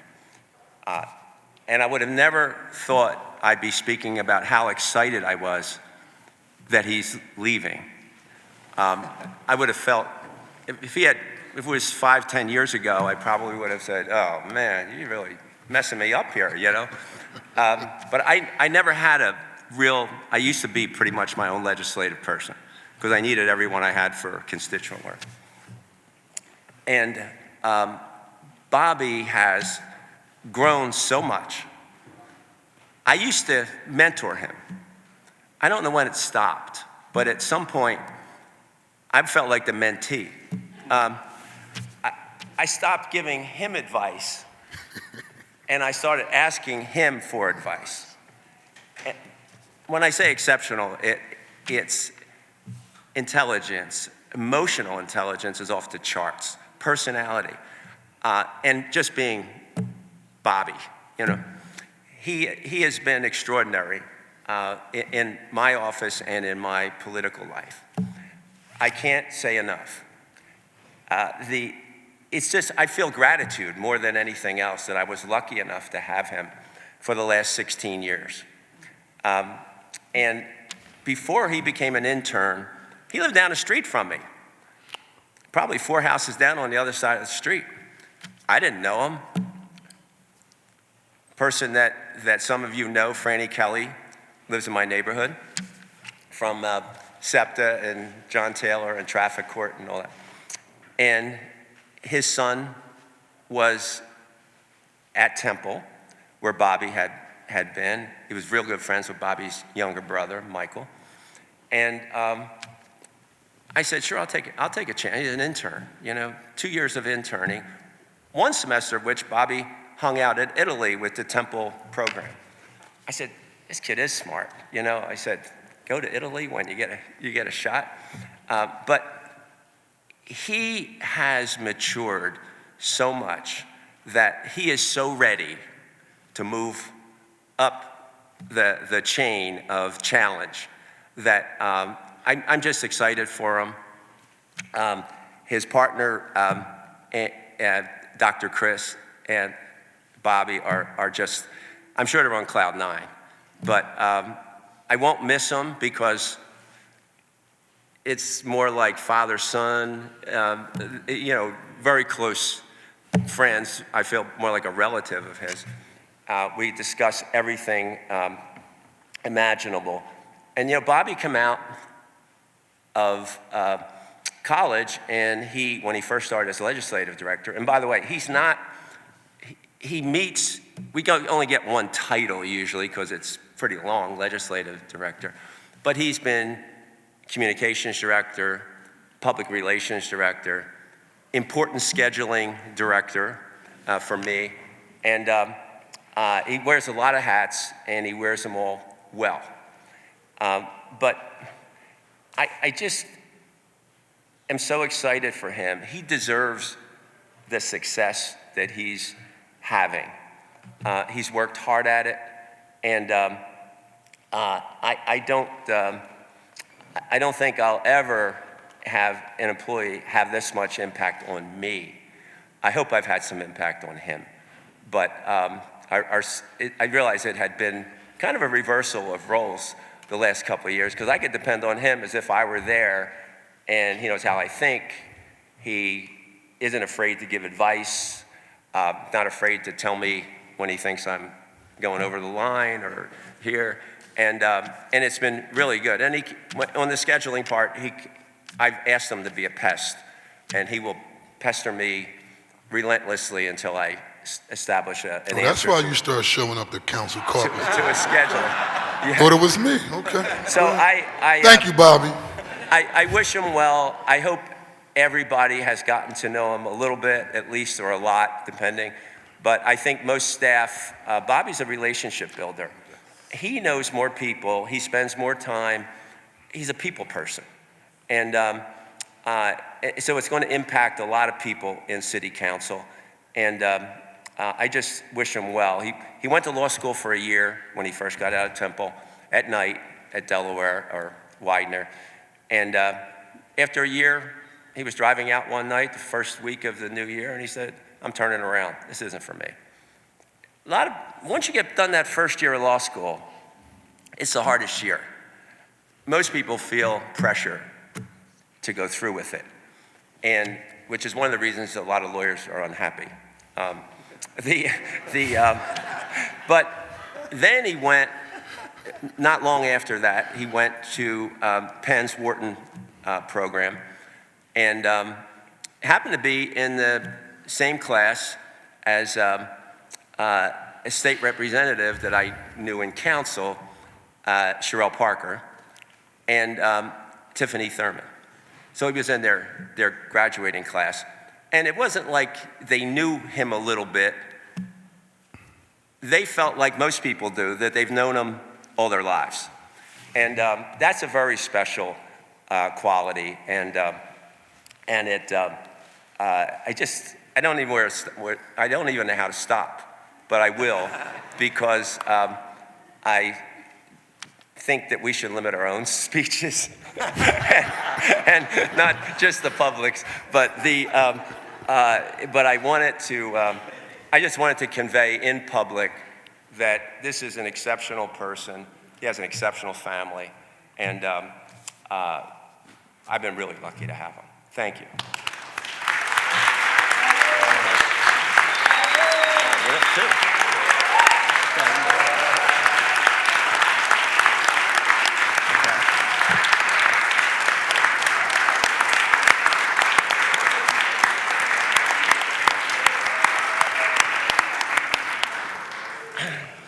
Member O'Neill, I second. Member O'Neill, I second those sentiments, and had a chance to learn who Bobby was through my staff, my former chief of staff, Chris Sample. And when you're talking about having a good staff person and building relationships, yes, Bobby is one of those guys who stays on the case. And so wish you the best in your next endeavors, and thank you for your service to the city of Philadelphia. Thank you.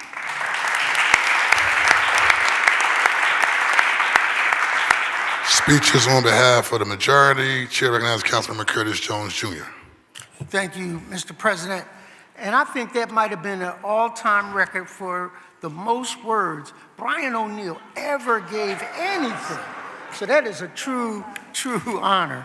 I just want to rise, Mr. President, today with a spirit of gratitude. And what do I mean by that? I'm grateful for the privilege of serving the city of Philadelphia, but I'm also grateful for the privilege of serving with all of you. We're like a big family at the reunion, and sometimes we don't get along, sometimes we get along. We sometimes have various opinions strongly held, and that's okay, because at the end of the day, I've always been admired the way we go about our convictions, the way we present them. So whether we agree all the time, which we agree a lot of the time, there's no rubber stamps in this building. And we sometimes go head to head, chin to chin, but never with malice. Never with malice. We will argue, and it'll sound like to the public as they eat their popcorn, oh my goodness, did you hear what they just said? And we'll be out and all talking about some other public policy issue that we agree on. And if you look at the calendar of events over the year, we agreed on a great many good things for the public. And that is why I'm thankful for the privilege to serve with all of you. At the end of the day, we all took an oath, and in that oath, we didn't say we're only going to represent the people of this zip code or that zip code, of this income or that income, but to the best of our ability to represent all of the citizens of Philadelphia with our true feelings and convictions. That's all we can ask from each other. So I wish everyone a prosperous new year. I hope everyone focuses and rejuvenates over the break and comes back in 2026 because it's going to be a party. When I tell you we've got a lineup that you see and some of which you don't see, and thank you, Isaiah Thomas, for insisting it's not just downtown, that it's a part of a neighborhood fabric so that people visiting our city will also be able to see our neighborhoods, the 7th Ward, places that they, the lest we forget museum up in the Cindy Bass's area. Get around and see the richness of our city. There are a couple of things. Member Jeffrey Young and I are hosting, one of which is the FIFA piece at Lemon Hill. Lemon Hill. And I'm going to send him an invoice on, let's do a VIP tent. You know what I mean? And share that love. But we're also going to do the bike race. That's coming back. There are we used to have a complex about being from Philadelphia. We should not have a complex anymore. We are up there when it comes to the world's view of us. And so I'm looking forward to, thankful for the administration's emphasis on this. We're getting some good entertainment. So in addition to the struggle, the righteous struggle for everyone in the city, let's also appreciate our city and its richness and history. Look forward to working with you next year. Thank you, Mr. President. Thank you, colleagues. Very well said, Member Jones. Thank you. Councilman Dr. Anthony Phillips. Thank you, Council President. Again, happy holidays to everyone. And I, too, am sad that Bobby is leaving because he was the only one that people said can compete with my laugh. Bobby, we're going to miss you, buddy. All right. I just want to, Bobby, you've been great, honestly. You've been really great, Bobby. And I can't say that much. That was shocking to hear that just now. I just want to quickly say that I'm thankful for this body of City Council. I think it's important for the public to know that, we are all working together to try to figure out how to make the city of Philadelphia stronger. And I wanted to be abundantly clear that in the city of Philadelphia, we have an outstanding council president in Kenyatta Johnson. Council President Johnson, regardless of where people stand and issues, he always finds a way to bring us all together. And I'm fully confident that going into the new year, all of the concerns and issues that people have about even our home initiative or anything else is going to come into fruition because I know Council President Johnson is going to work with our mayor and just really make sure that we're going to be okay. So I think we're good. And I just want to let you know, I do want to just say really quickly for all of our neighbors that have said that middle class, I know in the federal government, they say that, we represent the middle class, a lot of us in 19150 and 19138. But I will say that, the middle class, I don't know, I think we're more like working class. So I just want to clear for the record that because, we're juggling different things and expenses, and a lot of us can't afford $2,000 to $5,000 repairs. And so we just want to make sure that we work with them going forward, and I'm committed to our 9th District neighbors as much as possible. And I just want to applaud our City Council for working with us. Next, I just want to quickly just say, today I introduced a bill called the Tobacco Retailer Education and Compliance Ordinance. It responds to what our neighbors in the district are seeing every day. Unlicensed and repeat offender retailers selling nicotine products to individuals under the age of 21. They're ignoring the law and creating nuisance conditions that destabilize our commercial corridors. Let me be clear. This is not about every business. Many retailers across the city operate responsibly. They follow law and they care about the neighborhoods they serve. Those businesses are partners in keeping our corridors safe and stable. Yet, there are others, unlicensed, repeat offender tobacco retailers who sell nicotine products to individuals under the age of 21. They operate without proper permits and contribute to disorder that our neighbors are left to deal with. These practices harm young people, undermine school safety, and destabilize already vulnerable corridors. So what our legislation does, it is straightforward. It empowers and it also enforces by bringing illegal tobacco activity into the city's nuisance framework. And it adds a required education and compliance component so violations are corrected and not repeated. This is about clearer expectations, real accountability, and protecting young people. That same commitment to accountability and responsibility is reflected in the recognitions I set forth today. I want to acknowledge Rich Laser, Executive Director of the Philadelphia Parking Authority, for his leadership and responsiveness to quality of life. I want to acknowledge my best friend from college who continues to do incredible work in Chicago. He's a brother, and he's doing amazing work making sure that our young people, and particularly even young men who are let out at times out of prison, gain great reentry into society through his MAFA program. There's a great mentorship and support services right there in the west side of Chicago that can be modeled right here in the city of Philadelphia. He's Time Magazine's 100 top for a reason. And I lastly want to acknowledge and recognize LaSalle College High School for winning the 2025 PIWA Class 6A State Football Championship. As a graduate of LaSalle College High School, this recognition is especially meaningful. This achievement reflects discipline, teamwork, and resilience, values instilled long before the final whistle and carried forward well beyond the field. I look forward to welcoming LaSalle College High School early next year to Philadelphia City Council. Thank you, everyone, and have a beautiful and wonderful holiday season.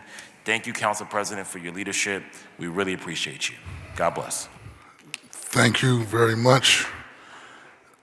Member Dr. Phillips, and yes, you are correct. I will continue working in partnership with our mayor to address all the issues and concerns that members may have regarding home as we put forward our best efforts to address housing inequality here in the city of Philadelphia, and you continue your great leadership in the 9th Councilmanic District. Thank you very much. The chair recognizes Councilmember Jeffrey J. Young, Jr. Thank you, Mr. President. First, as chair of the Streets and Services Committee here in Philadelphia City Council, I want to thank the Park Administration for their commitment to making our city cleaner and greener. Working with Mayor Parker, almost the entirety of the 5th Council District will have twice-a-week trash collection starting January 6th. The goal here is to reduce illegal dumping and other quality of life issues associated with trash. So remember, citizens of Philadelphia, you can schedule a bulk collection with the Department of Sanitation. And you also can drop off your trash at the sanitation convenience centers. In the 5th District, there's a sanitation convenience center located at 2601 Glenwood Avenue. So there is now no excuse, right? So please contact our office to find out when your second trash day will be scheduled beginning January 6th. Also today, with the support of my colleagues, we passed resolutions authorizing the development of 75 turnkey homes. How many? That's 75 brand new homes targeted toward the working and middle class in Philadelphia. So these are Philadelphians. If you want to stay in Philadelphia, you have the opportunity here. With programs like Philly First Home, the soft mortgage buy down from PHDC, and other buyer assistance programs, you can afford and you can qualify to purchase one of these homes with payments of about $1,300 per month. That's a brand new 3-bedroom, at least 1.5 bathroom home that you own for less than what you're paying in rent right now.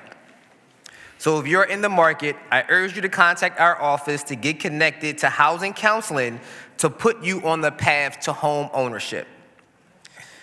Also want to thank my staff, Mr. President. You know, my staff works hard, and they know as a person who was a former staffer, you know, I expect a lot because our district has a lot of needs, and I put them through a lot, you know, on short notice, but they always get the job done. So again, I want to thank my staff. We worked hard this year, from town halls to health fairs to community cleanups to knocking on doors at our community care events to job fairs. We've sponsored the Girard Avenue Fest, the Spring Garden Sunflower Fest, and of course, North Philly Day. We've had grocery giveaways. We've held Thanksgiving dinner. We've stood with workers, and we've ensured that nonprofits and businesses have the tools and information they need so they can continue to thrive in our city. On top of the thousands and thousands of constituent service requests that come into our office, the staff in the 5th District office is here to serve you. So again, I want to say thank you to my staff, who I call the Justice League, because we all have our own superpowers. And I cannot wait until 2026 so we can continue to improve lives in the 5th Council District and beyond. And I want to say happy holidays, happy Hanukkah, Merry Christmas, happy Kwanzaa, and happy New Year's to all of you and to all of the listening public here in the city of Philadelphia. So thank you, Mr. President. Thank you. The Justice League, right? I think I'm going with the Avengers. John Christmas is Thanos. The chair recognizes Majority Leader Kathleen Gilmore Richardson. Thank you. Thank you very much, Council President. I must concur with the remarks of my esteemed colleague, Councilmember Brian O'Neill. I remember Bobby's first day here. My team has heard this story 1,000 times, but I remember your first day here, Bobby. 16 years ago, you were walking down the hall on the 5th floor, and I stopped you and I asked you, who are you and who do you work for? And since that day and every day thereafter, Bobby, you have served Councilmember O'Neill's office and this body with distinction. You have truly been a student of this game and of this work and of the legislative process. And as a ledge staffer, you have become someone that we rely on. Not only for your intellect, and Councilmember O'Neill said it best, you're exceptional. You're extraordinary, but we rely on you and your expertise and your overall knowledge of this work. You have become one of the old kids on the block, right, McMonagle? Bobby's one of the old kids on the block like us, and all of the new kids on the block, they rely on you. So your absence here and your departure will be a great void for this body, but we certainly wish you well. We congratulate you. We thank you for your work. Hats off to you, Bobby Yurkoff. We will miss you. Thank you for your service. Additionally, Council President, I wanted to pause to thank you and all of our colleagues for voting in favor of the deed fraud legislation that I passed today, that I sponsored and that we passed, that ensures that victims of deed fraud who have already faced the unimaginable emotional and financial turmoil that comes when your deed is stolen, that we can ensure that they can access meaningful relief as they work to rebuild their lives and plan for their futures. I wanted to just thank Community Legal Services for all of their help and hard work, the Department of Records, our Commissioner Jim Leonard, who has just been stellar throughout this process, and many of you who have helped us get this bill across the finish line. I also wanted to pause and thank and give my deepest gratitude and appreciation to the Philadelphia Police Department, and particularly Central Detectives. They know why, but I am grateful for their work and how they have worked with me during this time. And because this is our last council session, Council President, I too want to pause to say thank you to you for your steadfast leadership, for your hard work, for all you do on behalf of all of the council offices here. We can always rely on you to be there for us, to guide us through this process, and to shepherd us through each and every session and each and every week. So to you and to your team, all of the tech staff, everyone sitting at the table, and everyone that we don't see behind the scenes and behind the cameras, we thank you, we appreciate you, and we uplift the work that you do. I'm looking forward to next year as we carry this momentum forward into 2026, Councilmember Thomas, and working together to continue to build a stronger Philadelphia for everyone. So happy holidays, everyone, and have a blessed, blessed time. Thank you. Thank you, Majority Leader. Thank you for the kind remarks. Chair recognizes Councilmember Isaiah Thomas. Council President, The mood right now is so great. I hate to shift the energy, but I really don't have no choice. 2022, I become chair of the Education Committee, and with your leadership, Council President, you see fit to reappoint me as chair of the Education Committee. 2023 in July, we had a hearing around this concept of a school building authority. And what we talked about in that hearing was concerns around not just the facility crisis, but the capacity of the school district to do something about the facilities crisis. In 2024, when now Mayor Parker was sworn in, we gave her a proposal that talked about the importance of facilities, and we gave her recommendations on what should be done, not just with the conditions of current schools, but also with vacant schools. It was very disturbing to find out in the paper this week that the largest transaction that the school district has done since most of us have been in city council is planning on happening this Thursday via a meeting that was not originally on the calendar, with no communication with myself or anyone in this legislative body. It was even more frustrating that by law, the school district is required to meet with the education chair, as well as representation from the council president's office on a quarterly basis. And the school district showed up to that meeting yesterday while you all were doing phenomenal work with home. I know folks thought I was just skipping, but I was upstairs dealing with the fiscal stuff with the school district. And they came to the meeting with no answers, Council President. They wanted to talk to us about the fiscal future of the school district and the need for more revenue, while simultaneously not being able to tell us what it is they plan to do with the buildings. Now, the people who were in the meeting, they're phenomenal people. We've been working arm in arm for years, and it's unfortunate that the leadership of the school district put them in a position to have to come before members of city council to answer questions about finances with no actual answers. So with that being said, I'm committed to 2026 being the best year it can be, and as my colleagues, you know I've been working very diligently on that. But let me go ahead and go on the record and say that I'm also committed to reviewing the finances of the school district. We gave them about 24 questions yesterday that we're going to need answered by our next quarterly meeting, and they have more questions coming down the pipeline. We're going to examine and do a deep dive in 2026 at the revenue that the school district gets from the city of Philadelphia, because the school district and the school board has decided that the city is the mayor. They made a choice. The city is the mayor. They don't see us or respect us as a legislative body, because, Council President, when I asked them, I said, oh, wow, this is alarming. What's going on? They said, refer all questions to the mayor. I'm not talking to the mayor. I'm talking to you. You come to us and ask us to confirm your appointments. You come to us and ask us to go to Harrisburg and fight with you to get more revenue for the school district of Philadelphia. And last I checked, colleagues, we've done everything they asked us to do.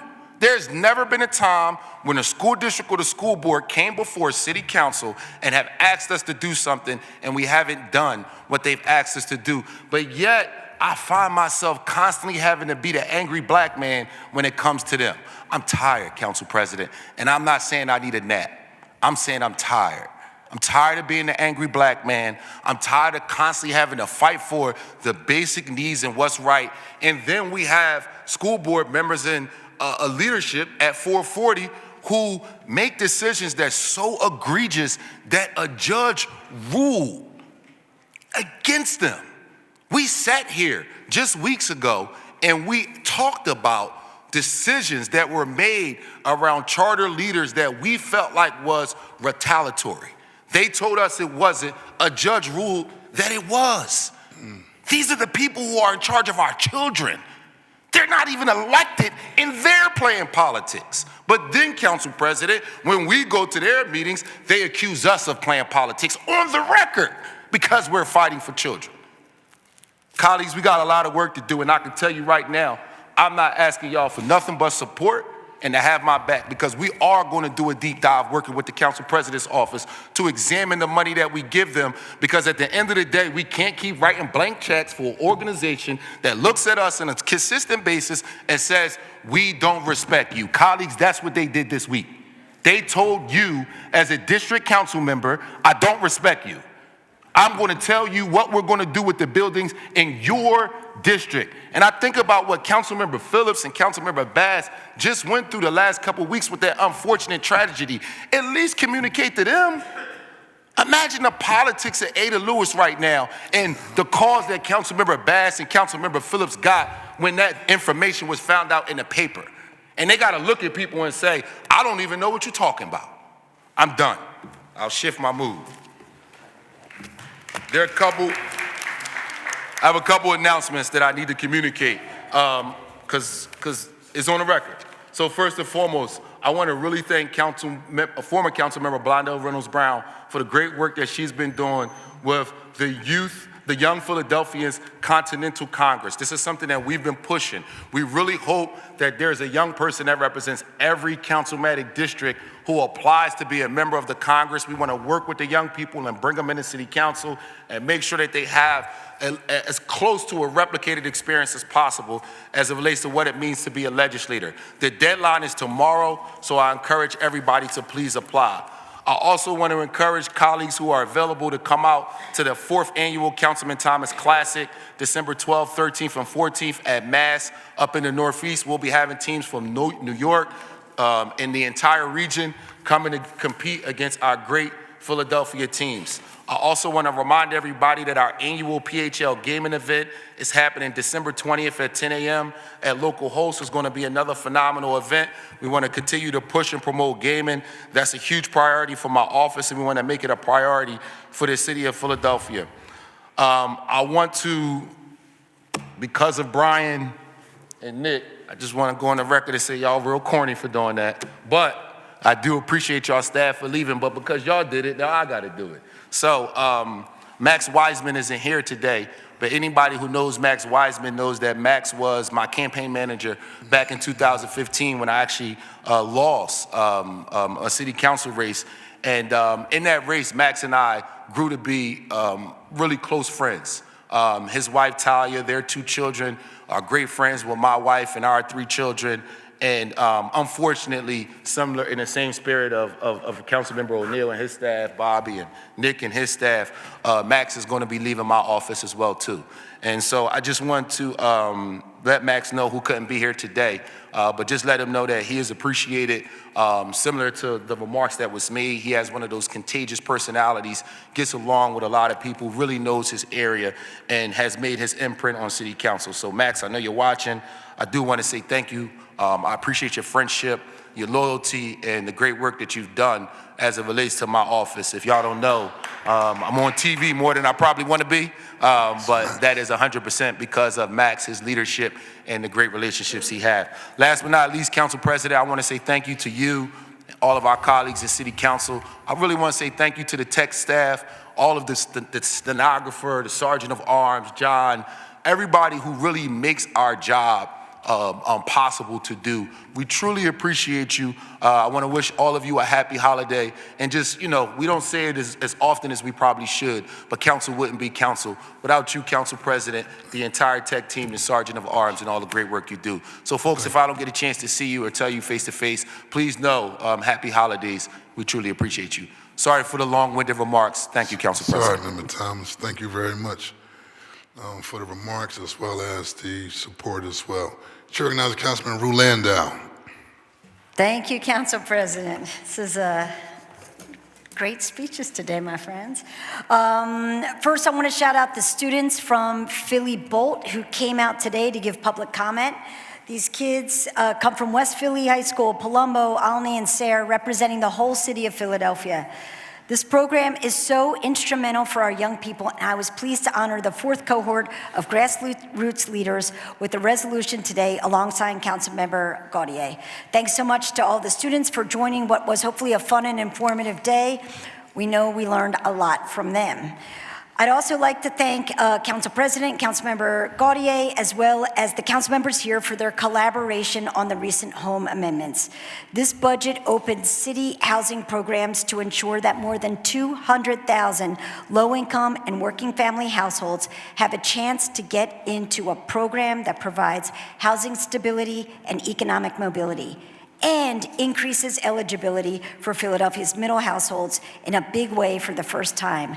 This is a transformational investment, a win-win, and I cannot wait to see Philadelphia transform with it. Finally, my Sidewalk Cafe legislation was passed today after months of district council tours, listening sessions, community and RCO meetings, and cross-collaboration. This bill is going to be monumental for our small businesses, our neighborhood vibrancy, and the safety of our streets. I'm appreciative for the advocacy of Pennsylvania Restaurant and Lodging Association for their partnership on this legislation, as well as the many restaurant operators, community leaders, neighbors, Chamber of Commerce who came out to give public comment on this today, as well as the diverse chambers which sent a letter of support. Thank you all so much. Before I finish, Hanukkah, the Festival of Lights, starts on The Festival of Lights starts on Sunday night, so I want to end by wishing Philadelphia's Jewish community a happy Hanukkah. This is a time of year when, because of the clock changing, there is darkness, and as far as I see it, there is a lot of darkness happening from our federal government as well. Lighting candles each night reminds us that there is light in the midst of the darkness. I want to wish everybody a Merry Christmas, Happy Kwanzaa, every single holiday you wish. And I had a long list of thank yous for UCP and for the tech staff and for all of our support staff, but you've heard it. I want to add particularly the AV staff as well, and to our ASL interpreters who make sure that our sessions are accessible at all times. Thank you for everything that you do to support us. We really appreciate it. Thank you very much, Fru. And last but definitely not least, Councilmember Mike Driscoll. Thank you, Mr. President. I want to begin by wishing Bobby well. You've been a star in this legislative body. I think you're going to be a star in your next career, and I think wherever your career takes you, we're going to be proud of you, so thank you. And Mr. President, I want to congratulate you on your bill, the retirement savings. Your staff of Brad, Helen, Chris, and Christina were outstanding. They asked all the right questions. They did all the hard work, and someday, the folks that are going to benefit from that, are going to be able to retire with dignity that they deserve. So congratulations to all of you. And then lastly, Mr. President, just, happy holidays to everyone and a blessed 2026, the 250th anniversary of America. Happy holidays. Happy holidays. And I just, again, want to reiterate the sentiments of everyone. It's truly a pleasure and an honor to have this opportunity to lead this robust body, but also, most importantly, and as I say when I go out in public, work with 16 other hardworking leaders within their own right to push this city of Philadelphia forward. And so I wish everyone a great holiday. This has been a very, very productive year. I'd like to just talk about briefly how we introduced 307 bills in 2025, and that's bills. Not resolutions, bills, and 226 were passed out of committee. We introduced 582 resolutions, and of those, 547 were adopted. So we're working very aggressive day in and day out from a policy standpoint to move our great city of Philadelphia forward. And so I wish everyone a great holiday season, and most importantly, to you and your families, get some self-care and enjoy the time off. But they think when we get time off, like we're really off, but I try to remind, particularly folks in the press, we're never off. They come to my house, they knock on my door, and I knows that comes along with the actual territory of being a public servant, but most importantly, a servant leader. So I thank all of you, and God bless into 2026. With that being said, the chair recognizes Councilmember Isaiah Thomas for a motion to adjourn. Thank you, Council President. I move that council stays adjourned until Thursday, January 22nd, 2026 at 10 a.m. It has been moved and properly seconded. The council stand adjourned until Thursday, January 22nd, 2026 at 10 a.m. All those in favor signify by saying aye. Those opposed? Ayes have it. The motion carries. Thank you all very much and happy holidays.